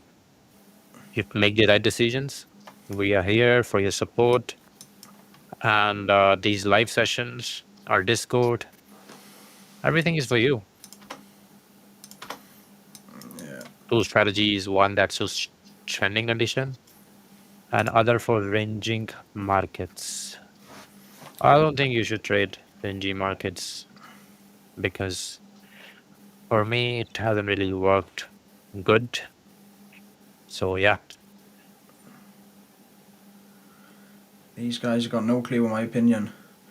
Do you know, I like that comment, because I've read that comment and gone, yeah, that's your opinion, and there's only one person in the world, so it means nothing to me. But on that, main trades, what gives you the best entry? Do you know what, main? It depends what you prefer, to be honest. Like I'm very aggressive, if everything aligns, I'll enter off the close above that CISD. So as soon as we get that close, I'll enter, because I'm aggressive. And a lot of the time, it doesn't come back. I say a lot of the time, 50% of the time, it doesn't come back to the change in the state or the FEG, and it's gone. So that's why I personally like to get in aggressively. If it's going to go, it's going to go. If it comes back, you might end up in a tiny bit of drawdown, and then it goes. So with this year, yes, it's more aggressive, but this candle's told me, and let me just zoom in on a bit. This candle's told me that we want to shift order flow, so I'm happy to take it. If this fails, then it fails. It is what it is, but at least you're not missing the move. With this, it may not come back to the FEG. It may rebalance slightly above the FEG and go, and then you've missed the opportunity. So I'd rather get in. Yeah, it was really a good trade. Guys, I want to know who is from India, our audience. Type 1 in the chat, or I don't know, you can just confirm it. Because we have a separate Telegram group for our Indian audience. You can chat in Hindi, whatever your query is. We have a community there. So I would love you guys to join that. So if you're from India, join that group. The name is The5ers India on Telegram. Simple.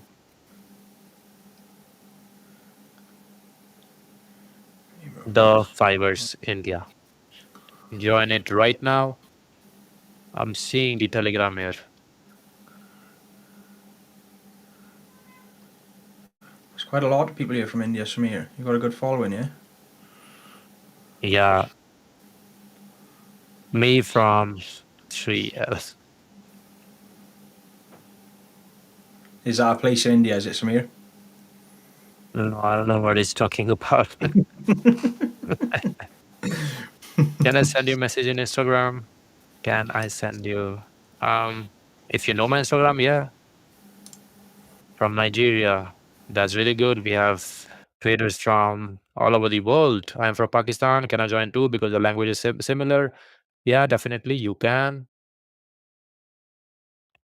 Is a community from Nigeria? We have a Discord community for you. Joined. Amazing, bro. So guys, if you're not joined yet our Indian Telegram, make sure to join it. We are bringing giveaways, educational content, webinars, everything for you guys.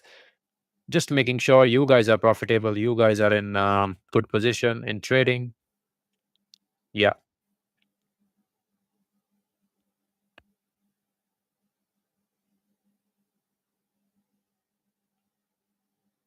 Arabic from Jamaica. That's good. We have traders from all over the world. Amazing. And if you're not the part of Discord community, make sure you join that also. You can find Discord link once you purchase the challenge from The5ers. In your dashboard itself, you will find that link. So you can just join it from there. And even if you don't have the challenge yet, you can just sign up with The5ers, and on your dashboard, you will see The5ers.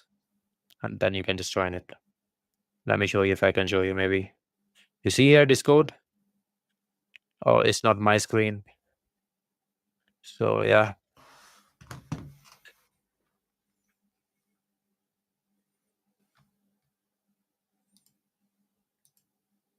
Okay, so I was saying if you want to join our Discord, you just sign up with The5ers, and then you will see this Discord, click it, and then you can join it. Okay. I'm from India, Chandigarh. Yeah, good, bro. Let's go. Yeah, that's it. I just wanted to say, just join our Telegram channel, the Indian one, and we are community. Let's share each other ideas. If you want to ask anything, then you can just ask there also and here itself. Is my mic still echoing your side, Samir? My mic is. Let me change the microphone actually. No. Is it me? Is mine? No, yours is fine actually. I'm gonna mute it for 5 seconds. Let me see if that happens.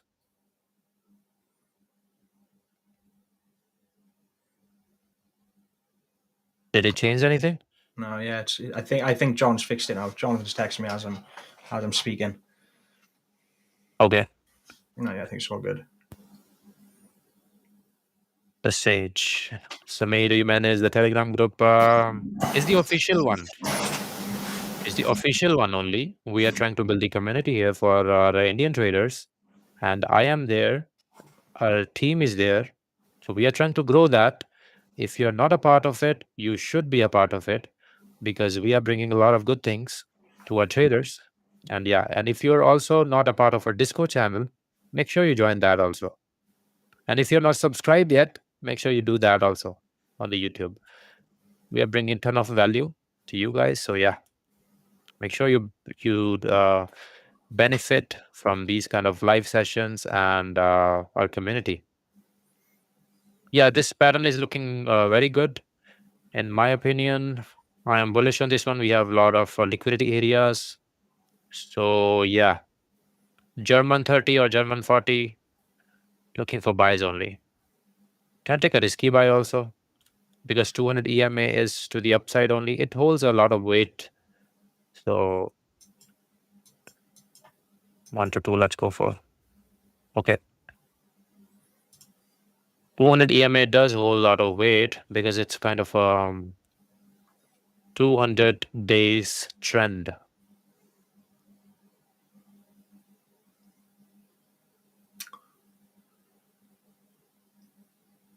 And overall also, I think we are bullish. Okay, we are kind of range in the 30-minute. Yeah, we are. Overall, we are trending to the upside. Okay, we are just making higher highs.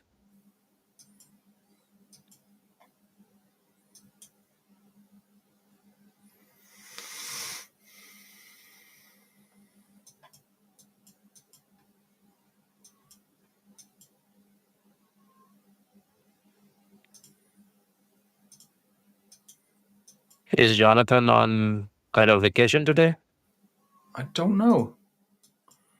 I'm not sure. Okay.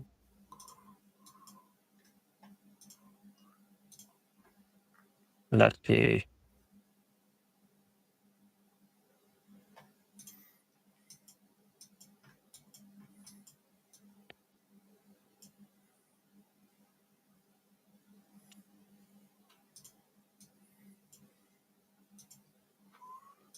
Are you taking that trade, Samir?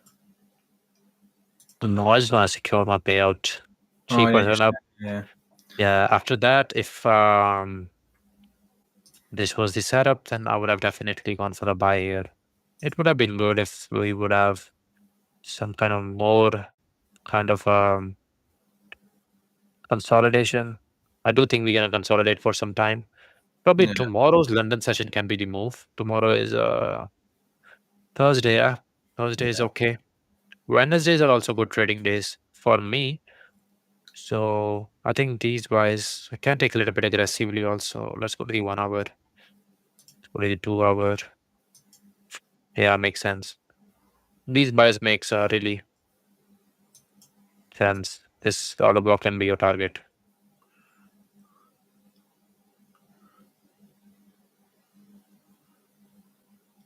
Yeah, 30-minute. I'll be coming to this trade back tomorrow, and let's see how this trade performs.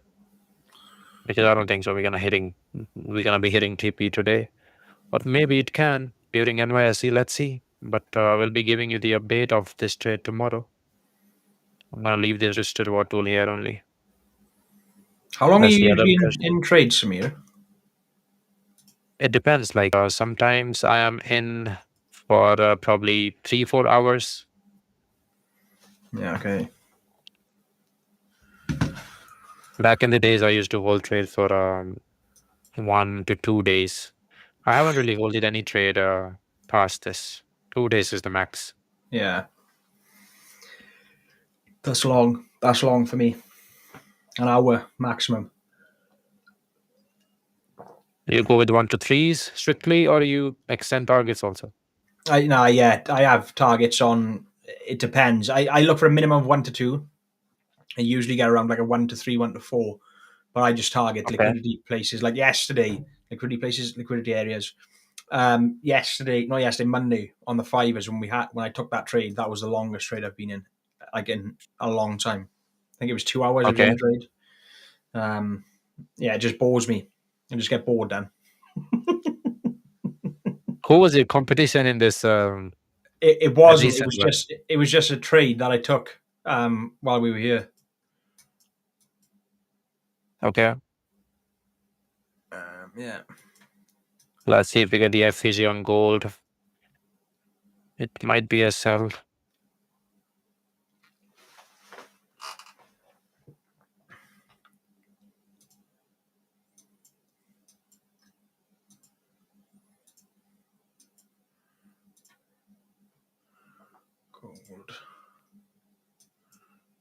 The longest I've held a trade over a week. 1 to 27. Yeah, there we go. Am I reading it right? Yeah, 1 to 27. I used to trade these IRR models, but I kind of stopped them because my psychology, my mindset was not really in good state when I was hitting stop loss in milliseconds. Yeah. I was it is not a able lot to harder. collect myself and take the right decision. But I think if I try that now, I think that will be different because you grow once once you coming to market every day, seeing the things happening live and these type of things. I think then it makes you that person, that trader. 100%. When will Jonatan come? I'm not sure. Jonatan, chat is missing you. Yeah. If you're seeing this, they miss you. He hasn't sent me my trophy. That's going to cost him more for post and pack than he paid for the actual trophy. Yeah. This is just the test demo trade. I'm just want to test. Let's see, guys.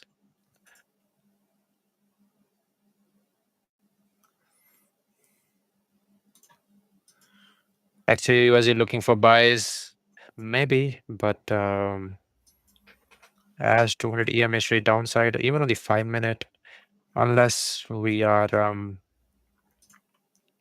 passing above, I cannot take buys. Then I will not get the inner voice, the confidence to execute.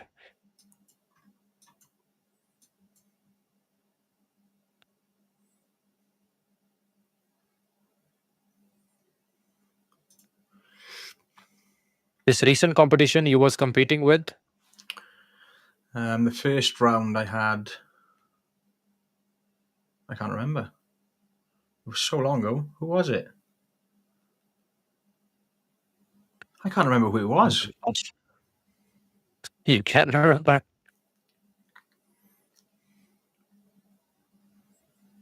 Who yeah, was it? that I think. I can't remember. I can't remember. Yeah, it happens sometimes. You are a trader. I do understand. I can't even remember who it was. Yeah, we'll have to look. We'll have to look back on the messages. Yeah, I don't know.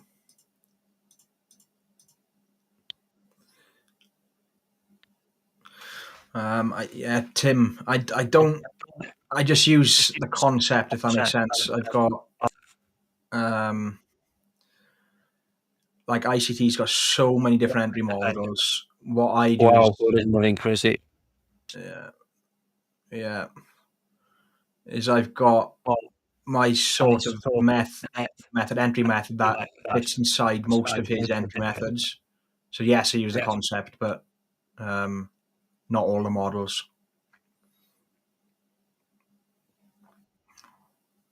I took a short on that 001 FEG. You took a trade today? Me? Because I don't see the Sage. Oh, I don't see any 1 hour FEG. Oh, this one. Maybe that one there. He meant that. Okay. It is not on the 50% mark. No. If you draw this range. That's the only. That's the only 30-minute. If I extend it from here, then yeah, coming above the 50% mark. Maybe let's go to the 1 minute. We already took out this low, so this FEG was of no use. Yeah, it's tricky right now.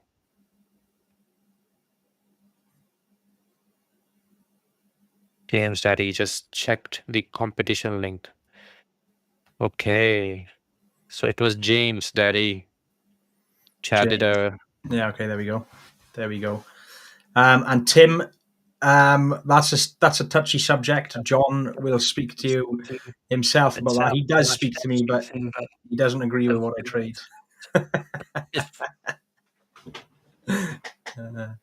I think Jonathan hates Yeah, he ICT. hates it. I Hates it. came to know about it from chat. Yeah.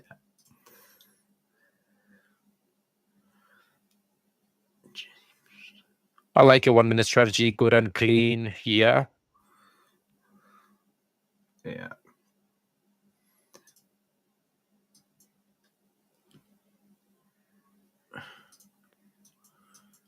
Oh, we never tapped that fair value gap. That's Showing me up here. Yeah, gold is moving crazy. Look at this 1 minute candle. We have 150 pips. What time frame is that? Is it 1 minute? It is 1 minute time frame. Oof. This move is 200 and almost 300 pips. I've never seen gold move like this. I'm trading from like 6 years. I haven't seen this happening. I don't like gold. I don't like to trade this pair. Yeah, I don't like gold either, to be honest. Dad, be honest. While trading gold, it has given you more profits or more losses? I want to know.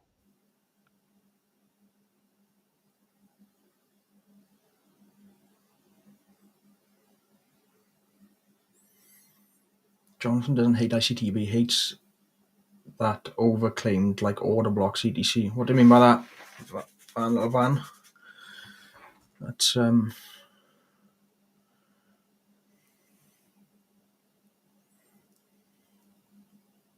There is nothing, guys. How can I force a trade? Yeah, there is a trade, long-term trade. Sharper says 140, let's say 140 points.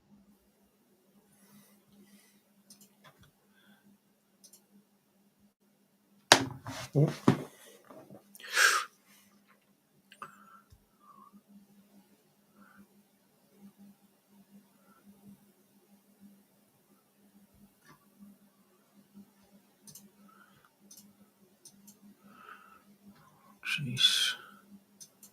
The biggest trade came from gold. That's interesting. Back in the days, gold has made me out of my drawdown sometimes. But it has placed me in drawdown also. So it's kind I of was just 50 going to 50. say, it puts you in drawdown as well. Yeah. Do you trade? I'm guessing the Sage, by the way you've been talking, you trade the ICT concept. What have you been trading that gold with ICT concept or?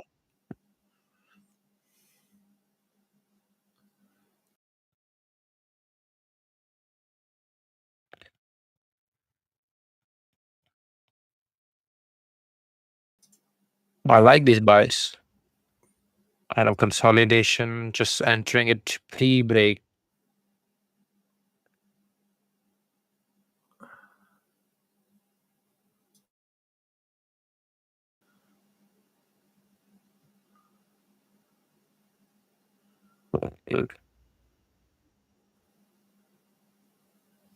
Oh, we might be tapping my demo trade entry.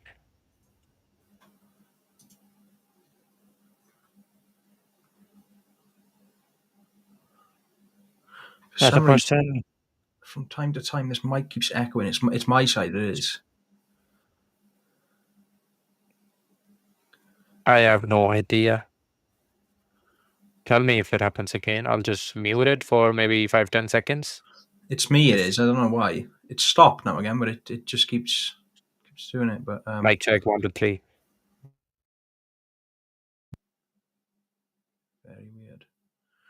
Jonathan hates ICT as a person, not as a trading method. Yeah, I don't disagree with him.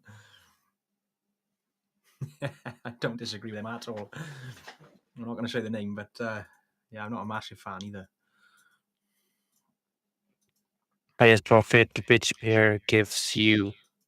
I have traded. You should ask what consistent profit. have given me.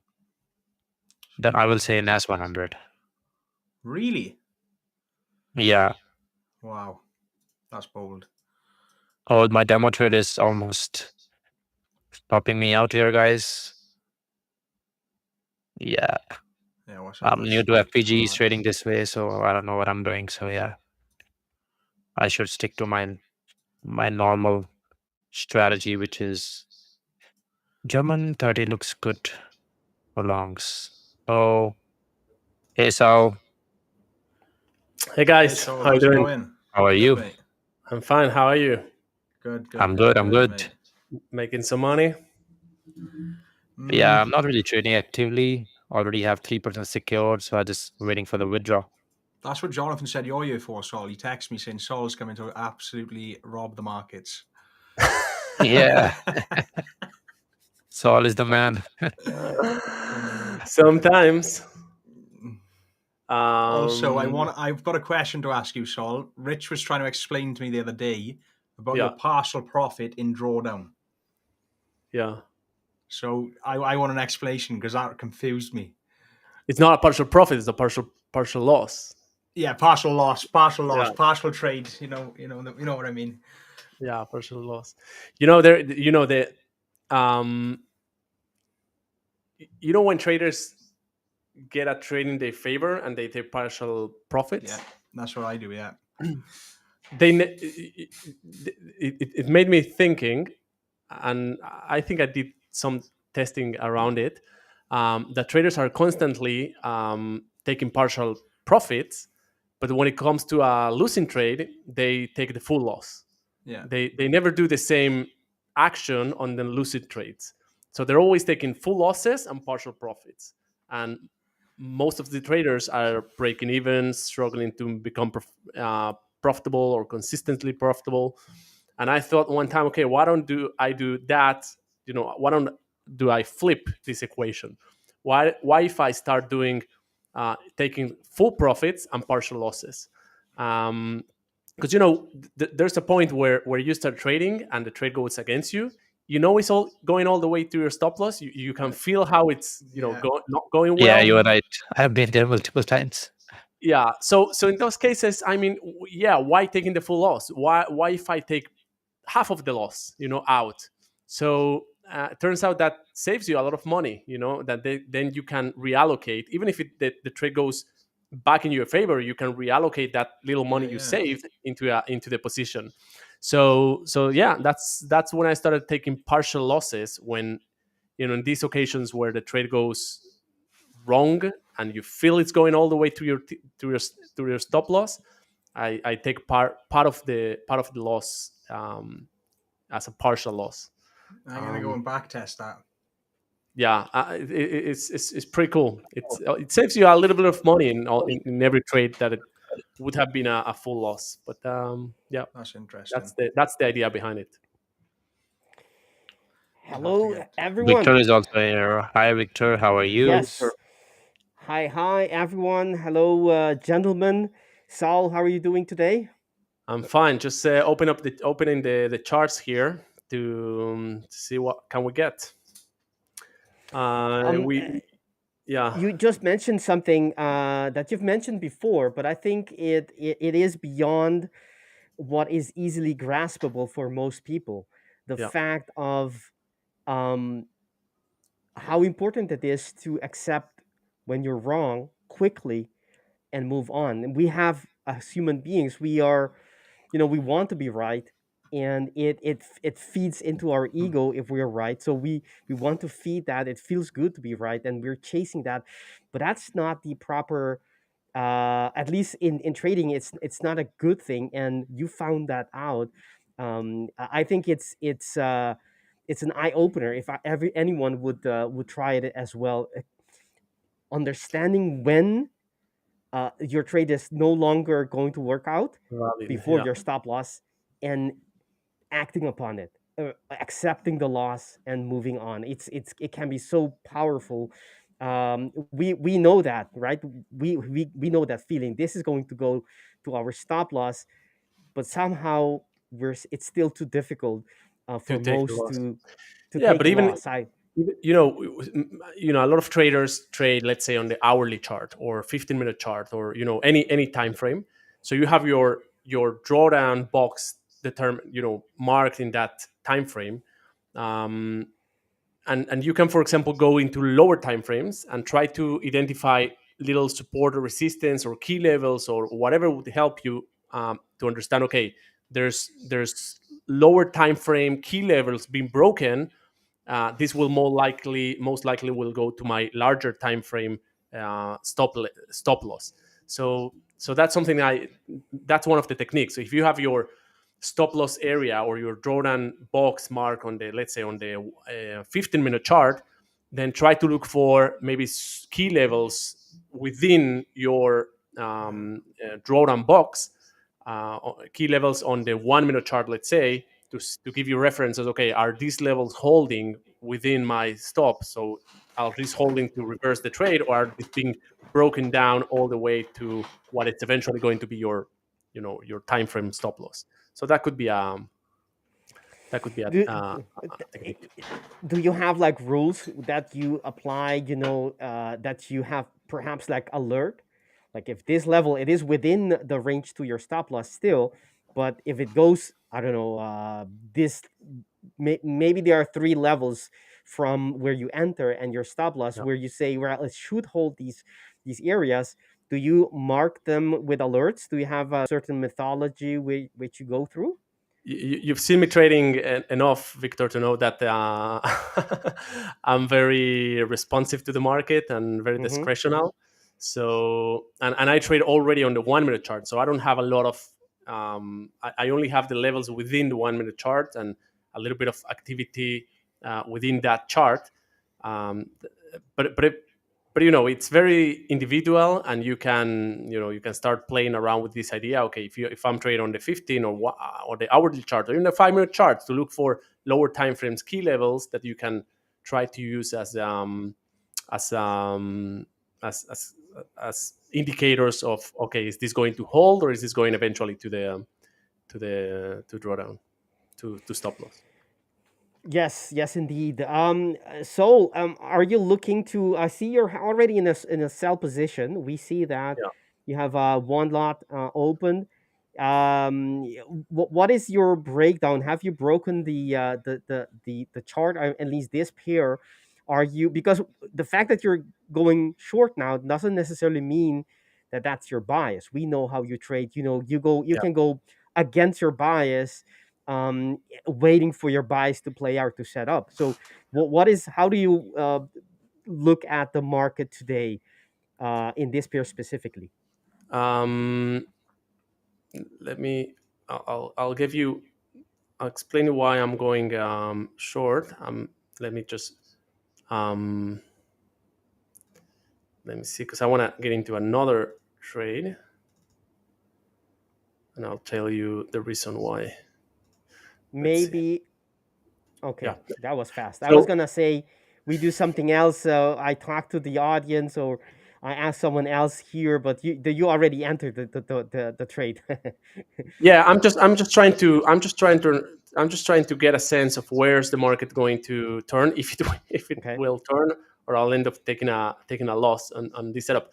But we've talked about the Euro USD potentially turning around, and we saw how the uptrend was being slowly consumed, and I'm expecting a drop in this pair. So I'm expecting long term bias to change to the downside.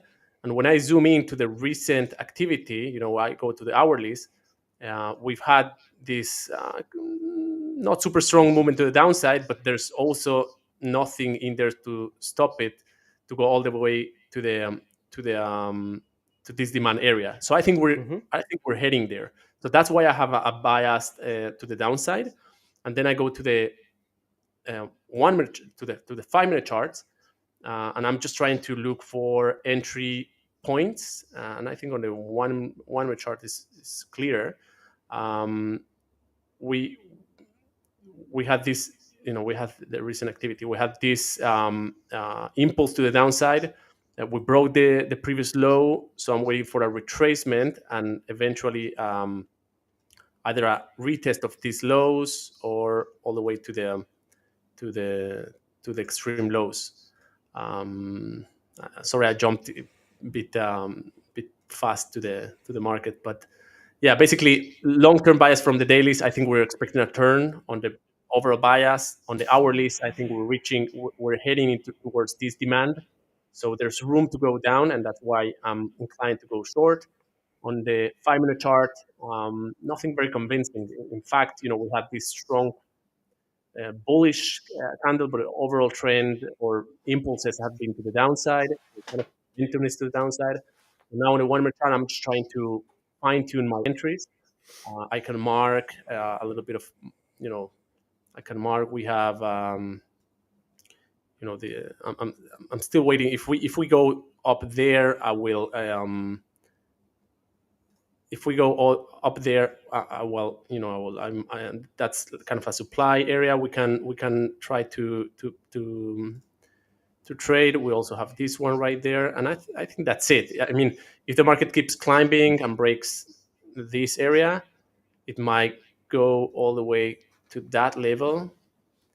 So we'll see how heavy am I if we get to that point, because maybe I'll need to close the trades and see what happens with the market. But I think I have enough supply areas to at least for the market to stay sideways or turn or something like that. So I'll keep and I'll just you know I'll just keep my bias to play. Yeah, I love it. I love it. So while you're explaining, you sneakily put another trade right there as if it Yeah, was nothing. Normally, if when I'm getting in, I want to do nothing. I don't want to be talking. I don't want to be watching anything. I'm going to be focusing on one trade as I enter. And you're doing it while explaining. I like that. yeah, it is. It is challenging to do everything at the same time. But I was watching price action and seeing the bearish pressure.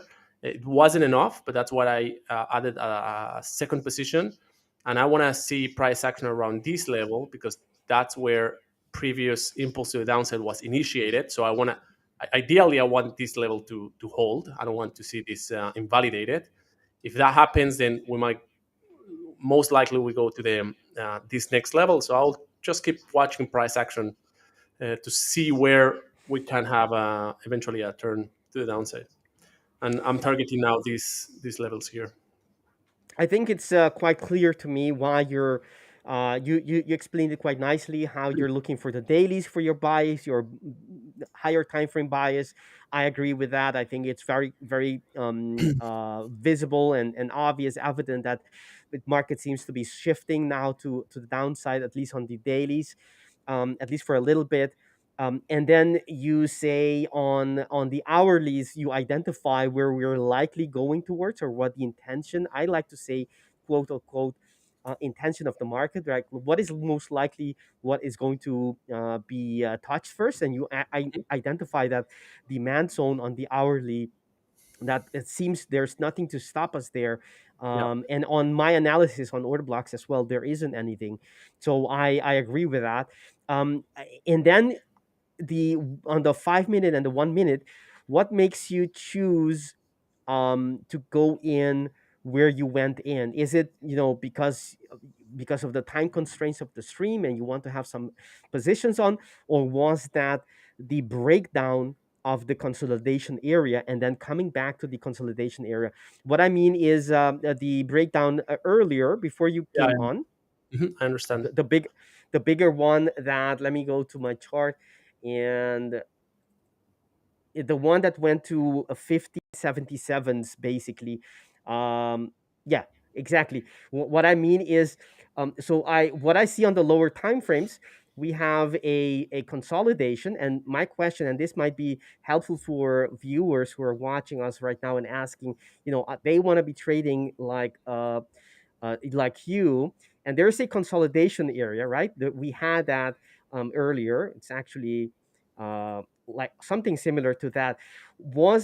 And now I see that your entries were basically, if I got them right, something like so.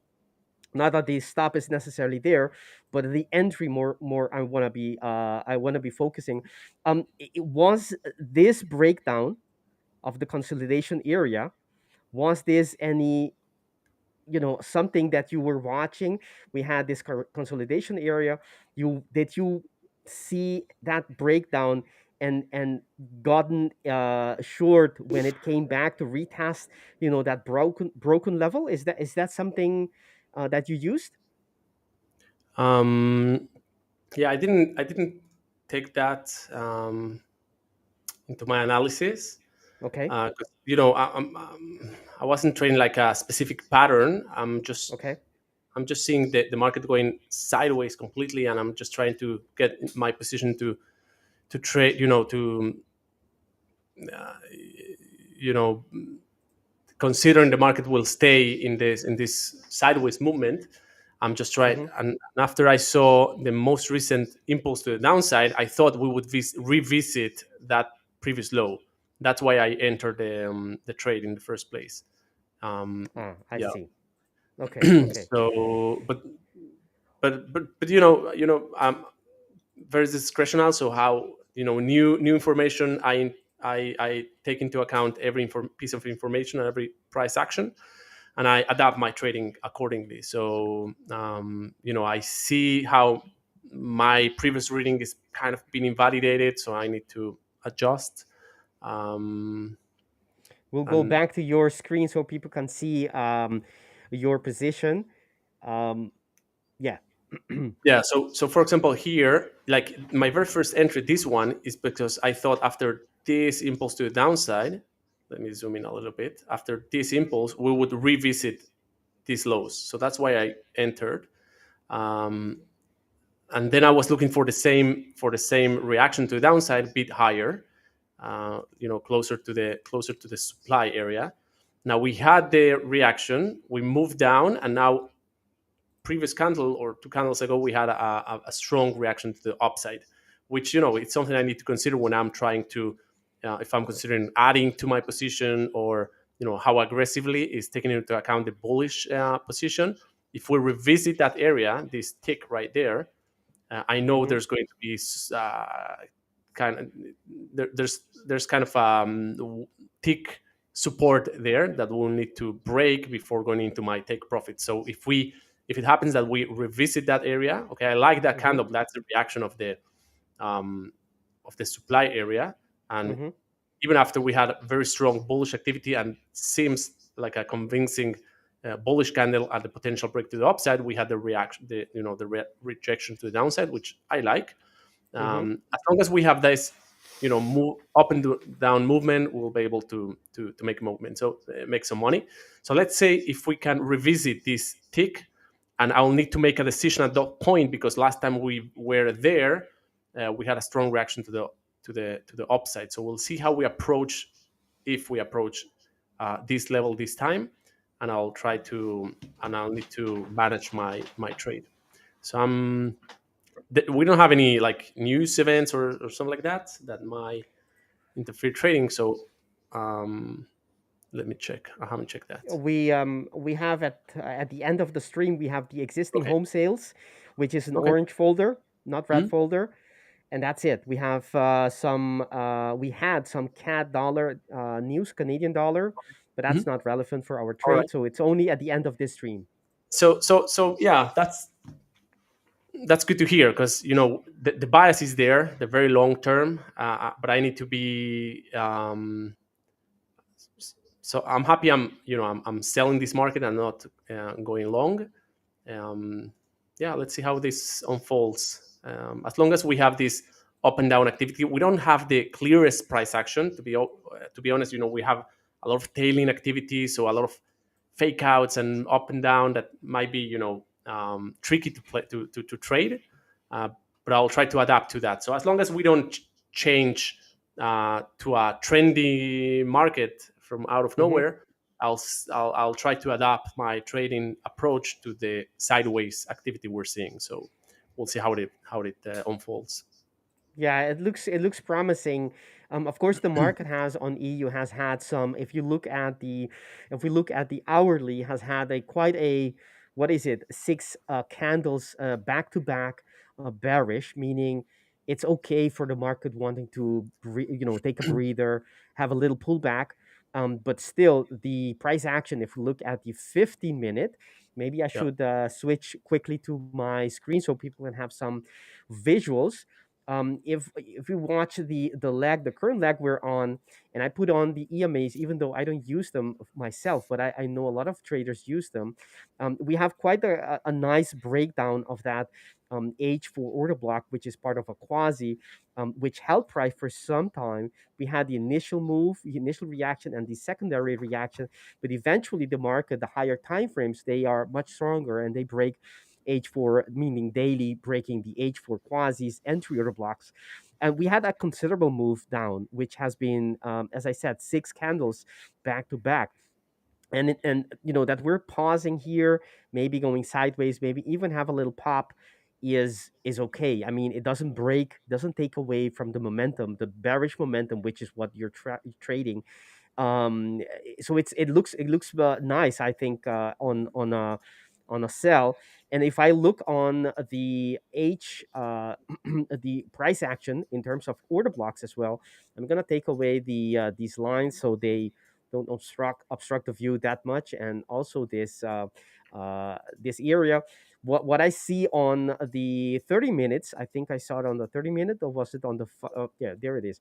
On the 30-minute, it isn't as clear, but on the 15-minute, we created a structure, and this is what you want to be seeing. When the market always has reactions against us, but in this case, it had a bullish order block, which is uh, that's the reaction that created the biggest candle, the biggest bullish candle in price action so far in the last couple of hours. And that structure, that order block, was quickly invalidated. And right here, right in two candles later, it was invalidated. That's the kind of price action you want to be seeing when the market, it can push back against you, but quickly gives you indication that that push was just a push, was just a little pop. And these wicks as well on the last couple of candles, they indicate selling pressure coming back in, and people who are trading the EMAs would also say that it is respecting so far this EMA, which is the 10 EMA on the 50-minute. So all these indicators so far, or price action and indicators, are telling that I think the downside is the path of least resistance, for at least for the time being. Maybe things can change with the news, but I like your trade, Saul. Thank you, Vic. Yes, we're making profit as we speak, so played out Yeah, well. I'm gonna switch back to your screen. I'm sure people would love to see your position as it develops, and perhaps even as it hits a stop. Oh, you closed your position already. Yeah, my TPs were there, so Oh, nice. Oh, we yeah, missed it. Oh, yeah. such a such a miss on my side. So We had a nice question, Saul. I think it's quite interesting. David Pedrini is asking, if you trade 2 hours a day, so how many days does it take you to recover your maximum drawdown with your position management method?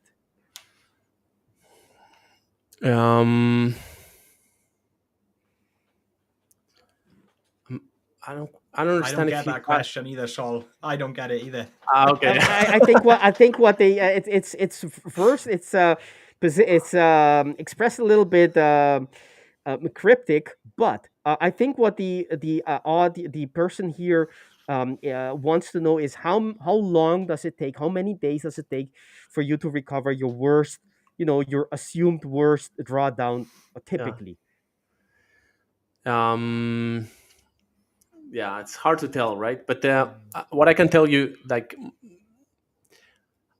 it's fair to say I have multiple winning trades. Like most of my days are like on the profit side.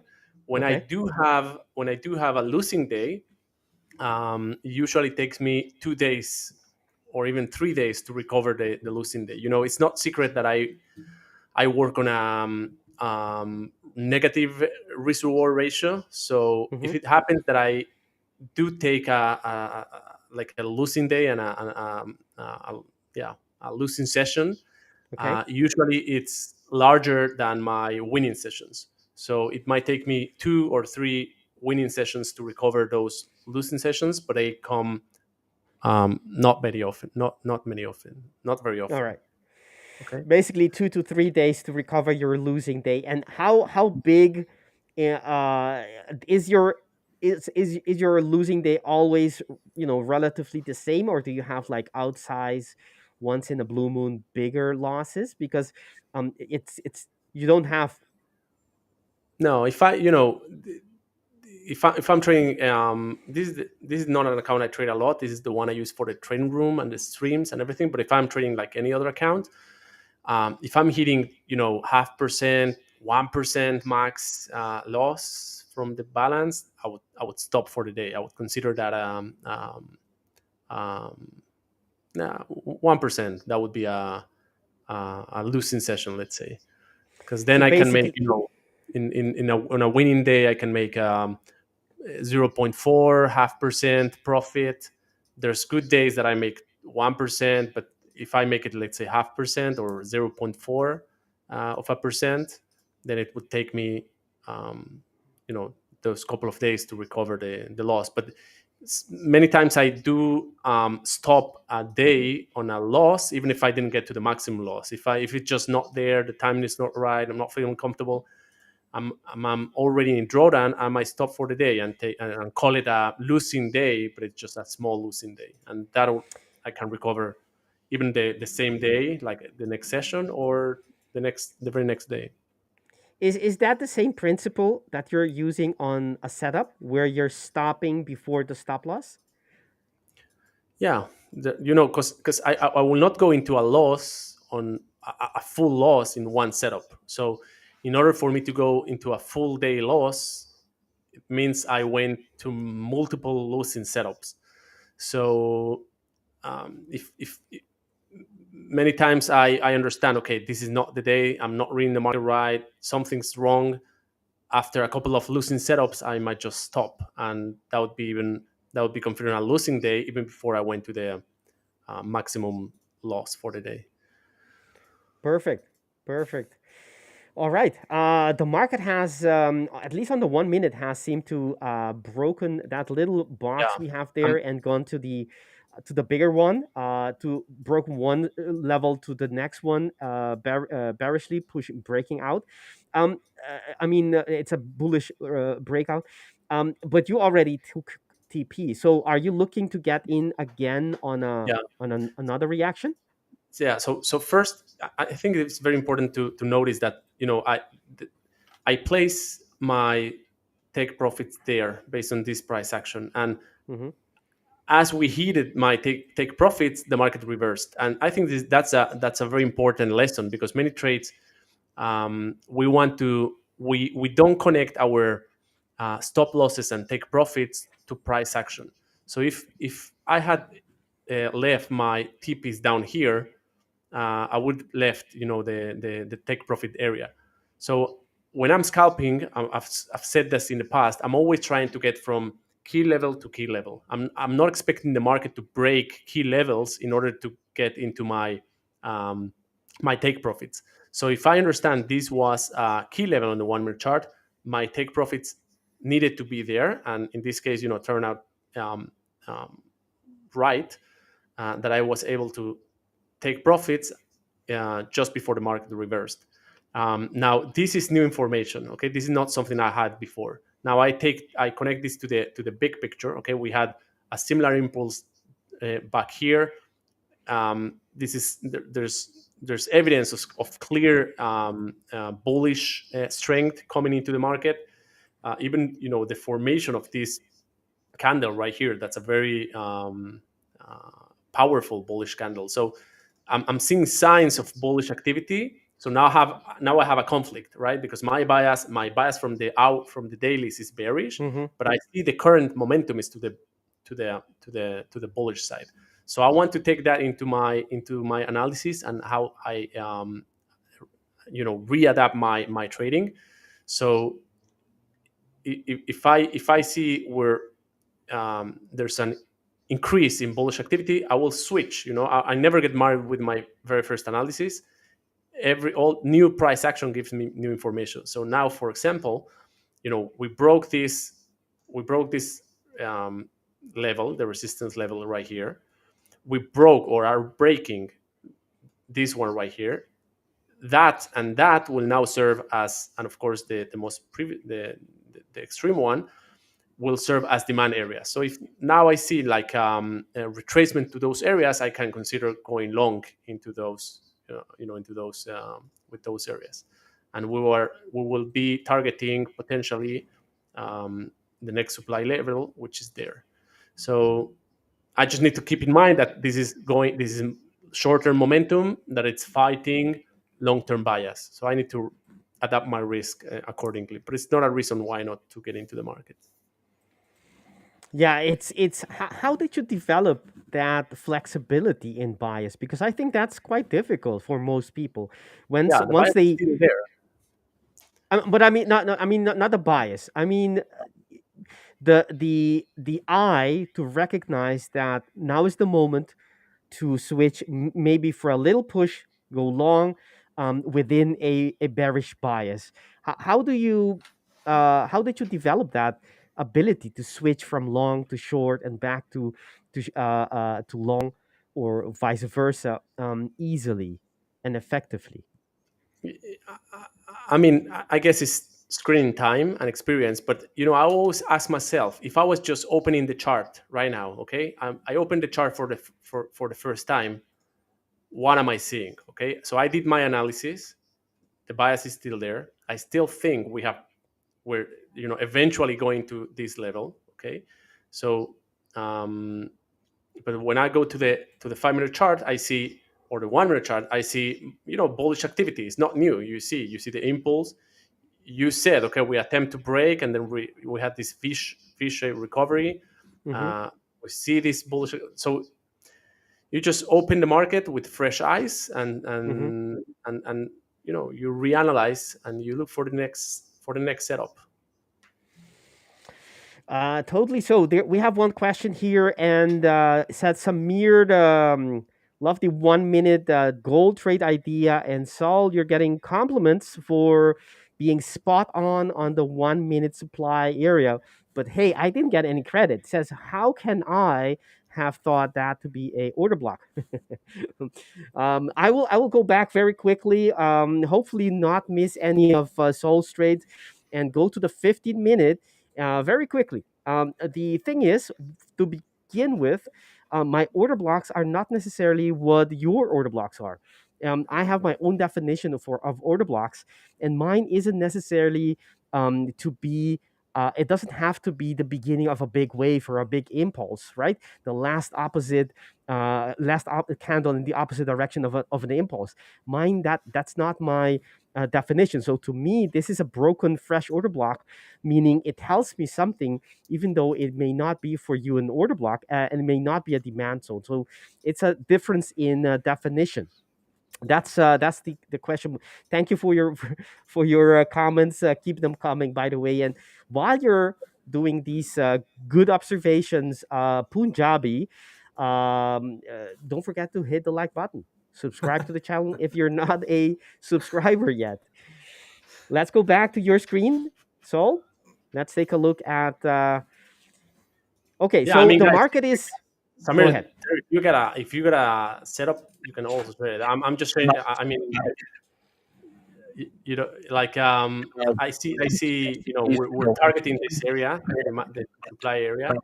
Looks like we're going there. I need to wait and see once the market goes there, to wait for a new setup. I don't really have anything right now, so I'll just wait. Unmute yourself, Samir, anytime you want. I I'm think just you've seen waiting. it already. I'm just waiting. I'm just seeing here. There is literally no setup for me to. Let's see what NYSE brings.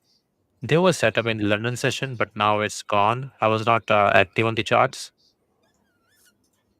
Okay, now it's my screen. There was some setups on London session. Okay, this move right here, this consolidation type of break happened in London session. Yeah, exactly. So now we don't really have any moves happening. I do like to see if we break this consolidation, we might can come to this area. But this consolidation again, this target range, it is not that much good in my opinion, because I think you're barely getting 1-to-1. So yeah, this also doesn't make sense. So again, a waiting game for me as well. So let's see. Perfect. I'm gonna show gold as well because yesterday we talked about that, and I think it is. I'm gonna show to my screen very quickly. Gold. We talked about the order block, right? There it is again, Punjabi. The order block, which is, let's go to the daily. I had an order block here, a fresh one, by the way, that was being retested yesterday, and we talked about this. And price was, hovering above the invalidation area for that order block. And I said, and this is, it's not because I said it, but this is exactly what you want to be looking for. If we close below that level, to me, this order block is invalidated, meaning the demand, whatever that created that engulfing that to me is in the order block, as the basis of the order block, it invalidates the demand. The demand is no longer there. Otherwise, price would not close below it on the same time frame. So we had the close, and you can see that there's follow through movement to the bearish side, and that's exactly what the kind of things are. This order block's no longer there, so we need to take it away, and we have another fresh one. So I'll be looking for sell opportunities from that new freshly daily order block for the if that is for gold, even though I know gold on the on all time frame has been very very bullish, and you need to watch out. So it'll be very short, a very quick short that is. And in terms of currently where we are, I'm looking for this H4 order block as it is being retested for possible shorts, for a continuation of push for maybe lower levels, because that's what the market, as long as they're creating H4 below that daily or even within a daily order block. I wouldn't. I want to be looking for possible areas where to short that. Right. Currently, there isn't any areas. We have the top of the H4, which gives you an area to look for. I'll have to go to the minutes to find my entries and to see my setup. But this would be an interesting place to look for, where you have the H4 and the H1 having overlapped this little structure right here. That's one that I'm looking for. In terms of a GU on H4, we have a little supply area above us, which is right here. It is quite far. That's where I want to be looking to build a setup, a sell setup.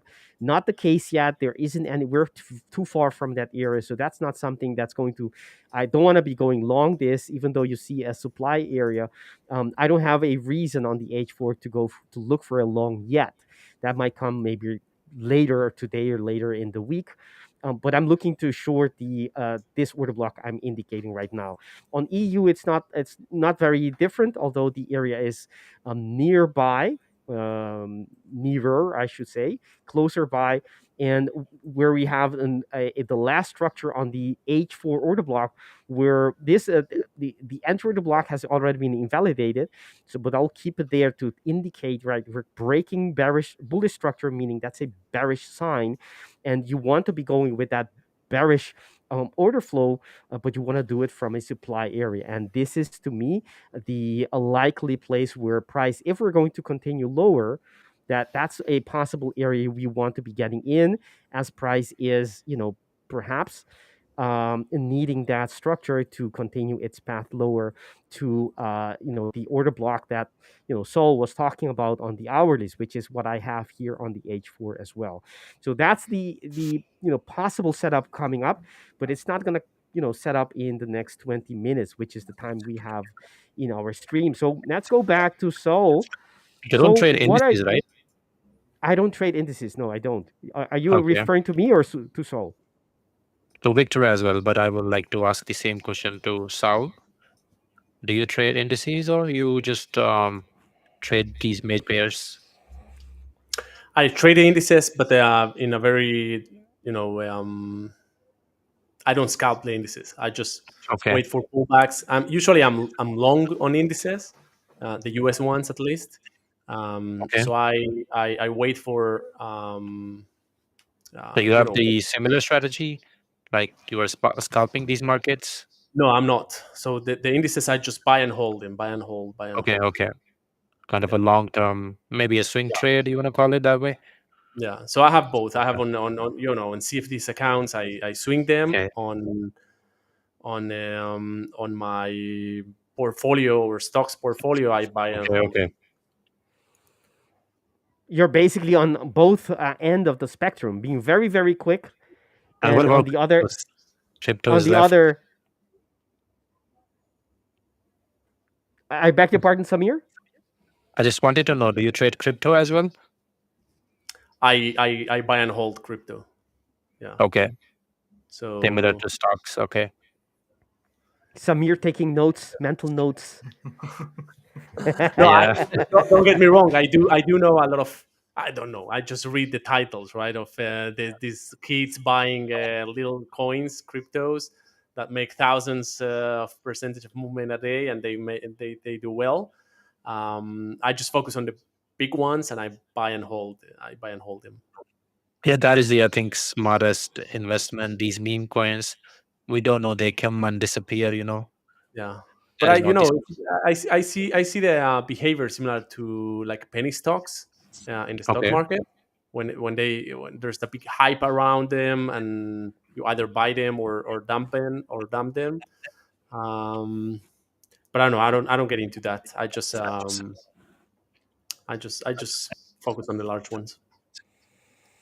Yeah, they're full of excitement, um, positive and negative, Yeah, full of exactly. movement.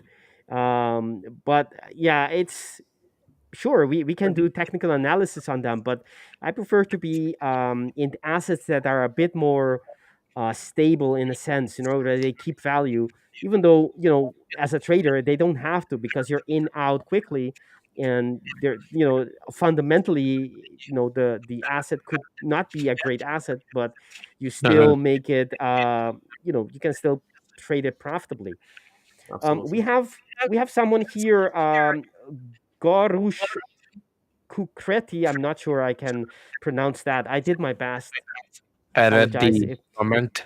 Thank you. yes, yes, very, very nice. We love we our hearts, and I know I'm not Samir, but I'm on behalf of Samir. I would like to thank you, um, Thank because you. I know how it feels when we read these kinds of Yeah, comments. exactly. Because we put our heart and soul in giving you the best guidance, or show you the best way we can how we trade, and it's always heartwarming to see you guys profiting from it, literally profiting from it. So thank you very much for that question or that comment. All right, Today's so markets are not really moving that much. uh, London session I did its job. Now it is kind of in the mid yeah, zone. that's what I wanted to say. The movement was already happened in a sense. Big portion of it, at least on EU, we had, well, that's not a big move. It's 38 pips, point 0.8 from the Thai, Eh, uh, that's an average London move, but that was the move actually, that I would want to catch on any given day, like something like in that range, a couple of dozens of pips. All yeah. right, Dairy, how is your how are your setups? Do you have any? Have you had today a trade, a signal, something? Nothing at all. Okay. Obviously, I like to wait for liquidity points to be taken and things, but the only trade I usually don't trade between like 10 and 12. I trade Frankfurt, London. Is my mic echoing 2 seconds? I don't know why it keeps doing that. Yeah, I usually trade between obviously Frankfurt and London, and then I go away from like 9 till about 12 around that time, and then come back. But there was a trade this morning that I missed between that time. Obviously, I want to see this low get ran. This is the 4-hour low. Obviously, I want to see that get ran, the overall draw and liquidity. But whenever we get a manipulation of an internal low, I always look for a rebalance to equilibrium to the current price leg for then obviously to rebalance there, manipulate maybe this internal high here, which on the 1 hour doesn't look like much, but then when you drop to the 5, there's obviously high sat there. We're almost back at EQ now. But this trade in specific, I wanted to take it from this. You can obviously see the inefficiency stack just here, just below that internal low that got obviously ran. EU didn't run it, and it put in the SMT at the low, and then obviously from the 1 minute time frame just gave that what I would call the change in the state of delivery. It has just put in another SMT at the low here as well. But the change in the state of delivery rebalanced back to that inefficiency here, and then obviously target the draw and liquidity there. But this was outside my trade hours, so I missed this one. But other than that, at the minute, I'll be waiting for obviously the rebalance to that inefficiency, which is the 50% of this fair value gap, and see if we can get some sort of reaction from there, whether we accumulate, manipulate, and then push lower. But that's what I'll be waiting for at the minute on EU and GU as well. Not the cleanest, but again, we've got this fair value gap stacked here, and there is that wick there as well that we could potentially manipulate before then push into the downside. So at the minute, I am just waiting, Victor. Which is what we most of the time do as traders. Yeah, of course. All right. So I don't know about Saul though. He was in and out rapidly. That's so. Yeah, really that's how we know him. To catch these entries and exits, actually, we need to just keep our eyes on Saul's terminal. I'm gonna switch back to yours. Do you have any trades on? Is there anything, Saul, currently? Is there another level where you're looking for? Because we see that there's nothing, like the market is in discovery mode. Is there anything to the left that you say is interesting to look for a possible short, or are we only looking for longs here? I mean, we had this this reaction is to this level right here. Mm-hmm. So we did react to that, not very aggressively. My next level is down here. So I just need the market to come a bit lower, and then I can attempt to take a long of this level. I'm happy also the fact that the reaction, wasn't so aggressive that maybe the whole momentum is turning down. So I'll wait for the market to come to this level and then to read price action to see if there's an opportunity to go long of this level. Other than that, not much. I'm on a waiting game as well. So. And I see there's that order. Well, I call it order block, but that demand zone right there is a beautiful. Would be a beautiful recast of the top to the left. This one right here. Exactly. Yeah. This is beautiful. This is a classic swap price. Where resistance in this case or supply in this case becomes demand or becomes support. But that's all theory. We'll see if it turns out that way, right? Because you have that as indication to go long, but you don't know how the reaction of this fresh supply, how strong it's going to be. But even if this is a classic example of enough defense layers, because even if it fails, then I have this one right here, and this one right here, and this one right here. So even if the market starts, sorry, what's about to go long? I saw that. We that triggered you. Because you don't see. I have opened my. I have my one-click trading. I don't know. I see it's not showing it on the screen. Yeah, I haven't. Pop-ups. I haven't. Pop-ups. They don't show.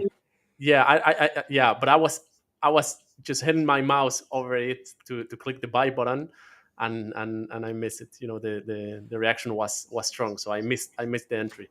But anyways, what I wanted to say is that even if that one had broken down, or it doesn't hold, then you have this next layer to add a little bit more, or add a little bit more, add a little bit more. So you start small, and as you get more price action and new information, you have that flexibility of play around with the actively manage the trade. I must say, so it's the more we watch you, the more we learn, obviously, from how you trade. But that was quite insightful. Your entry was only a fractions of a second. The opportunity was there, Yeah. and but it was gone within less than a second, right? Yeah, usually you don't get that kind of reaction. Usually you have a bit more time to to react. But that's why many times I rather go in small without confirmation, because when you wait for price action to give you confirmation to go long or short, you miss the movement. Hmm. So I prefer to go in the trade without confirmation small, and then if I have the opportunity to add into that position after the confirmation, that I add into the position, um, and yeah, and then to slowly build the whole position, because we're speaking of small movements that you don't want to miss the reaction in case it comes. Very quick, but I mean, it takes a lot of skill, I think, to stop yourself as well, right? You don't only need to be quick in going and deciding to click to to enter the trade, but also last minute stop yourself from clicking once you see it's no longer there. Yeah. That's very quick swapping between action and inaction. Haven't seen that before. Now, now we need to be. Now I have new information. Now, if we revisit, let me zoom in a little bit. If we revisit the demand area, okay, we will first come to this tick support, Hmm. where the previous reaction happened, and I want to Hmm. make sure we don't break very strongly that support, because if that doesn't hold this time, we're now creating this large consolidation, and a breakout of the consolidation might be aggressive enough to break down the demand area. So I want to keep reading price action to see if there's enough like bullish reaction that I can join the movement to the upside, just to avoid being caught into in bad entries. So I'll Would you watch closely. would you say the aggression and the speed at which price moves and react is something that you look at a lot? Yeah, absolutely, because that tells you that, remember, there's money behind each one of these movements, right? There's $20 million for each point or pip, or I can't remember the amount of money needed in order to move the market. So if this is moving, if this is moving fast, that means there's a lot of interest in that price to move the market in certain direction. So the speed matters, because speed shows you the amount of orders triggered in order to move the market in certain direction. Insightful, very insightful. All right. We have while Saul is scouring the market for new opportunities, and all of us are. I would like to remind everyone to don't forget we are heading to our next goal as a channel, as a YouTube channel, 100,000 subscribers, and you can be part of this our story. If we will reach it, but don't you want to be part of that? And you can say later, I'm part of that group, that niche, that club. So join us, subscribe if you haven't done so yet, and like if you do. So Yeah. perfect. I don't have anything in terms of opportunities either. I don't have an H4 order block as I went through the EU and GU pairs, and those are my two go-to pairs. Gold is. I'm gonna switch very quickly to my screen. Gold is interacting with that H4 order block, that lower border. That is interesting, but it's not enough for me. Yes, I could scalp the lower. I could scalp the lower border of that order block, which is right here. That, but it hasn't reached it yet. There is an EMA. I don't really trade the bounces of these EMAs, although you could. I know some people do that successfully. I would be interested in that lower for anyone who's interested in scalping gold. There is some structures to the left which are make it a little bit more interesting. You have a couple of things there that could push price even if it's just a little drop. That's enough for a scalper. But to me, the area of interest would be price coming back all the way to the upper level or upper segment of that H4 order block. That's where I would want to see price come back and to for a possible reversal. There's something as well I want to point out on EU as we are nearing the end of our stream. We have a level here which is not as beautiful level anymore, and that level is the swing low that has already been consumed, you would say, or used up, which is if you look at the daily, you understand what I mean. That was previously the swing low. We took it out, we closed below that. Means to me that means that's a bearish sign. We the buyers were not able to close and keep the price from closing below that. But even then, we had a pop into the entry order block short. There you see with the blue shaded area pushing to go lower. But still, I think, right, we could have a little reaction from this area still. Not a major. It's not going to be something that's going to push price all the way, 50 pips or anything, but we could have a little reaction for those who are the scalpers among us. That's the level here. Eventually, I think we're going likely to be going to the structure below us. But when we reach this area, doesn't seem like it's going to do that soon. But when we reach this area, I expect some kind of a reaction before continuing perhaps lower, and that could be something.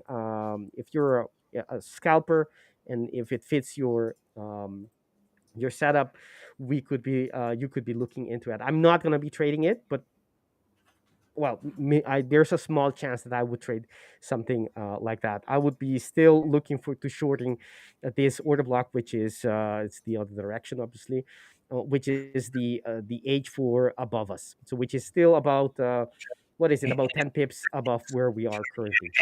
So let's switch to Saul's chart. Yeah, We not have, much here. Not, Mhm. not much, guys. We're still trapped in that consolidation. And I will need to jump out because I need to prepare for another meeting. I need to join just in a couple of minutes. But I think the setup is still there. Depending on how we get to these demand areas, I think the opportunity to maybe this consolidation will break now in a couple of minutes that we have the some news or something to move the market, to bring some volatility into the market. But it's I would just if the price action stays similar, I would just wait for these levels to get triggered and to try to get some bullish activity out of those.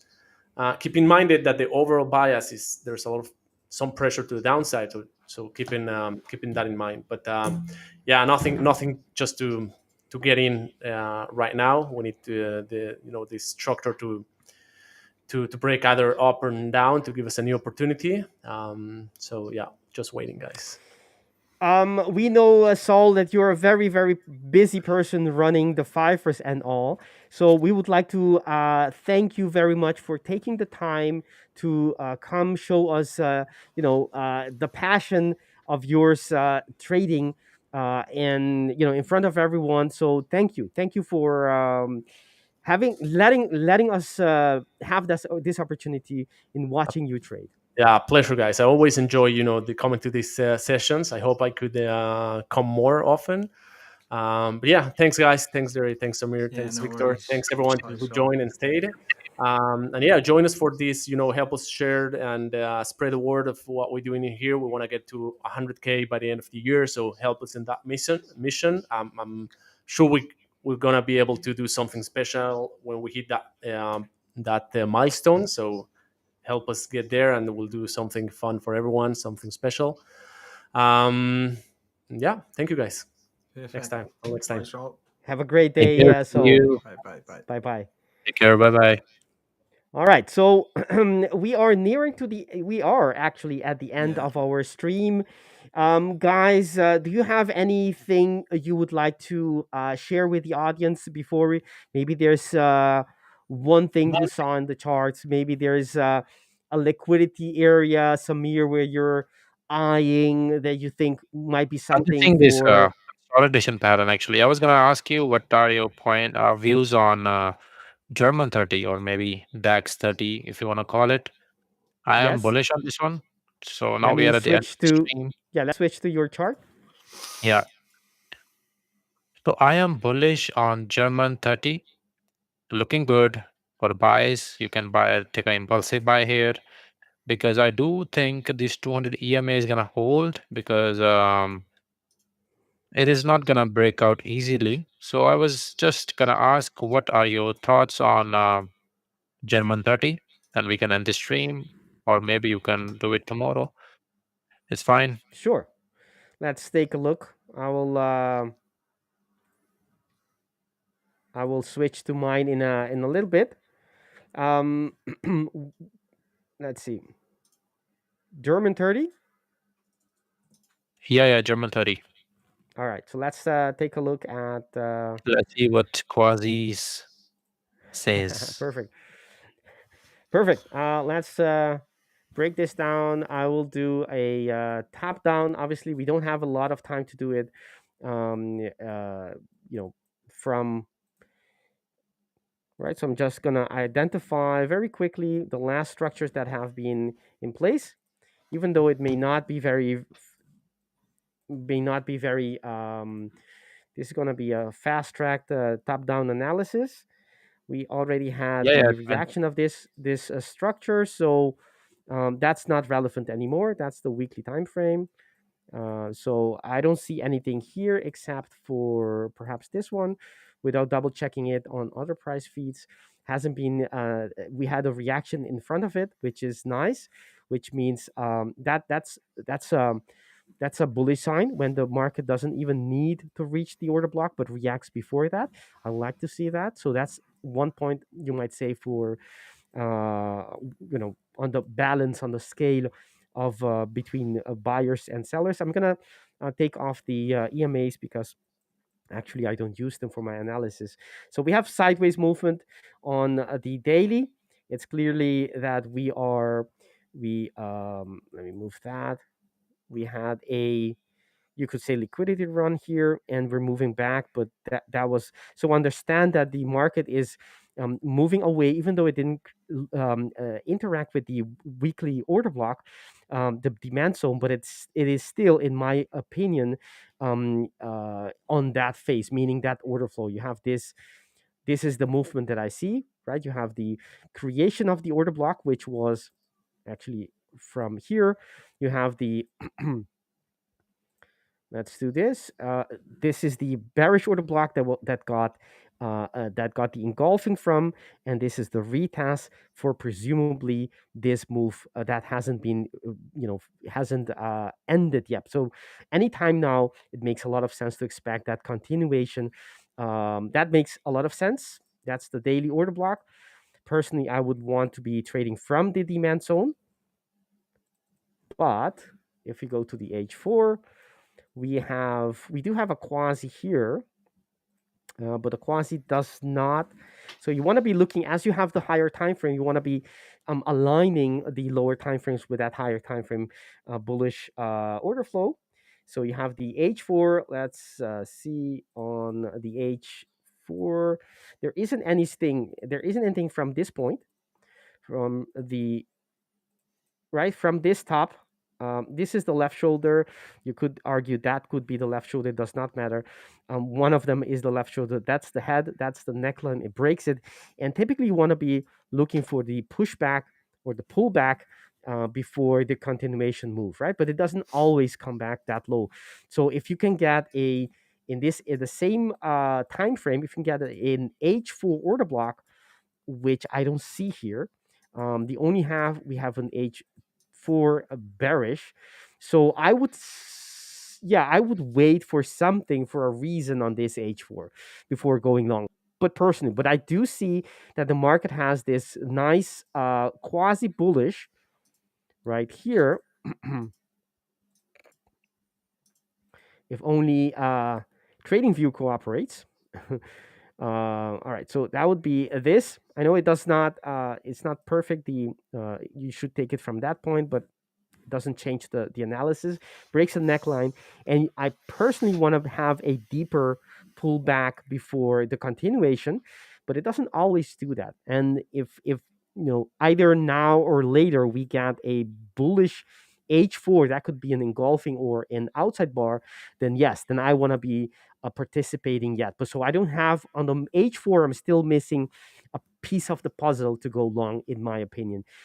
That's even without considering that we haven't retraced a lot on this move. But I can forego that and still go long. If you have an H4 structure here, it will not be a quasi setup, but just following the pattern of a quasi information. So I don't see it quite there yet.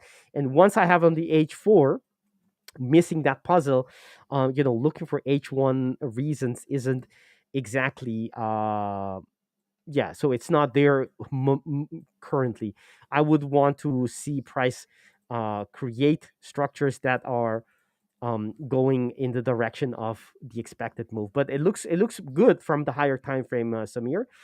Okay. Just I think it might just need some time to switch back, because you have a just 30 seconds before we finish, you have this impulsive move, and it's kind of still sort of in the consolidation, not quite convincing us yet, that there is any structure, any buying pressure coming in for that push.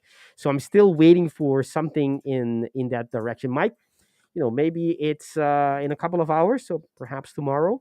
But it does look very good for a continuation move all the way to, not sure what your targets are, but I would argue it is easily, well, not easily, but likely to be targeting either that swing high or something that is in that area, meaning that Okay. last Makes order block right sense. there. Thank That would you. be Thank you for your the analysis. structure that yeah. All right. So uh any last words, gentlemen, before we close our stream? That's it. Thank you. And thank you to our viewers also. Perfect.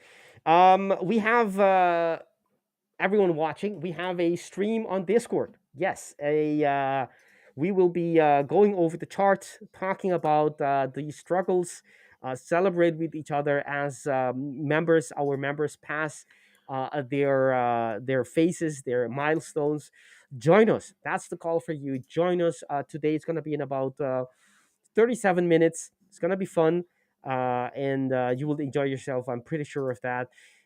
Meanwhile, don't forget to hit the like button, subscribe to the channel, be part of the winning team as we are reaching 100K subscribers. So that's it for today. I would like to thank you all, gentlemen, in here. Thanking Saul again for his participation, and all of you watching us today. So thank you, and see you tomorrow. Bye bye.